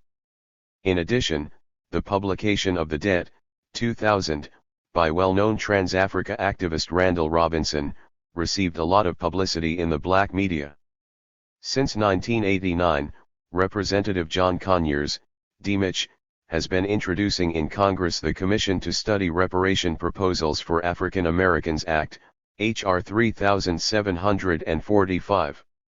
So far it has yet to make it out of committee, but it has the endorsement of many mainstream black organizations, such as the National Association for the Advancement of Colored People, NAACP, and the Southern Christian Leadership Conference, SCLC. There is also a national umbrella group focused specifically on this question, the National Coalition of Blacks for Reparations in America, NCOBRA, and various prominent black intellectuals and lawyers have called for a public discussion of the issue as well. The argument would be that blacks have been systematically deprived of an equal opportunity to accumulate material and human capital, whereas whites in general have illicitly benefited from this, so reparations are owed on respectable Lockean grounds. McGarry 1999, Boxill 2003. No extensive opposing literature on this subject has been produced by white philosophers, since it is seen as so off the wall, when it is seen at all, as to not even need a reply. But the basic counterargument would probably be the point that the same persons are not involved, since both the perpetrators and the original victims of slavery are long since dead. There are two rejoinders here. The first is to argue that the descendants of the victims are still suffering the long-term consequences of these processes, even if it is just slavery that is considered. Moreover, if the indictment is directed against white supremacy more broadly, and not just slavery through mapping the kinds of discriminatory practices Oliver and Shapiro describe, then in most cases it will be people still living today who have been directly affected. And certainly the paper trail by which subsequent generations have been disadvantaged is far more easily retrievable here, since these are 20th century practices. One would point to the massive disadvantage blacks suffer today in terms of inferior education, lower life expectancies, differential incarceration rates, worse jobs, confinement to unsafe neighborhoods, and so forth, all of which can plausibly be traced to the legacy of white supremacy with the help of fact-finding books like Oliver and Shapiro's. See also, more recently, Conley 1999. Moreover, it is not as if it would be necessary to 210. Reduce whites to penury to achieve racial economic justice. Rather, all that would be required is a policy of progressive taxation to redistribute illicitly acquired wealth. Overall, then, I think that the issue of reparations deserves to be taken far more seriously by mainstream political philosophy than it has been. Juridico-political. Let me turn now more briefly to some of the other dimensions of white supremacy that would need to be discussed in any serious, racially informed treatment of social justice, beginning with the juridico-political. Whereas economic justice, if not racial economic justice, has been a staple topic of the discussions of the last 3 decades with familiar debates among egalitarians, libertarians, and Rawlsian liberals on what a fair distributive pattern would be, or whether there should be a pattern at all, juridico-political questions tend to be presupposed as resolved. Liberalism as a political philosophy may be divided between left and right wings, but liberalism in the broad umbrella sense is supposed to be uncontroversially committed to the equal personhood of its citizens, from which equality before the law and equality of citizenship rights smoothly follow. The exact strength of property rights and their normative justification are subject to dispute, but the rights to equal protection and equal democratic input into the political process are taken for granted. These were, after all, precisely the spoils of liberalism's historic victory over autocracy and, Filmarian, patriarchy. So in mainstream discussions of justice, the legitimacy of a liberal democratic framework is usually simply presupposed, not seen as in any way problematic, and after some standard boilerplate on the subject one moves quickly on to more interesting issues. But as argued in chapters 5 and 6, it is really only the white, male, population who were the beneficiaries of this historic defeat of the regime of ascriptive hierarchy. In the colonial world, and certainly in the United States, a new system of ascriptive hierarchy was established. Race, and in the framework of this system, people of color, especially blacks, were subpersons rather than persons. As such, they were not entitled to equal rights and protections, equal treatment under the law, and equal political input. On the contrary, it is the law itself that contributed to their oppression, by helping to make race, whiteness/non-whiteness, in the first place, L6 Pez 1996, and by continuing to be deeply implicated in the maintenance of white racial domination overtly at the time of slavery and legalized segregation, more subtly at the present. The whiteness of mainstream political philosophy is perhaps nowhere more clearly illustrated than in its failure to discuss these issues. They are not a problem for the 211 population of persons who draw the discipline's map of what is important and central, as against what is residual and marginal, so they are not a problem. But once one begins from the actuality that the United States has historically been a Herrenvolk democracy, rather than the Tocquevillian/Myrtlean/Hartzian fantasy tacitly presupposed by most mainstream white political philosophers, it is obvious that the debates taking place in legal theory over the role of the law and race, Delgado 1995, Crenshaw et al. 1995, have to be central to political philosophy also. The paradigm shift required here is more radical than that implicit in the century-and-a-half-old Marxist critique of bourgeois democracy, for the reality is that, for a population historically equated to 3/5 of a human being and judged by the Supreme Court in 1857 to have no rights which the white man was bound to respect, not even the qualified equality of bourgeois democracy has been attained. To repeat my point of chapter 6, to assume that normative equality and the presumption of equal personhood and corresponding socio-political status have been achieved for this subpopulation is to beg all the crucial questions. Yet such a begging is precisely what routinely obtains in most texts on justice. Moreover, it would be a serious mistake to assume that the existence of anti-discrimination laws on the books today at least demonstrates the commitment in theory to eliminating unequal treatment. One also has to ask what resources are allocated for their enforcement, what kinds of criteria must be met for violation to be established, upon whom the burden of proof falls. Consider the case of housing discrimination, for example. Massey and Denton, 1993, earlier cited, have argued that the 1968 Fair Housing Act was intentionally designed so that it would not and could not work, 195. Through a combination of the removal of enforcement mechanisms, lack of follow-up by the Department of Housing and Urban Development, HUD, widespread regional variation in enforcement, a short statute of limitations, the requirement that the plaintiff hire a lawyer and prove discrimination, and the stipulation of limited punitive damages for the very few discriminators actually taken to court and successfully prosecuted, the law can be and is routinely violated with impunity, 195 to 200. Unsurprisingly, then, 35 years after its passage, the country is still massively segregated, and it remains much more difficult for blacks and Latinos to get mortgages in the first place. A front-page Chicago Tribune story from late 2002 cited a study that pointed out that on a national basis, blacks were 2.3 times more likely to be refused a conventional mortgage than whites, and Latinos were 1.5 times more likely to be denied. A spokesperson for ACORN, the Association of Community Organizations for Reform Now, attributed the differential to continuing institutional racism. b. As a result, minority rates of home ownership have still not caught up with white rates. 212. Similarly, Steven Steinberg, 1999, who sees the essence of American racial oppression in the racial division of labor, argues that despite civil rights legislation, employment discrimination is widespread, even when candidates for a position are identical in everything but skin color. He contends that most employers have negative views of blacks as workers, that to the extent that there is a black middle class, it is an artifact of affirmative action policy, the reflection of government intervention rather than the lowering of racist barriers in occupations, and that middle-class blacks in corporate management and the business sector continue to be segregated within these structures. 216, 222, 226-29.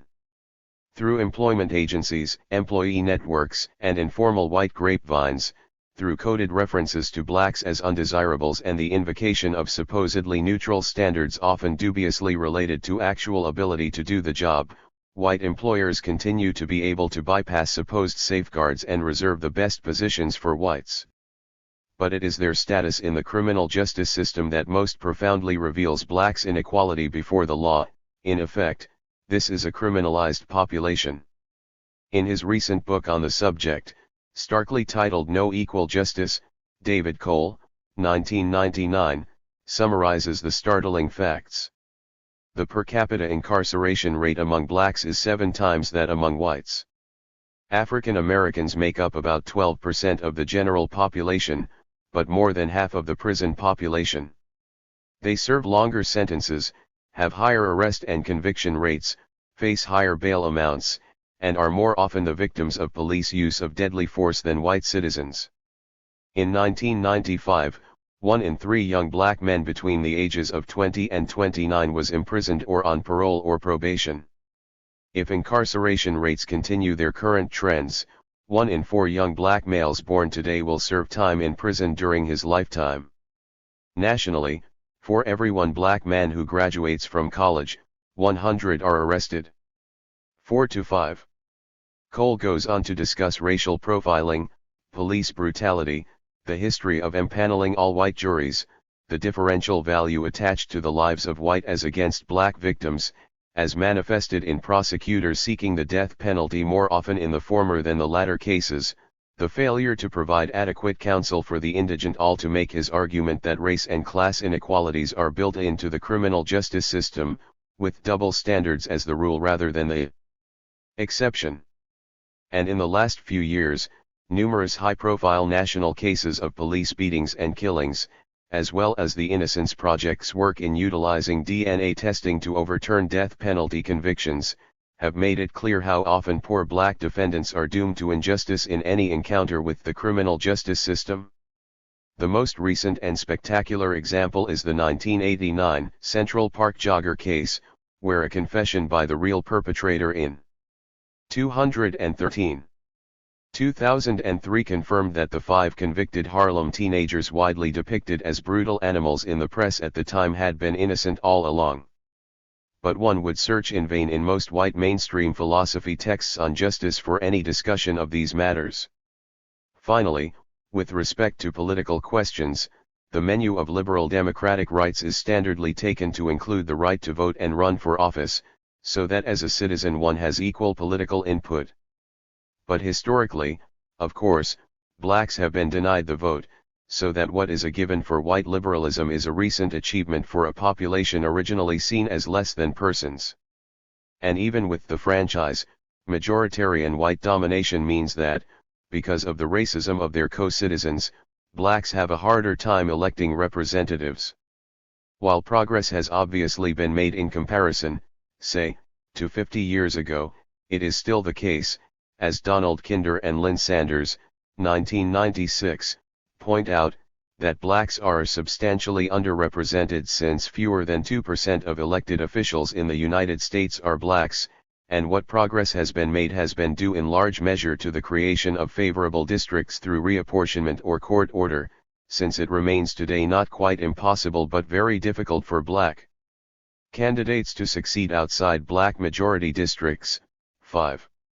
And nationally, as Lonnie Guinier, 1994, has argued, it raises the general problem first discussed at the time of the founding by James Madison, though not, of course, in connection with race, of majority tyranny.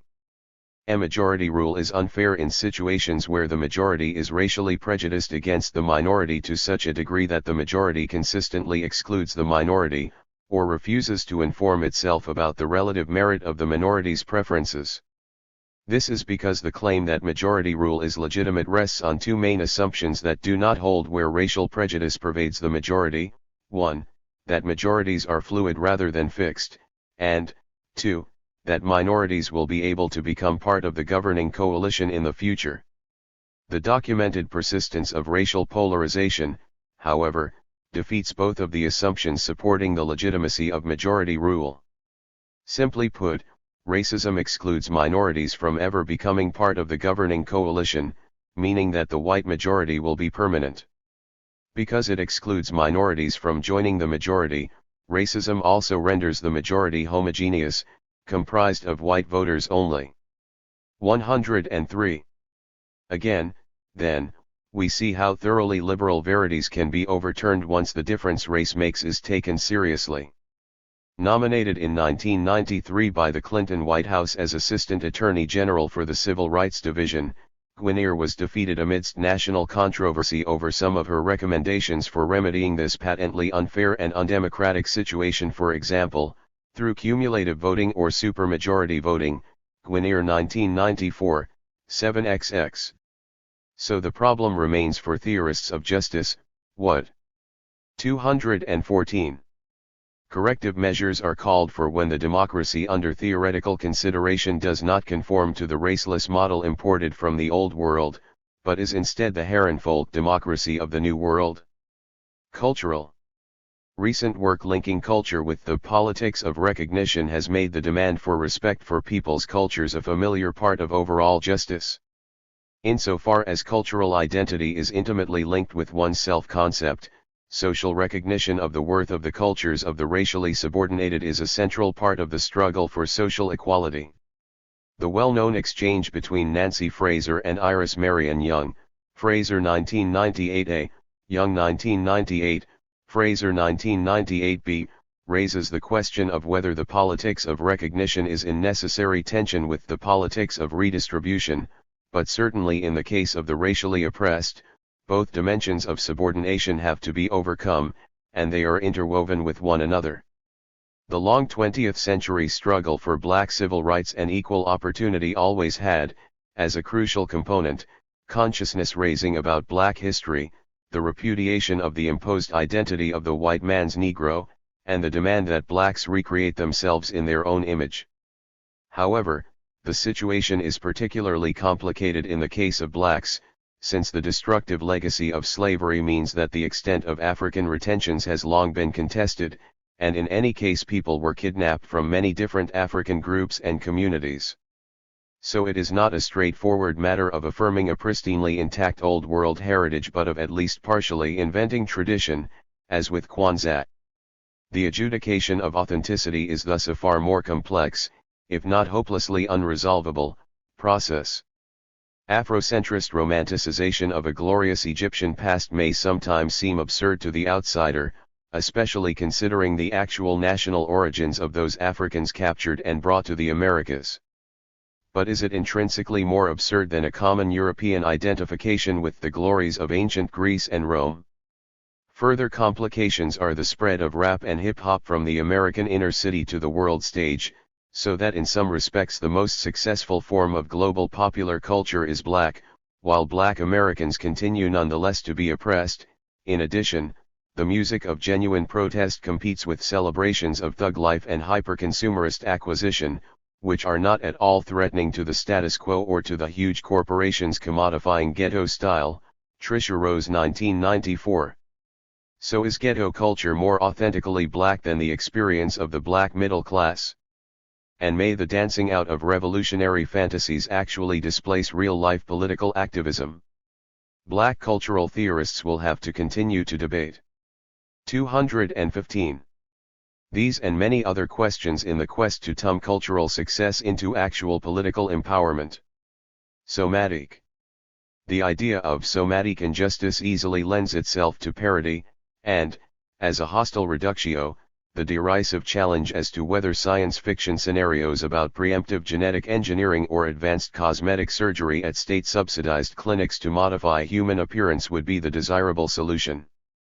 It might be argued variously that beauty is in the eye of the beholder, that membership in the dominant race is no guarantee of attractiveness, since many whites would be judged plain or ugly by conventional standards, that society pays too much attention to looks anyway, and that, in any case, this is hardly an appropriate matter for public policy.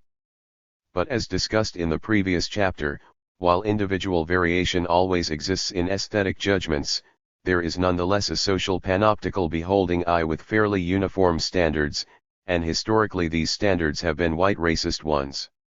Essentially, the body beautiful has been the white body. It is the somatotype that, with the increasingly global dissemination of Western popular culture, is projected as the planetary ideal.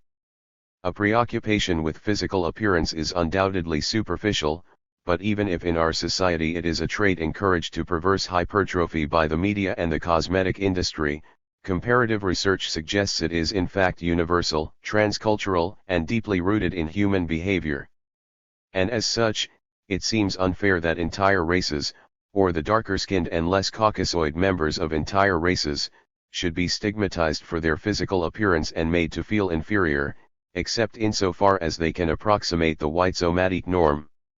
Mixed-race individuals, light-skinned blacks and Latinos, with European features and some Asian ethnic groups are sometimes more acceptable. The racist caricatures of the physical appearance of non-whites, especially blacks, are no longer routine in the iconography of the West. But the absence, or the considerable diminution, of negative images, is not enough. What will also be required is the positive projection in the image industry of the full range of human physical types, thereby affirming in fashion, the movies, on television, in magazine covers, that beauty is to be found in all races, all skin colors, all phenotypes, and not just restricted to whites. Cognitive evaluative. The cognitive evaluative may seem more instrumental to the achievement of justice than a part of justice itself. One thinks of the ideal observer of mainstream monological ethical theory or the dialogical ideal speech situation.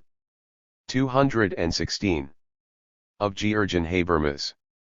But while the substantive goal is undeniably the most important thing, a procedural aspect is also involved, insofar as we commonly speak of giving people a fair hearing and readily pass judgments on the injustice of not doing so. What I want to suggest is that one of the most important, though most subtle and elusive, aspects of white supremacy is the barriers it erects to a fair hearing. It is not merely that people of color are trying, against vested white interests in the status quo, to make a case for the economic and juridico-political injustice of their treatment. It is that they are additionally handicapped in doing so by having to operate within a white discursive field. In other words, the framework of debate is not neutral. It is biased by dominant white cognitive patterns of structured ignorance, an overt or hidden white normativity, and a conceptual recalcitrance to accommodating certain realities.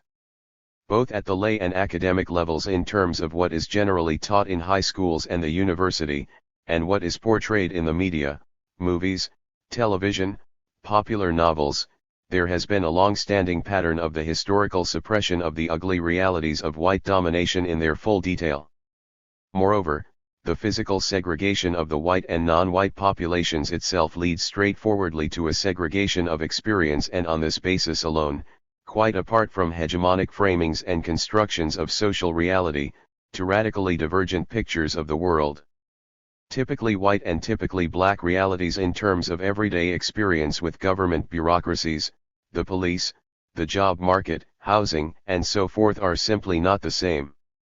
So at the basic factual level, many claims of people of color will just seem absurd, radically incongruent with the sanitized picture white people have of U.S. history. Thus, they will be viewed with an a prioristic skepticism. In addition, the tendency to take whites as the reference group and/or the default mode, the continuing prevalence of victim-blaming stereotypes in the white population about blacks in particular, as documented in sociological surveys, and the global framing of the United States as a liberal democracy with at worst a few flaws cumulatively militate against acceptance of the picture of structural racial subordination. Descriptive concepts about the possibilities for agency and social mobility, normative concepts about freedom, equality, and self-reliance, will all be deployed not in a colorless ideational vacuum but on the basis of a racialized life world that makes a neutral argumentative encounter between whites and non-whites very difficult. The achievement of racial justice will require, in part, the recognition of how profoundly racial injustice reflexively affects, at the meta-level, the very ways in which we talk about justice, the silences and evasions not even heard and seen as such as illustrated by the very fact that I have had to list them in this and the previous chapter. 217. Ontological. Finally, I want to conclude by underlining that in a sense it all comes down to the ontological, the original injustice, of which the preceding are just different manifestations, of the failure to see people of color as full persons in the first place. At the most basic normative level, this failure of reciprocity of an equal I-to-thou relationship, as against the tutoying of social inferiors, of equal respect shapes everything else. If the creation of whites has been the elevation of one group of human beings as superior not merely as reflected in social structures, but as molding their own psychology and very being, then in the end, the dismantling of white supremacy will require an ontological leveling, ontological equality, the end of the differentiation, once overt and de jure, now hidden and de facto, between persons and subpersons. In this spirit, the collective around the journal Race Trader have called for the abolition of the white race, not, of course, through a conservative color blindness, which by refusing to see race and white racial privilege only perpetuates their existence, but through the genuine dismantling of the supports of whiteness. And, to be sure, this matter is not to be directly legislated into existence, or rather non-existence, rather, it will be the cumulative result of social change, the eradication of the multiple social structures that underpin the social ontology of hierarchy. From the non-recognition symbolized by the absence of a national monument to the black victims of slavery to the using of Native American figures as mascots for sports teams, the moral economy of the white nation is still comfortable with a disrespect for people of color that is not even seen and realized to be such. Only when such social dissent becomes genuinely unthinkable, spontaneously rejected without the need for elaborate, or indeed any, argumentation, will one really be able to say that whites have ceased to be white. And this will require, at the profoundest internal level, the rethinking and transformation of oneself, in keeping with the classic Socratic tradition of a justice that requires not merely social but individual change. The unwhitening of mainstream political philosophy has barely begun. A prerequisite is an end to the pattern of theoretical evasion by white political philosophers and their acknowledgement at the conceptual level of the historic reality and continuing significance of white supremacy. 9. The racial contract as methodology. Finally, I close by replying to Jorge Garcia's recent, 2001, full-length critique of my book, The Racial Contract, Mills 1997, and by giving, much more briefly, rejoinders to some criticisms from other writers. Choosing this as a final chapter is appropriate for a number of reasons. Classic social contract theory has a descriptive as well as a normative dimension, insofar as the idea of a contract captures the idea that society is a human creation. But the atomic individualism of mainstream contractarianism obviously bears no relationship to the actual history of human societies. However, in the racial contract, and also in a later expository paper, Mills 2000, I argue that social contract theory can be put to surprisingly radical ends once we drop its misleading social ontology and use the apparatus to map domination instead. The theoretical framework of white supremacy and the correspondingly necessary prescriptions for racial justice that were discussed in the previous 2 chapters can be translated into contractarian language, thereby challenging the pseudo-racelessness of the discourse of mainstream political philosophy. One would theorize white supremacy as a specific instance of what I have called, more generally, the domination contract, Mills 2000, and then work out what would ideally be required to dismantle it. In this way, and in keeping with my declared project of turning the apparatus of liberal Enlightenment theory to radical ends, I would have shown how a transformed contractarianism could become part of the arsenal of a new critical theory to deal with race. However, Garcia is dubious about this enterprise, in part because of his own competing understanding of racism. He is the author, among 219, 220 other writings, of an important and widely anthologized article, The Heart of Racism 1996, which offers an analysis of racism in individualistic and volitional terms. The title encapsulates his thesis, that racism is essentially in the heart and is a matter of ill will. So apart from the simple need to answer what is certainly the best critique of the racial contract to appear thus far, it will also give me the opportunity to engage with an approach neatly polar to my own, a contrast not merely between left and right, but between social structural accounts of racism and white supremacy, like my own, which see racial domination as normatively central to the making of the modern world, and psychological, vice-based accounts like Garcia's, which deny that the West's moral code has itself been a racialized one. And finally, doing a reply should be useful just in helping to clear up for readers some possible confusions and misunderstandings about my strategy in the book. I will divide my reply into 2 sections, first answering what I take to be Garcia's major critical points, and then moving on to his long list of minor critical points. Reply to Garcia's major critical points. That Garcia misunderstands the aim of my book The Racial Contract, thereby vitiating his main critical points, is no more simply and directly expressed than in his title itself, The Racial Contract Hypothesis, 2001. The title implies what Garcia goes on to say explicitly, that the racial contract is something like a social scientific hypothesis, and thus it is to be judged by, and live up to or fall short of, the criteria of adequacy standardly applied to such hypotheses. In a sentence, he sees me as positing the racial contract as a literal event that constitutes a social scientific explanation of white racism. For a comparable theoretical misunderstanding, in this case one that imputes to me a literally contractual account of the creation of the modern state, see David Theo Goldberg 2002, 37-39. 2 And this judgment of his is not 1, not 2, but 3 stages removed from reality. The racial contract was not intended by me to be taken literally. I am not offering a social scientific explanation of anything, and to the extent that I am offering an explanation or a perspective, it is about white supremacy, not white racism.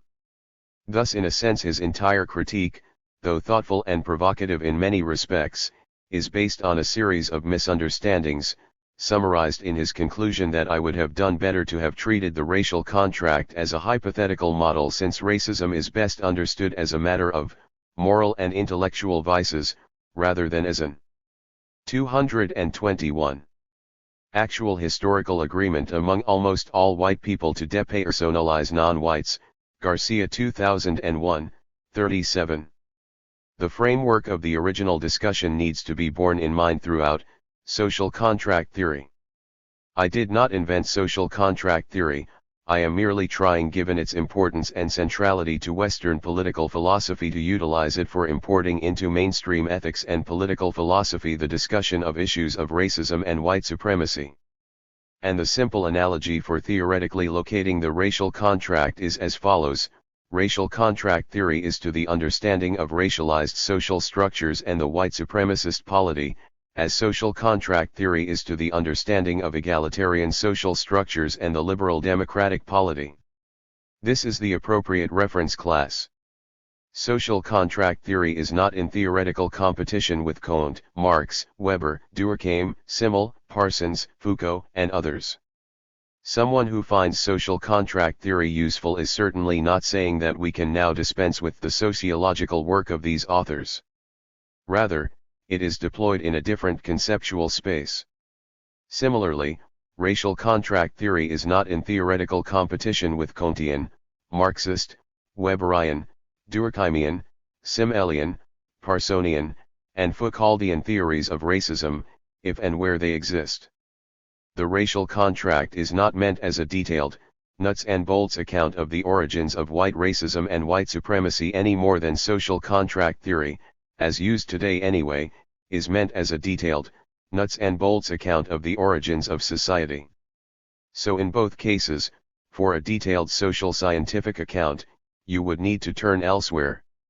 Now in my follow-up expository paper that Garcia cites, Race and the Social Contract Tradition, Mills 2000, I claim to make more explicit than I did in my book this use of contract, and I go on to distinguish three ways in which the contract can be thought of descriptively, as literal, as hypothetical in the idealized reconstruction sense, and as hypothetical in the useful model sense, 442-44. Note, because of a mix-up in titles, this paper is mistakenly identified by Garcia in his article as White Racial Interests. I cite Ernest Barker, Peter Laslett, and Gene Hampton as endorsers of this third sense, and I suggest that that is the best way to think of the racial contract. Any reader will appreciate that this is the very sense that Garcia himself recommends as the only defensible one, contract as hypothetical model rather than actual historical fact. But Garcia sees my move here not as explication but as backing J away, a definite repudiation J of and retreat from what I say in the book.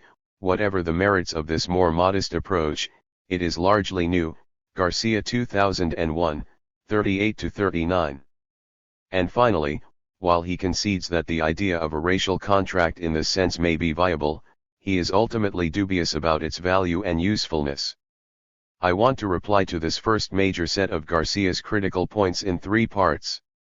I will argue that 1. The book itself makes clear that I meant the useful model way, rather than the actual historical fact way, of understanding the contract, so that no later retreat is involved. 2. Explanation in contract theory is at a different level of abstraction than in social scientific theory. 3. The textual passages Garcia cites have been misinterpreted by him. Useful model versus 2 actual historical fact. Here is the positive evidence. To begin with, in the introduction, which is, after all, where the author tells you what she is going to do, I give the rationale for using contractarianism this way as a means of deghettoizing work on race, and I describe the racial contract as one possible way of making this connection with mainstream theory. Mills 1997, 3, New Emphasis. The very fact that I use the term possible should make it clear that I think a number of strategies are possible and that the racial contract, since it is only one of them, could not be a literal fact in the sense Garcia attributes to me. Moreover, I go on to qualify this proposed employment with the conditional insofar as contractarianism is thought of as a useful way to do political philosophy. 7, New Emphasis, which should make it plain that I don't necessarily think it is the most useful way to do political philosophy, but that I am willing to go along with the program for the duration. In other words, if we're going to work within a contractarian framework, and there are arguments both pro and con doing so, then at least let's get straight on what the initial contract really was. Finally, the penultimate paragraph of the introduction states that the book can be thought of as resting on 3 claims: existential, conceptual, and methodological. And what I identify as the existential claim is not that there actually was a literal racial contract. Rather, I locate the idea of a contract under the third category, the methodological claim. As a political system, white supremacy can illuminatingly be theorized as based on a contract, and note the enclosure within scare quotes between whites, a racial contract. 7. So the introduction makes plain to the reader that the contract is being used as a methodological device. Insofar as to use Garcia's phrase there is a racial contract hypothesis, then, that hypothesis would be the second-level claim that the idea of a racial contract is an illuminating way to theorize white supremacy. It would not be the first-level claim that the racial contract exists. So the debate would be the methodological. 223. 1 over how useful a contractarian approach is, not the existential one over whether there really was a contract. The existential claim I do make is that white supremacy exists. This is the pertinent hypothesis, if one wants a hypothesis about existence. But the racial contract isn't a hypothesis in this sense, but a theoretical strategy, which one can find more or less useful, on the level of abstraction appropriate to the conceptual space of social contract theory, not social scientific explanation, for conceptualizing and explaining white supremacy, and bringing it into the same universe of discourse as social contract theory. Moreover, additional evidence can be found in my second book, Blackness Visible, Mills 1998. Since Garcia cites from this work as well to make his case, it seems legitimate for me to do the same. The Racial Contract and Blackness Visible came out within a few months of each other, late 1997 and early 1998, and the final drafts were being rewritten over the same period. In 2 chapters of Blackness Visible, chapters 4 and 5, I specifically address the question of the origins of white racism, and I offer respectively the following 2 lists of explanations: culturalist explanations, psychosexual explanations, politico-economic explanations, ch4, and various rival theories: ethnocentrism on a grand scale, religio-culturalist predispositions, the ideology of expansionist colonial capitalism, the rationalizations of psychosexual aversions, calculated rational choice power politics, ch5, Mills 1998, 78-79, 100. Nowhere on either of these 2 lists do I cite the racial contract, whether as superior to the others or as at least a contender. What is the reason for this silence? A becoming modesty? Not at all, not that I'm not a becomingly modest guy. The simple answer is, to repeat, that I did not see the racial contract in this light, as an entry in such an explanatory competition. Rather, I saw it as a device compatible with a wide range of explanations, theoretically agnostic on these social scientific debates and so not linked to any particular one, though at least minimally committed to seeing race as constructed rather than natural.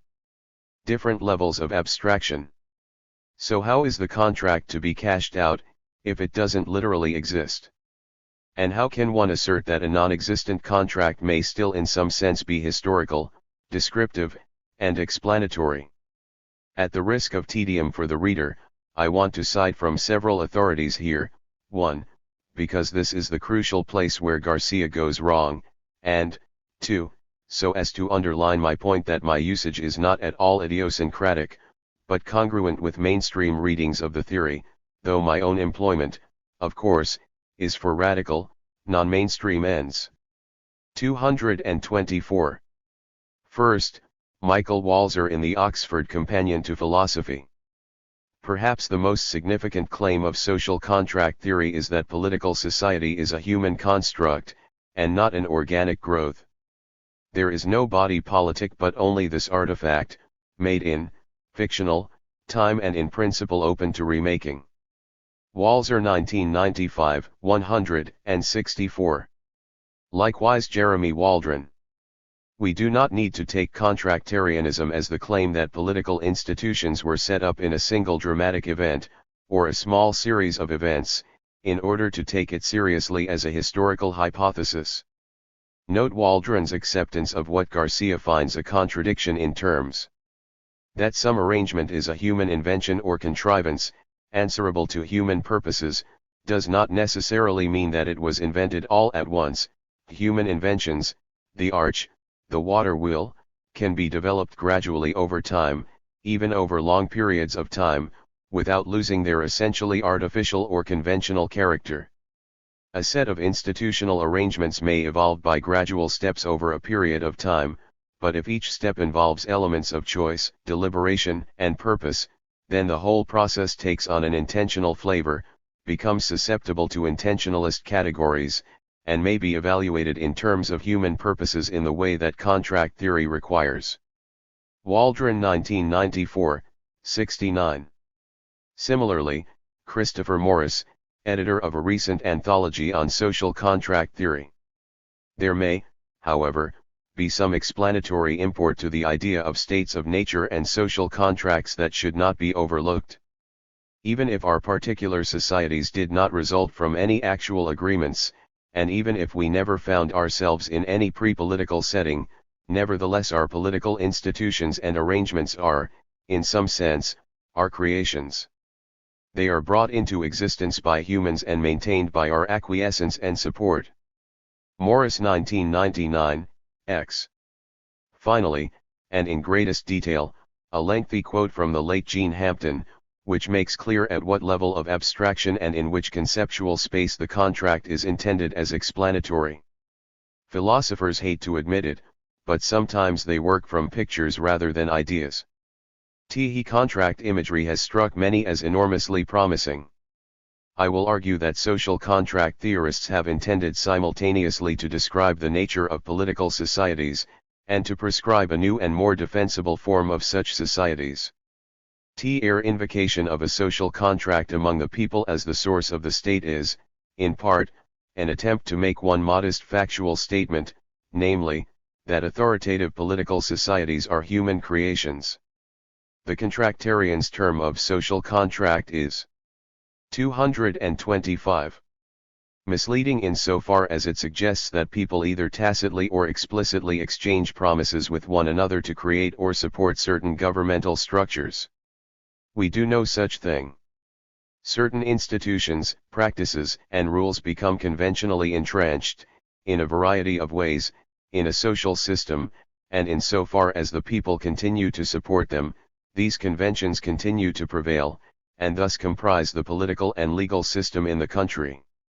Social contract arguments for the state can be interpreted so as to provide plausible descriptions of political societies as conventionally generated human creations, far more plausible, indeed, than rival divine rights arguments or natural subjugation theories. Hampton 1993, 379-83, note the conceptual space tacitly presupposed in Hampton's list of theoretical rivals, and imagine the comparable candidates for race. For all these theorists, then all well known in the field contract can be descriptive and explanatory without being a literal event. So it is in this sense that we need to think of the racial contract. The racial contract is not real, actual and historical as a formal contract signed, or formally agreed to, by the global tribe of white people. What would this, the literal contract, mean? That I really thought all the white people in the world had gathered around a big table, a really big tableen, signed a contract to subordinate people of color? How could anybody seriously attribute this view to me? Nonetheless, it is real, actual and historical in the sense of the intentional creation by white people of racialized institutional arrangements and social practices.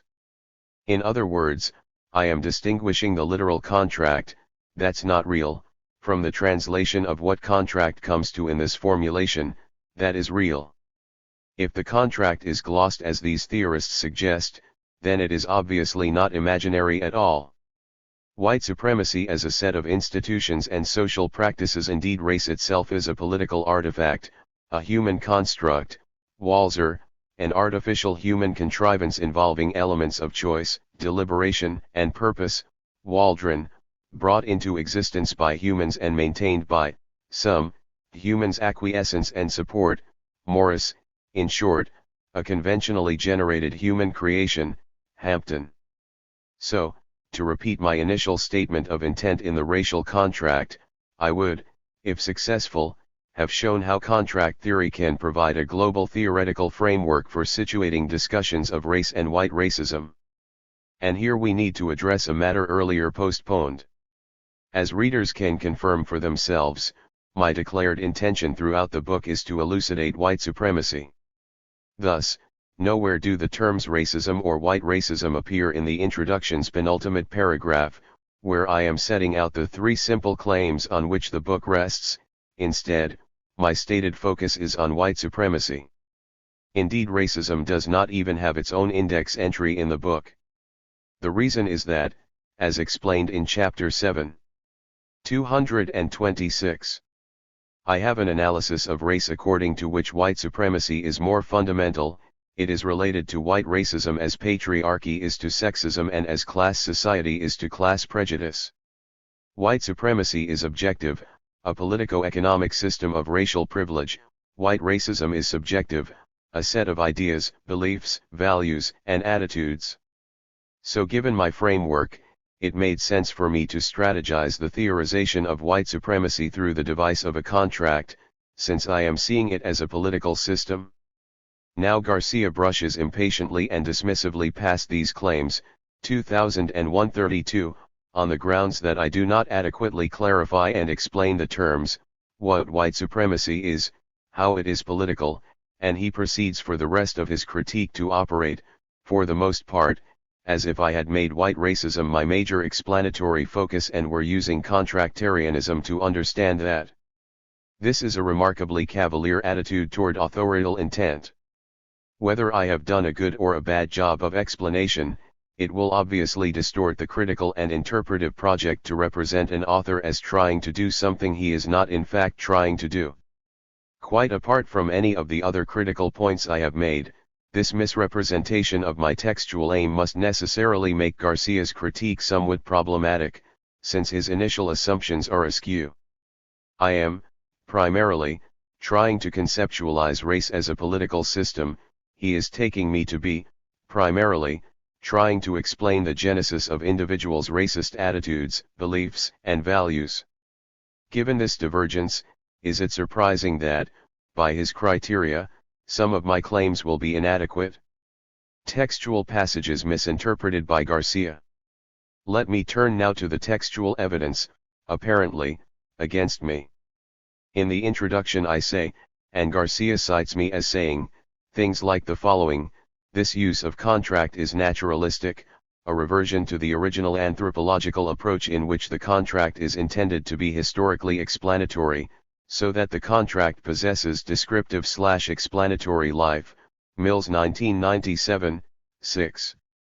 And more generally, I use the racial contract, descriptively, to explain the actual genesis of the society and the state, the way society is structured, the way the government functions, and people's moral psychology.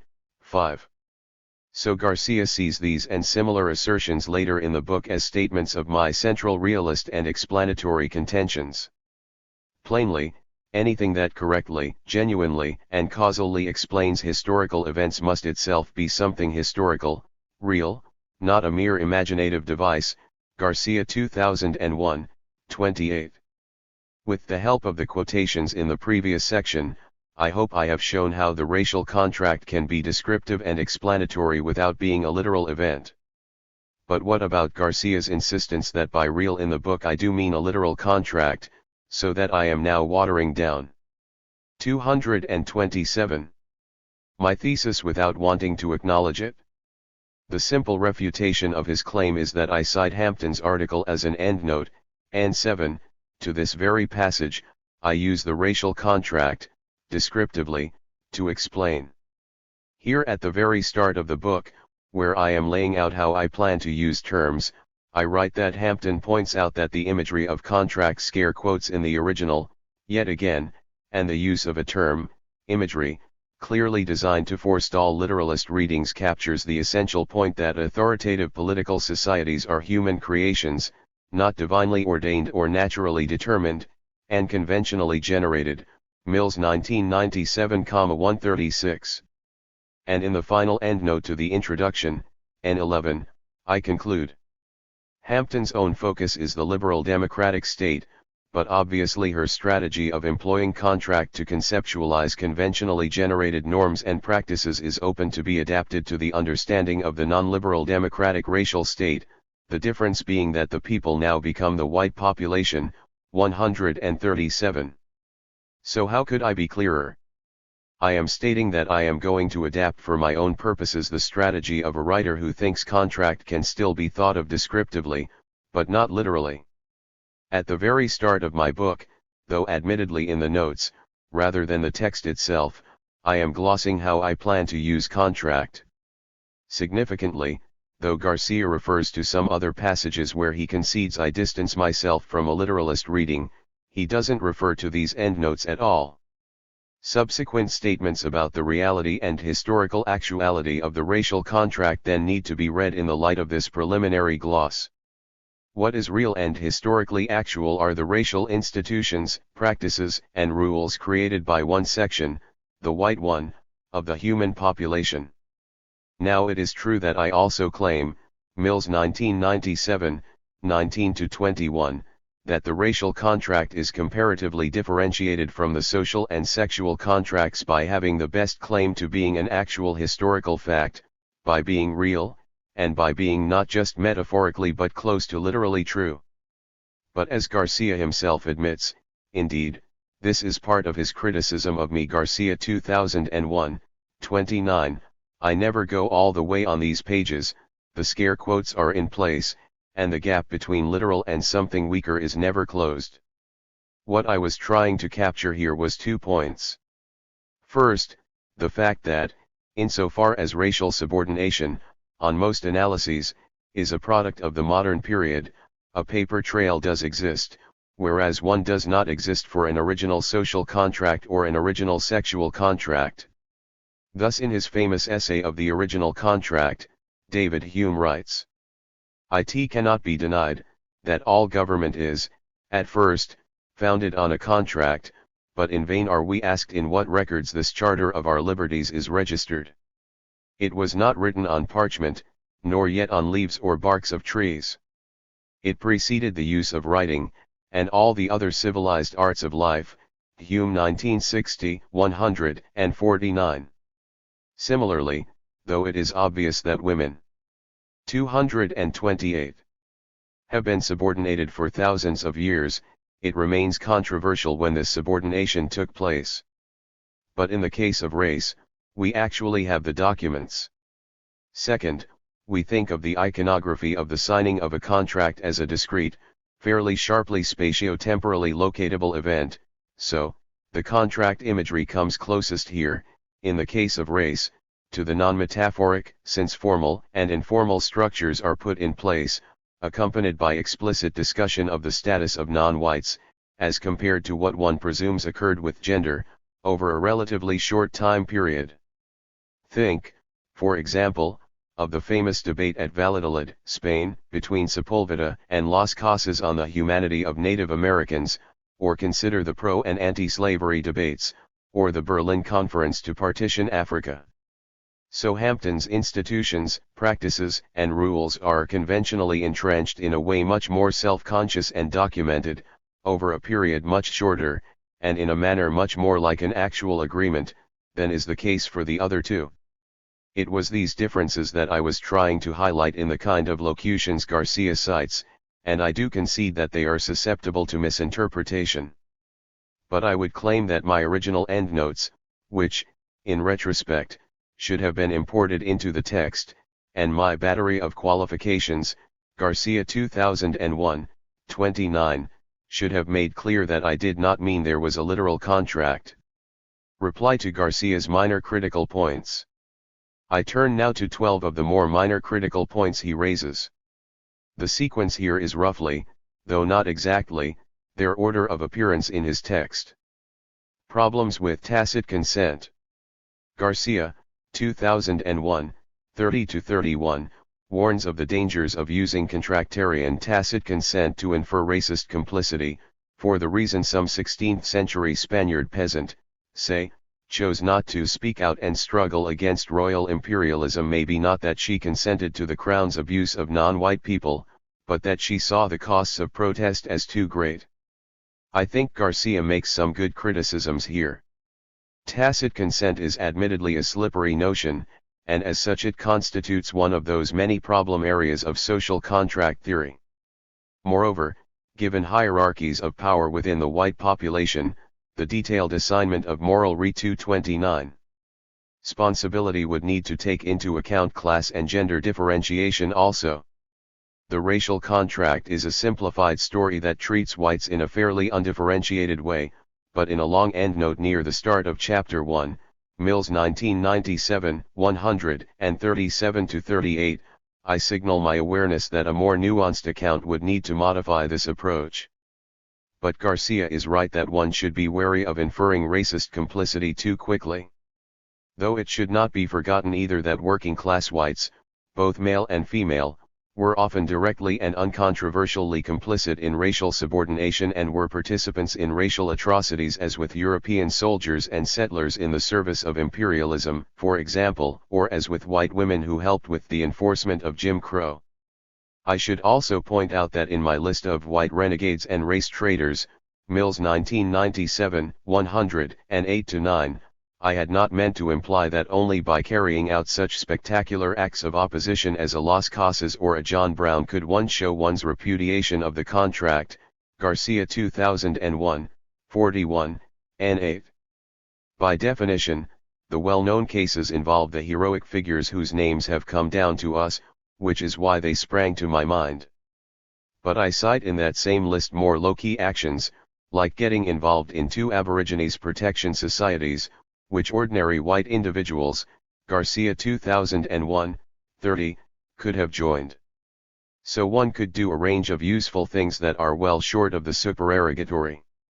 More generally, it needs to be remembered that I am sketching moral issues in broad strokes, as one would expect of a theory concerned primarily with the macro issue of race as a political structure of domination, rather than the micro-issues of individual racism, culpable intent, and personal vice/virtue.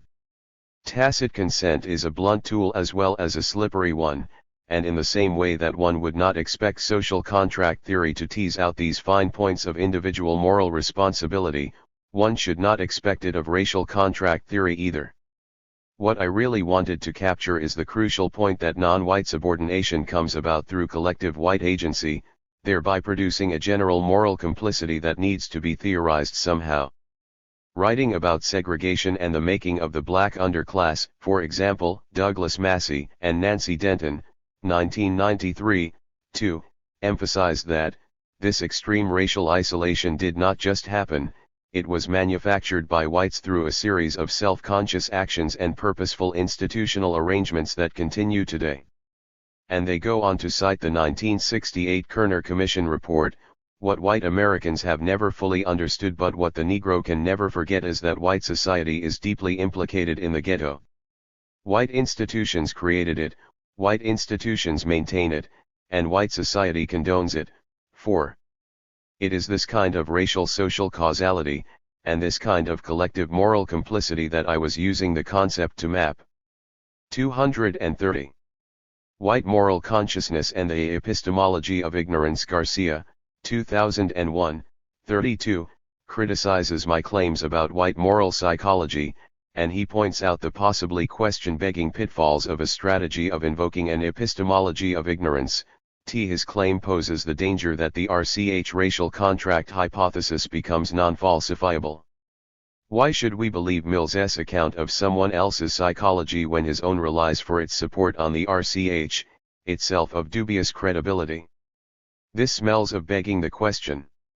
The claims about white moral consciousness are not based a prioristically on the racial contract, rather, the racial contract is used to conceptualize and explain, in the sense earlier glossed, these claims.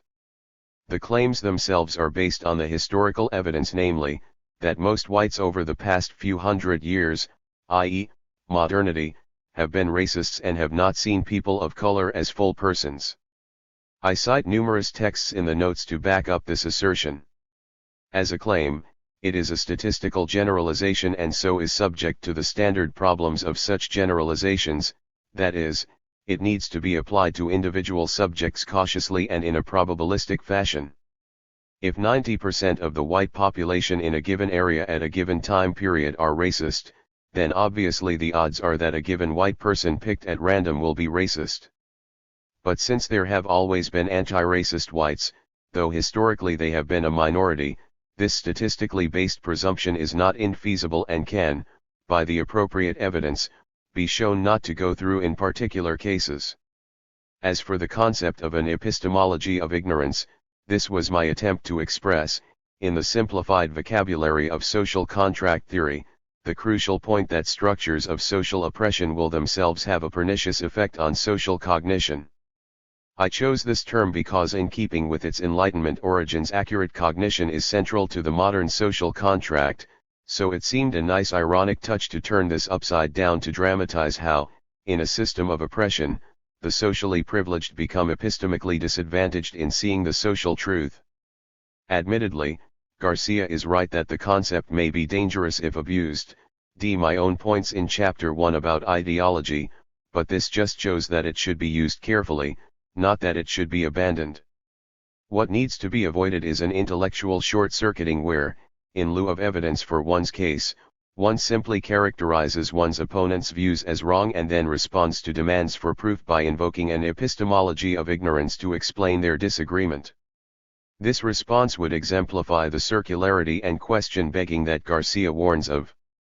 Instead, the proper approach is to provide the evidence first and only then bring in, as a possible explanation, the suggestion of group-based cognitive distortion. In the book, I give part of this evidence, which is why I draw so 231 heavily on extra-philosophical texts, history, political science, etc. This evidence, I claim, shows that white racism has been the norm for the modem period and that most whites have actively supported or gone along with the various structures of racial domination central to the making of the modem world.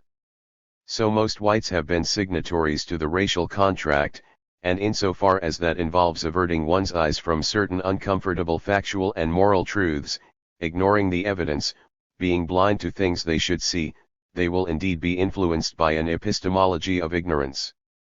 Finally, it should not be thought that this idea is extremist, thereby overstating the cognitive reality. Think of the fantastic distortions and misrepresentations, at both the lay and scientific levels, of the history of Africa, the conditions of slaves, the achievements of native peoples. Consider, for example, Leon Litwack's recent book on Jim Crow, and its description of typical patterns of white cognition. My problem started when I began to comment on what I saw, recalled a black woman born into an impoverished family in Durham, North Carolina. I insisted on being accurate. But the world I was born into didn't want that. Indeed, its very survival depended on not knowing, not seeing and, certainly, not saying anything at all about what it was really like. The happy, carefree darkies had become what they had always been, necessary figments of a vivid white imagination, found now mostly in the images and artifacts of popular culture, in renditions of a history whites wanted so desperately to believe. To flatter their egos, as well as to assuage their doubts and apprehensions, whites during slavery had invented the figure of Sambo. If whites embraced this image during slavery, they became downright ardent in their reverence for it after emancipation. They needed Sambo more than ever before. Between 1890 and World War I, white Southerners went to extraordinary lengths to mythologize the past, to fantasize an Old South, a Civil War, a Reconstruction, and a Negro that conformed to the images they preferred to cherish, images that both comforted and reassured them. Whether in published histories, school textbooks, or public displays, the revision of history in the late 19th century came to accord with the selective memory of white Southerners.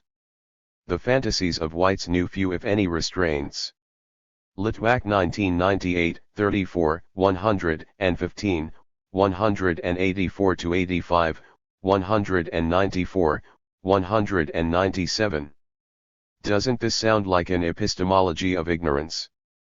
The racial contract as allegedly wrong about non-white perspectives on white racism. Garcia, 2001, 32-33, disputes the racial contract's claim to capture, in a philosophical framework, non-white lay understandings of race. First, 232. The RCH is a rather novel, technical, and arcane notion. Second, there is evidence that many non-white people, specifically African Americans, see our national situation rather differently from the way Mills does. Garcia goes on to cite various statistical findings about black opinion and about the present situation of blacks. Obviously, for the layperson not familiar with contractarianism, the racial contract will not be immediately transparent, and it will need some facilitative pedagogical glossing. But once done, I would claim that the crucial ideas whites constructing themselves by mutual agreement as superior to other races, developing a racist ethic accordingly, and exploiting other races through institutionalized socio-economic structures do indeed resonate with the ordinary thinking of non-white peoples, both historically and currently. Indeed, the latter resonance has been no more clearly demonstrated to me than by the success of the book with students of color in particular, as reported to me by many of the professors across the country who have assigned it in their courses. The statistical evidence Garcia cites on Black American opinion, Garcia 2001-33, does not constitute a refutation of the book's claims, because he is simply focusing on the wrong question. The answer blacks give to the question of what is the most pressing problem in the black community is not necessarily the same as the answer they would give to the question of what is the most important cause of the disparities in the socio-economic conditions of blacks and whites. The racial contract is seeking to answer the latter question, and it gives as an answer the history and continuing legacy of white supremacy. I am sure that the same people who are concerned about teenage pregnancy, drugs, and alcohol, and crises in values would not claim that these factors are, for example, the main cause of the remarkable statistic earlier mentioned, that in 1990 blacks owned only 1% of U.S. wealth. Similarly, an opinion poll among blacks in contemporary South Africa might well choose the AIDS crisis as the most urgent issue currently facing the black community, but surely they would not cite AIDS as the main explanation for black disadvantage, rather, they would point to apartheid and its legacy. And in fact I don't even have to speculate on this, since I actually took the trouble to look it up.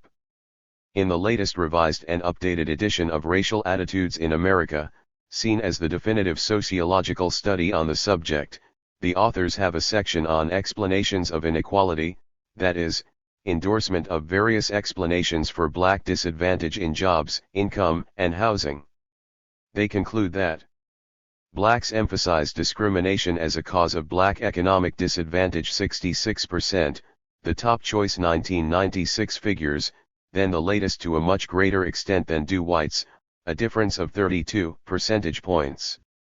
Thus blacks 233 and whites point in different directions when accounting for black disadvantage. Blacks see the main source as white discrimination, whereas whites see the main source as lack of motivation by blacks. It is evident that black and white Americans perceive and define the most important causes of racial inequality in American SIC from quite different vantage points. Schumann et al. 1997,253-56. This is the question Garcia should have focused on, and the answer given is obviously congruent with what I say in the book. Moreover, even if problematic black behavior were a contributing cause of black disadvantage, Garcia 2001, 33-34, as he claims, this position is not incompatible with the racial contract's claim that white supremacy is the major cause. Finally, with respect to Garcia's point, 2001, 33, that black unemployment is now, or was then, down to 8%, black unemployment goes up and down with the fluctuations in the economy, but the point is that at all times it is between 2 to 3 times the rate of white unemployment, and it is this differential that is the manifestation of systemic white advantage. And, in fact, with the advent of the bear market and recession since Garcia wrote, blacks have been laid off at higher rates than whites, which has always been the historic pattern. Supposed false dichotomies and mistaken claims to explanatory superiority. Garcia, 2001, 34, 36, suggests that I present readers with a false dichotomy of racism as random and unpredictable, an anomaly, and racist acts as a manifestation of the racial contract, when there are clearly other explanatory possibilities.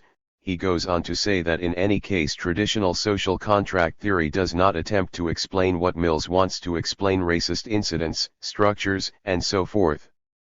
First, my use of the term anomalous in the book section in question, Mills 1997, 121-22, which I should perhaps have explained more, was in specific reference to the political science literature earlier cited on race, the anomaly theory of American racism as classically expressed in the work of Alexis de Tocqueville, Gunnar Myrdal, and Louis Hartz, and as discussed by Roger Smith in an important 1993 article to which I refer the reader on that same page, 122. And the dichotomy is not that between different explanations of racism but that between different conceptualizations of the American, or, more generally, Western implanted, polity and the role of racism within it.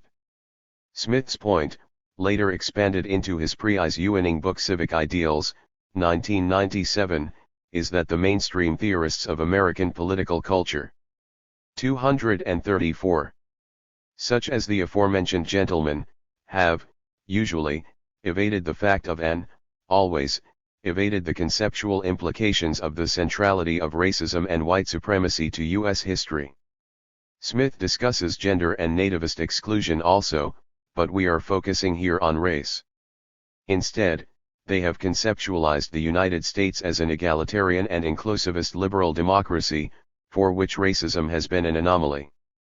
To this the anomaly view of American racism Smith contraposes his own multiple traditions view. So these are standard terms in the literature. I will here pointedly repeat the quote I use in the book itself, thereby underlining my contention that it was there all along for Garcia to read. Thus he says, The cumulative effect of these persistent failures to lay out the full pattern of civic exclusion has been to make it all too easy for scholars to conclude that egalitarian inclusiveness has been the norm, whereas the exceptions obviously have great claim to be ranked as rival norms. Smith 1993, cited in Mills 1997, 160, and 73. So the target is not the idea that racism is accidental, to which I am contrasting the RCH, the target is the idea that egalitarian inclusiveness has been the norm and that racist exclusion has been the deviation, to which I am contrasting the alternative picture of the book, in which racism is central. Note again, then, the consistency of Garcia's misinterpretation, which runs like a red thread through his critique. I am discussing two alternative ways. Why these two? Because they're standard in the literature, of conceptualizing the American and, more generally, the modern, Western implanted polity, one in which racism is an anomaly and one in which racism is the norm, or at least a norm, one modeled by the social contract and one modeled by the racial contract. And I am saying that the second is obviously superior, since it corresponds to the historical reality. Garcia, on the other hand, thinks I am offering a false dichotomy of social scientific explanations, racism as accidental, unpredictable, random, or racism as explained by the racial contract. Second, I would claim that mainstream social contract theory's failure to explain racism or, given my preferred analysis, failure to acknowledge/conceptualize white supremacy is precisely the point. Modern political theory is ostensibly egalitarian, thereby denying the normative validity of ancient and medieval systems of ascriptive hierarchy. That's why the starting point is the freedom and equality of men in the state of nature. But the whole point of my critique, and the earlier feminist critique, is that while, normative, class hierarchy is challenged as, for example, in Sir Robert Filmer's patriarchalism, systems of racial and gender ascriptive hierarchy are not, indeed, they are inscribed in the theory. That Garcia misses a point so basic to the argument of my book suggests that he has not really understood it. Or 235. Perhaps better, though I do not have the time to pursue this point here, what blinds him to my argument is his own refusal to recognize racism as an alternative normative system, the real dominant intellectual tradition of the modern period. Garcia, 35-36. To cite a quotation I have used before, from George Moss, racism as it developed in Western society was no mere articulation of prejudice, nor was it simply a metaphor for suppression, it was, rather, a fully blown system of thought, an ideology like conservatism, liberalism, or socialism, with its own peculiar structure and mode of discourse, indeed the most widespread ideology of the time. 1997, 9, 231, my emphasis.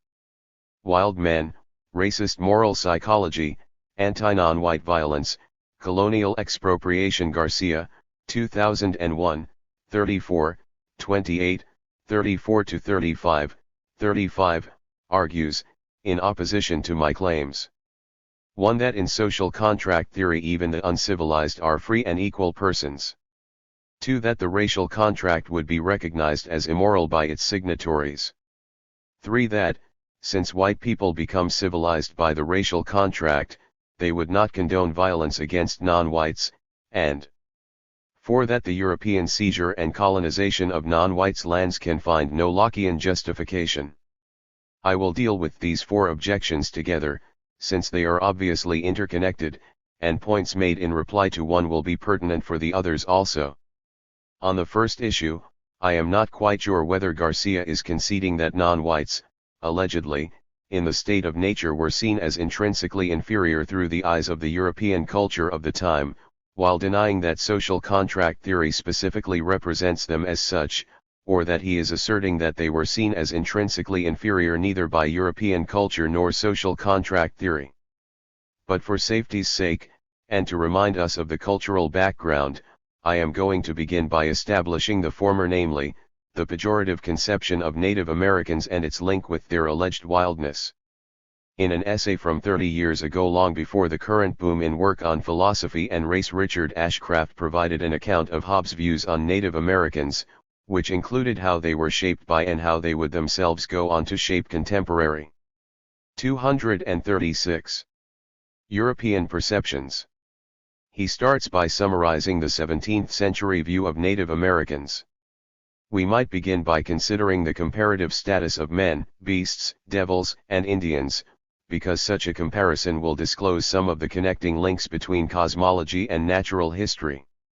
In the clear light of Aristotelianism, men stood above the beasts, and, Christians added, devils were beneath the latter. The exact classification of Indians posed something of a problem, however, since they were men who lived like beasts and, generally, worshipped the devil. Traditionally, it was assumed that beasts were distinguishable from men in the grand scheme of things, because, among other reasons, the former were irrational creatures and therefore not subject to the law of nature.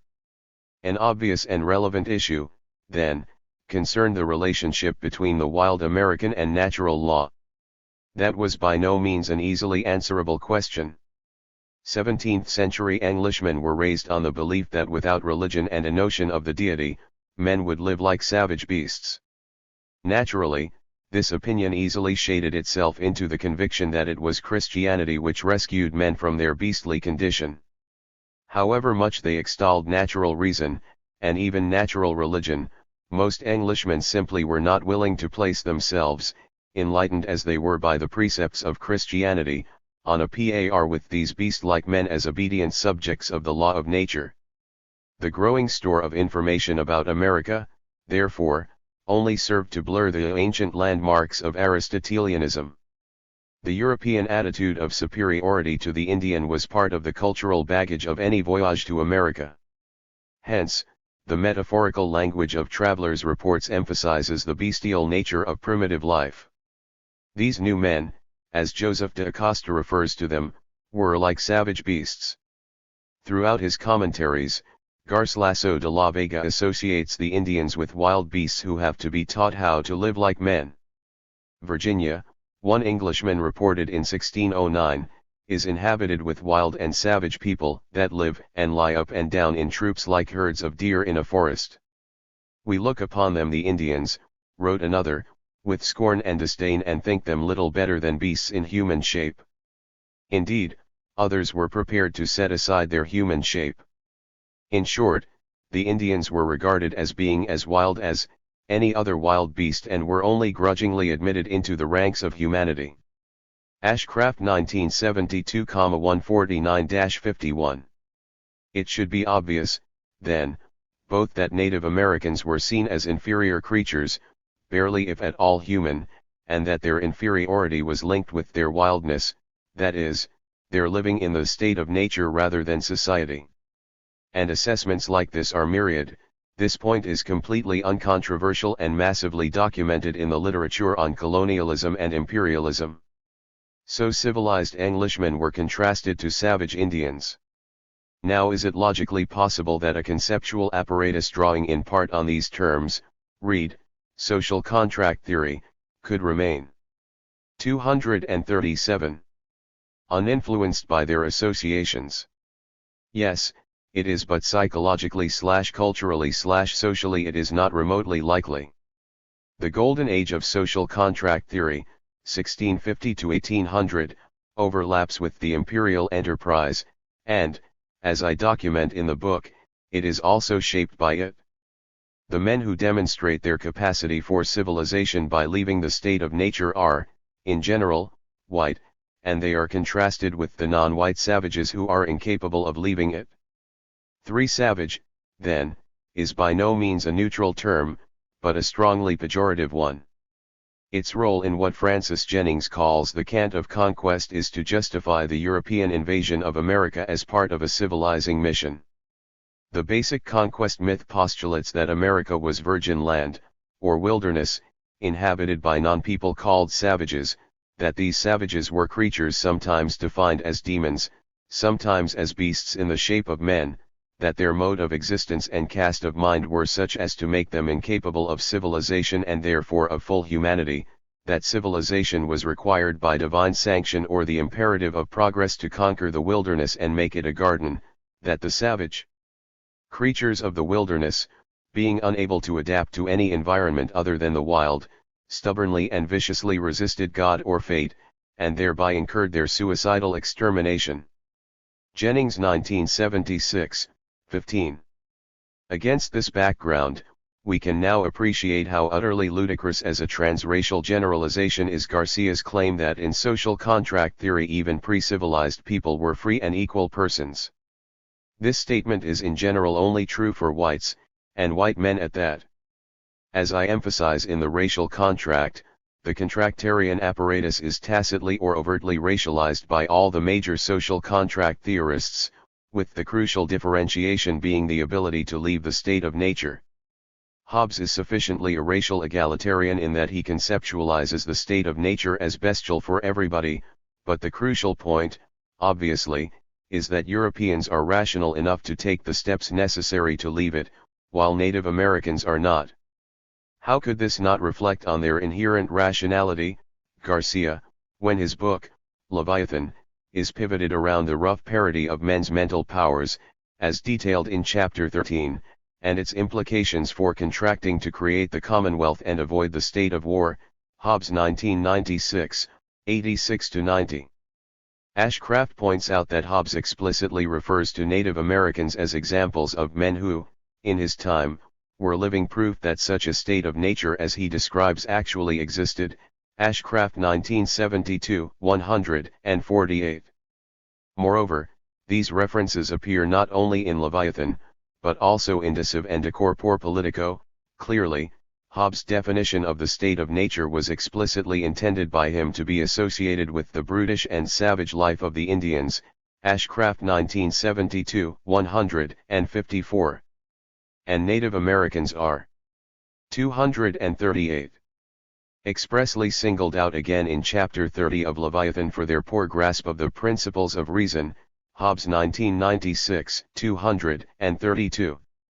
Evidently, then, since Native Americans do not have what it takes to leave the state of nature, they necessarily occupy a different category from whites. Because of the ahistoricity of analytic philosophy, the Eurocentrism of the tradition, and, frankly, the likely congruence of Hobbes' picture of Native Americans with that shared by most white readers, until comparatively recently anyway, this fact obvious enough once it has been pointed out has not been noticed and given the theoretical attention it deserves. For the clear implication is that those not capable of creating political society are indeed, Contra Garcia, are inferiors. If I may momentarily position myself as white here, they are not free and equal persons.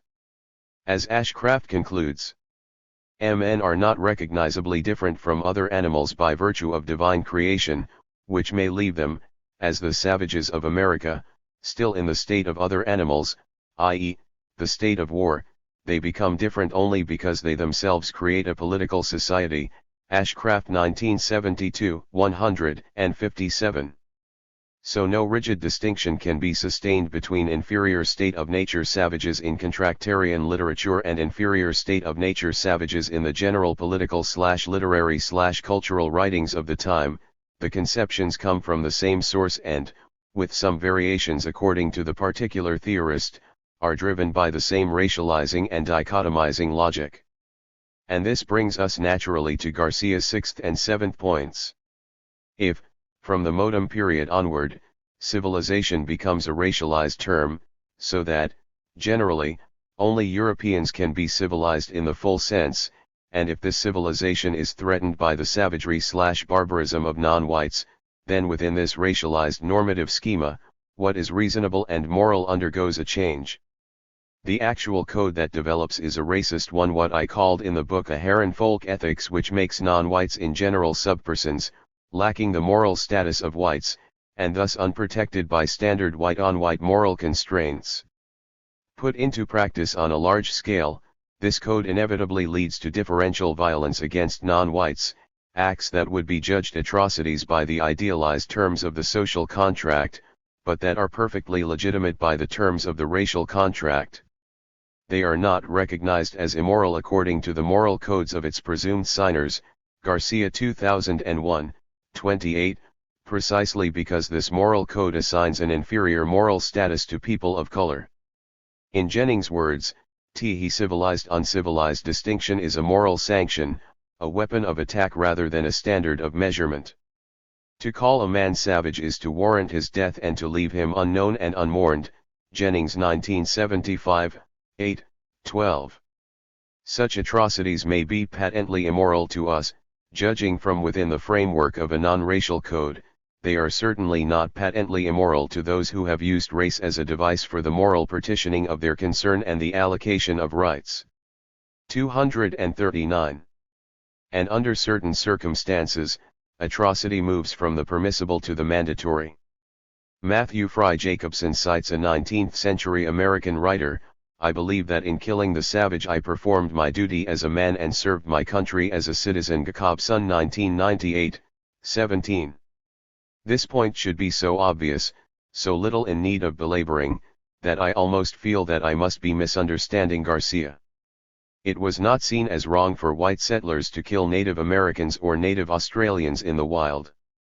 It was not seen as wrong for Europeans to inflict massive punitive retaliations after slave and anti-colonial uprisings.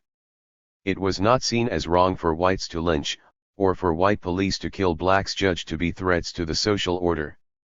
In all these cases, white civilization is being threatened by non-white savagery, so to preserve and expand civilization, the savages have to be destroyed. Has Garcia never watched any of the hundreds of pre-revisionist westerns, with Indians being massacred without a qualm, as a variety of dangerous fauna that must be cleared away for white settler civilization to be safe?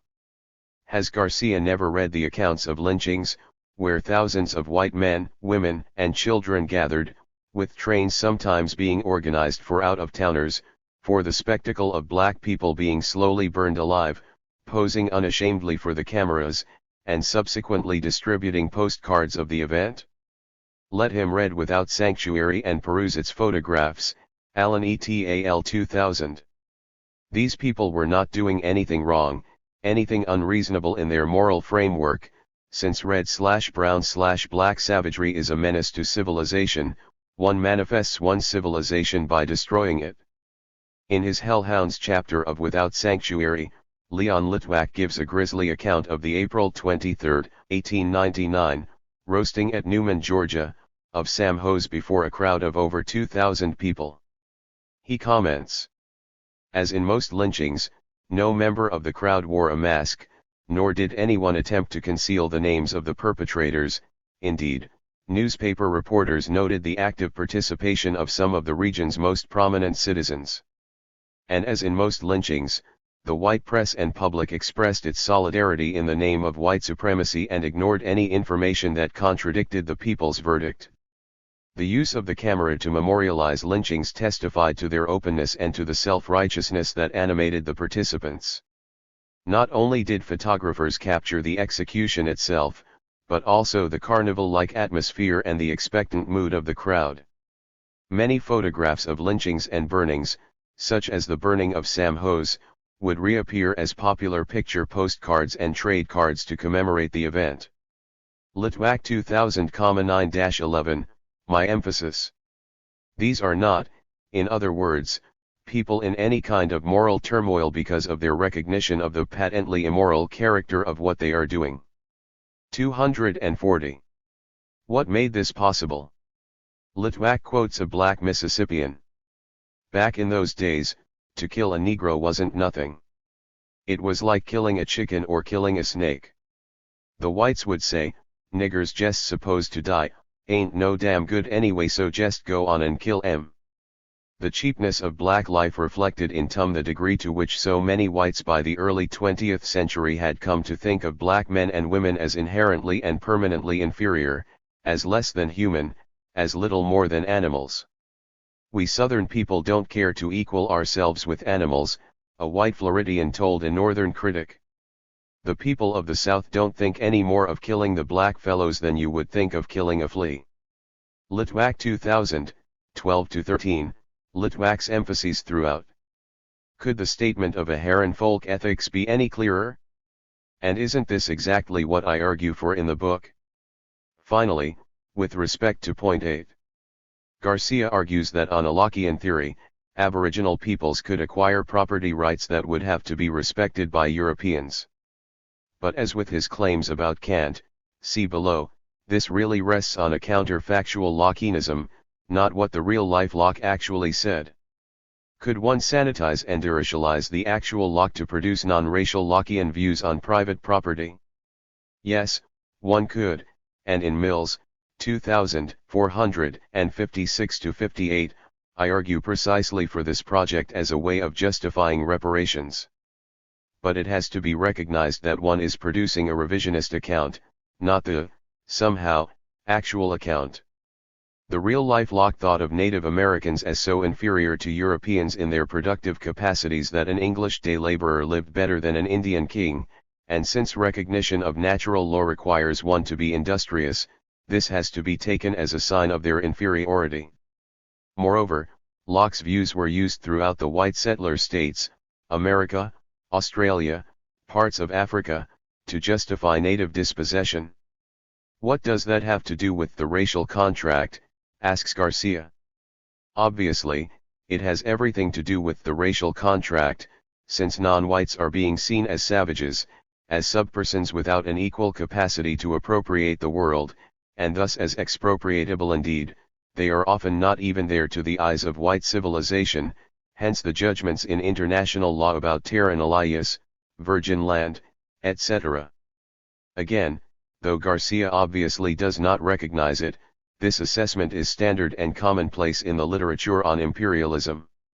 As James Tully points out, first, Locke defines political society in such a way that Amerindian government does not qualify as a legitimate form of political society. Second, Locke defines property in such a way that Amerindian customary land use is not a legitimate form of property. Rather, it is construed as individual labo-urbist possession and assimilated to an earlier stage of European developed 241. Meant in the state of nature, and thus not on equal footing with European property. Amerindian political formations and property are thereby subjected to the sovereignty of European concepts of politics and property. Furthermore, these concepts serve to justify the dispossession of Amerindians of their political organizations and territories. The major conclusion Locke draws from the premise that America is a state of nature is that appropriation of land may take place without consent. His argument justifies European settlement in America without the consent of the native people, one of the most contentious and important events of the 17th century and one of the formative events of the modern world. 1994, 167, 172-73. The supposed murkiness of the relationship between the racial and social contracts. Garcia, 2001, 36, complains that I am unclear and inconsistent on the relationship between the racial contract and the social contract, and that I vacillate on what is historical and mythical. Mills leaves murky his understanding of the racial contract's relationship to the social contract. 67, 74, 93, 111, 120, 129 ff. Is any social contract historical in Mills's view, or just mythical? 111. If historical, then how can the RCH replace or supplement the social contract? How do we replace historical facts? If mythical, then how can the racial contract constrain or underwrite the social contract? 93. And how can the racial contract be the social contract's real meaning? 74. Social contract theory, especially in Hobbes and Locke, sought primarily to justify state authority or policies by appeal to real or imagined transfers of rights. The RCH does nothing similar. First, we need to make the elementary distinction between X itself and the theory associated with X, roughly the distinction between talk of ex de re and de dicta. Thus there is the social contract as an entity, whether a literal contract/agreement/exchange of promises or, as I gloss Hampton, a set of conventionally generated norms and practices created with intent by humans, and then there is social contract theory, which is the deployment of the idea of, in some sense, a social contract. Similarly, there is the racial contract as an entity and the theory of the racial contract. With this distinction in place, we can now clarify what Garcia, puzzlingly, finds so puzzling. What is supposed to be replaced or supplemented is not, of course, the actual, de re, social contract, however we cash it out ontologically, but rather the accounts, de dicta, in our textbooks of the contract involved. Absent a time machine, we can't go back in history and change historical events. Nor would the idea, in any case, be to replace the non-racial social contract with the racial contract, since there is no non-racial, i.e., egalitarian, inclusivist, social contract. It's mythical. That's the 242. Whole point of the book. The burden of the book is that the social contract, de re, is already racialized, though this is not admitted in texts, de dicta, about it. So if we did have a time machine, the thing to do would be to try to replace the exclusionary, inegalitarian racial contract with the inclusivist, egalitarian social contract. But what we can change is the mystified accounts in philosophy texts that imply that social contract theory ushers in an age where the moral equality of human beings becomes the norm, when in fact racial inequality, which, contra Garcia, makes some humans superior to others, is the actual norm. That's why my 10th thesis in the book refers to the racial contract as a theory and says that it's explanatorily superior to the raceless social contract. And that's why I say in the first paragraph of that thesis, I therefore advocate the supplementation of standard social contract discussions with an account of the racial contract. Mills 1997, 120, the paperback version, which I am quoting from here, is slightly different from the cloth version. So I am arguing explicitly and, I think, to most people quite clearly that we need to change how we theorize about these processes. I am not, absurdly, arguing for an impossible alteration of the historical past, but for a change in philosophy texts in how we talk about that past. On the other hand, when I talk about the racial contracts constraining or underwriting the social contract, I am speaking de reo. I am saying that insofar as the social contract is real, see Hamptonian gloss, then it is marked by patterns of exclusion and seeming inconsistency that can be explained once we realize that the racial contract is the real agreement that determines its normative logic of inclusion and exclusion. Finally, the claim that the racial contract is the real meaning of the social contract comes at the end of a paragraph, Mills 1997, 73-74, on the evolution, from a de jure to de facto form, of white supremacy and its implications for the moral standing of non-whites. In context, then, it is referring to the moral rather than political dimension of contractarianism. Contractarianism, as I point out at the start of the book, is ostensibly committed to moral egalitarianism.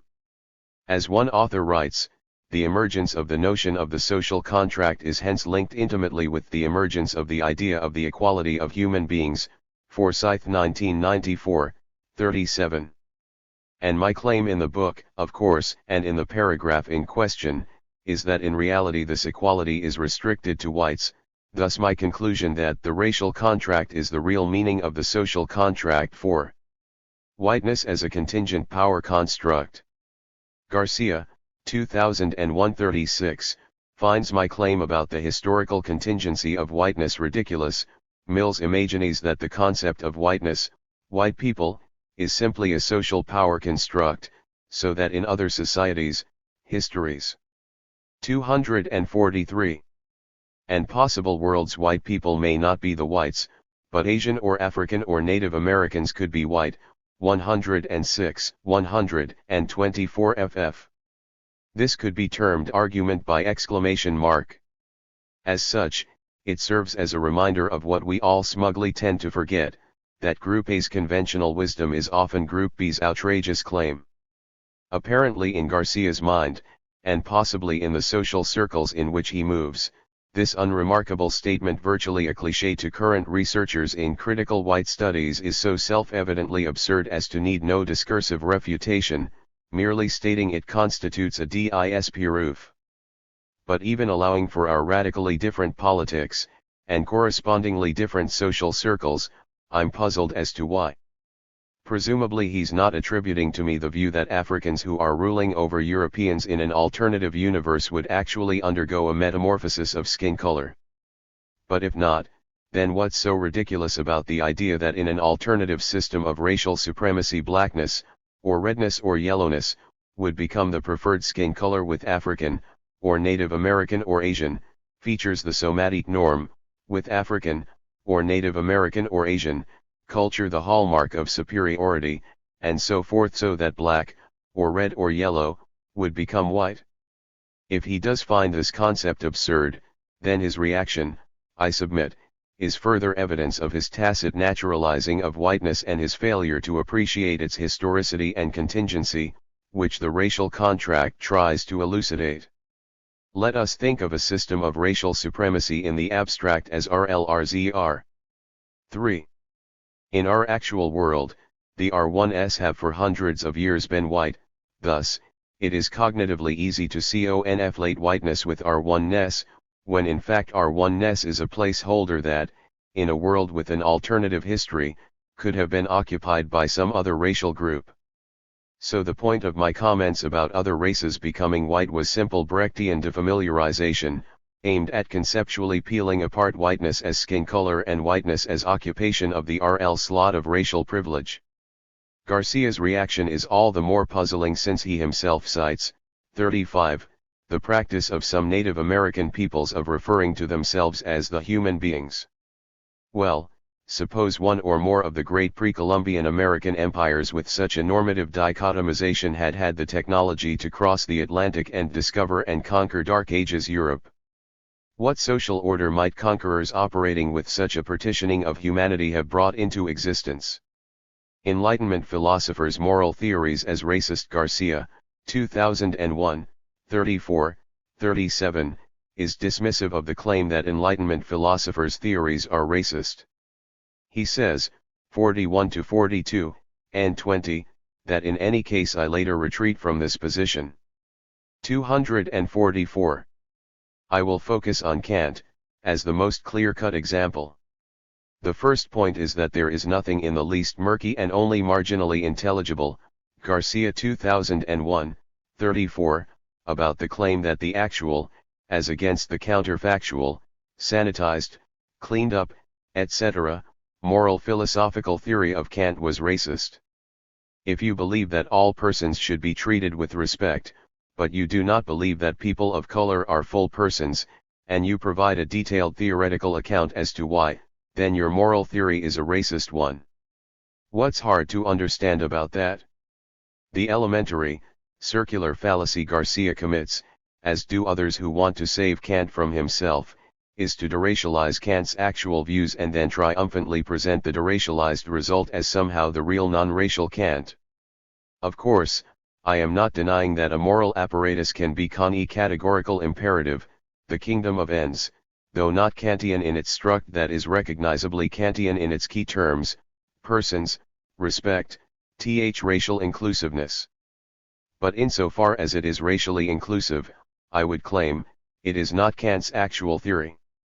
So what we teach our students in introductory ethics courses, what professional philosophers debate in journal articles, what is summarized in philosophical encyclopedias and handbooks is actually Oscar-quoted, sanitized, and idealized Kantianism, but it is not Kantianism.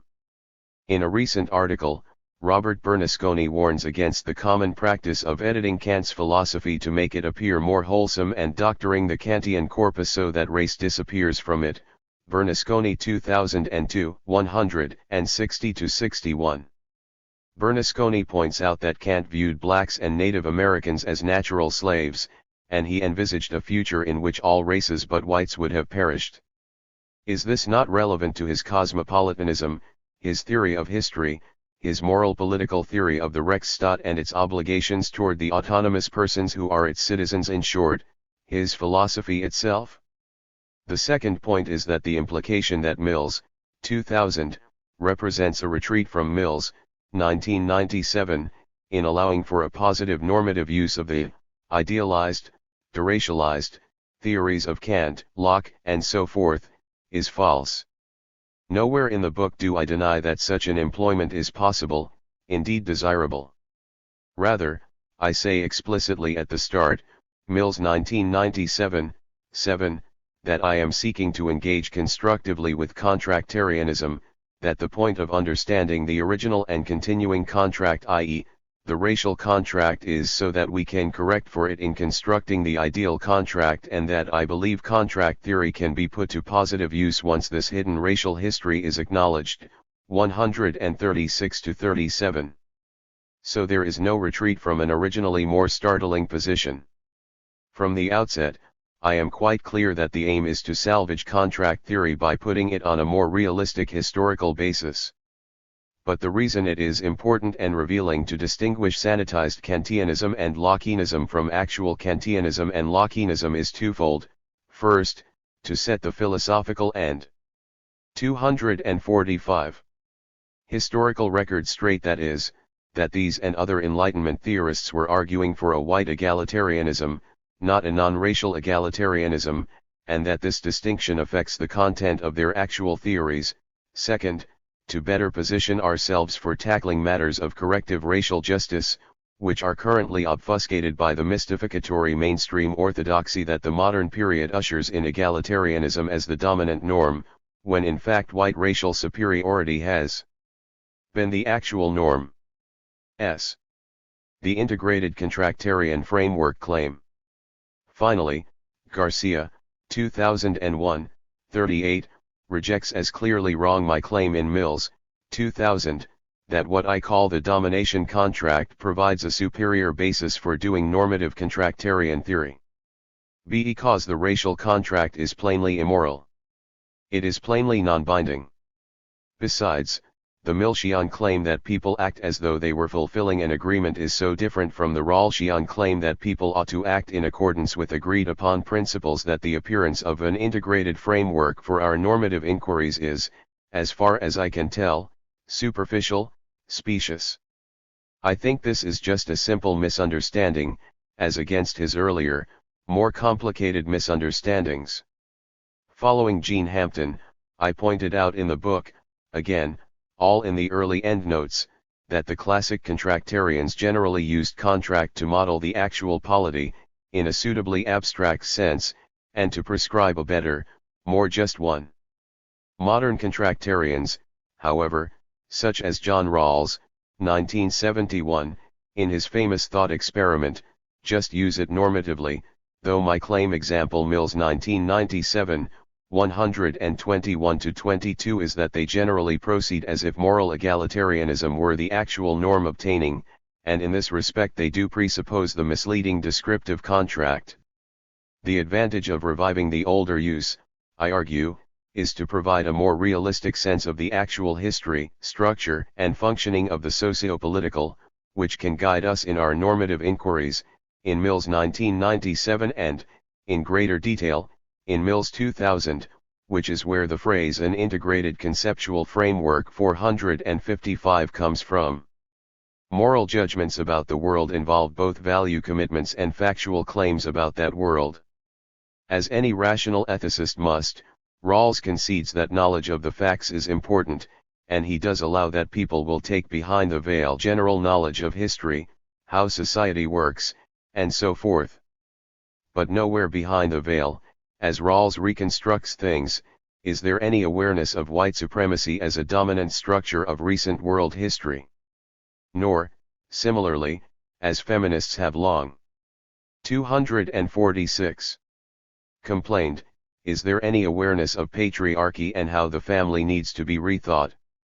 The domination contract, as I call it in Mills 2000, would then be one way of modeling the known ideal, socio-political facts about race, gender, and so forth, about which we need to be aware when articulating ideal policies. How else will issues of corrective justice get on the table except through having them as part of the factual picture? And in this respect, the framework would be integrated since contractarianism would be used on both sides, the factual and the normative. The known ideal racial contract, or, more general, the known ideal domination contract, would encapsulate the agreements actually made, and the ideal normative contract, for example, the Rawlsian apparatus, would then be employed to prescribe what agreements, on the basis of this history, should be made. So we would use the racial contract as a way of summarizing the important facts about race and white supremacy, factual contract, and then, from behind the veil, we would thus prescribe on this basis, normative contract. As for example, though without a gender contract, Susan Mahler-Oken 1989 argues that Rawls' method can be used to go beyond Rawls' own conclusions once knowledge of the workings of the real-life family is taken behind the veil. Conclusion. As can be seen, I am in disagreement with most of Garcia's critical points, and I think that the majority of them rest either on misunderstandings of my claims or factual theoretical errors of his own. Nevertheless, I hope that our exchange will stimulate further discussion on the usefulness of a contractarian strategy for deghettoizing issues of race in political philosophy. Tacitly in his critique of me, and more explicitly in his other recent writings, Garcia is presupposing a framework in which racism is best understood as a matter of individual ill will, and institutional racism and white supremacy, though, as seen, he balks at the latter term, are to be conceptualized as founded on individual racism. Given my own theoretical perspective, then, he has things upside down.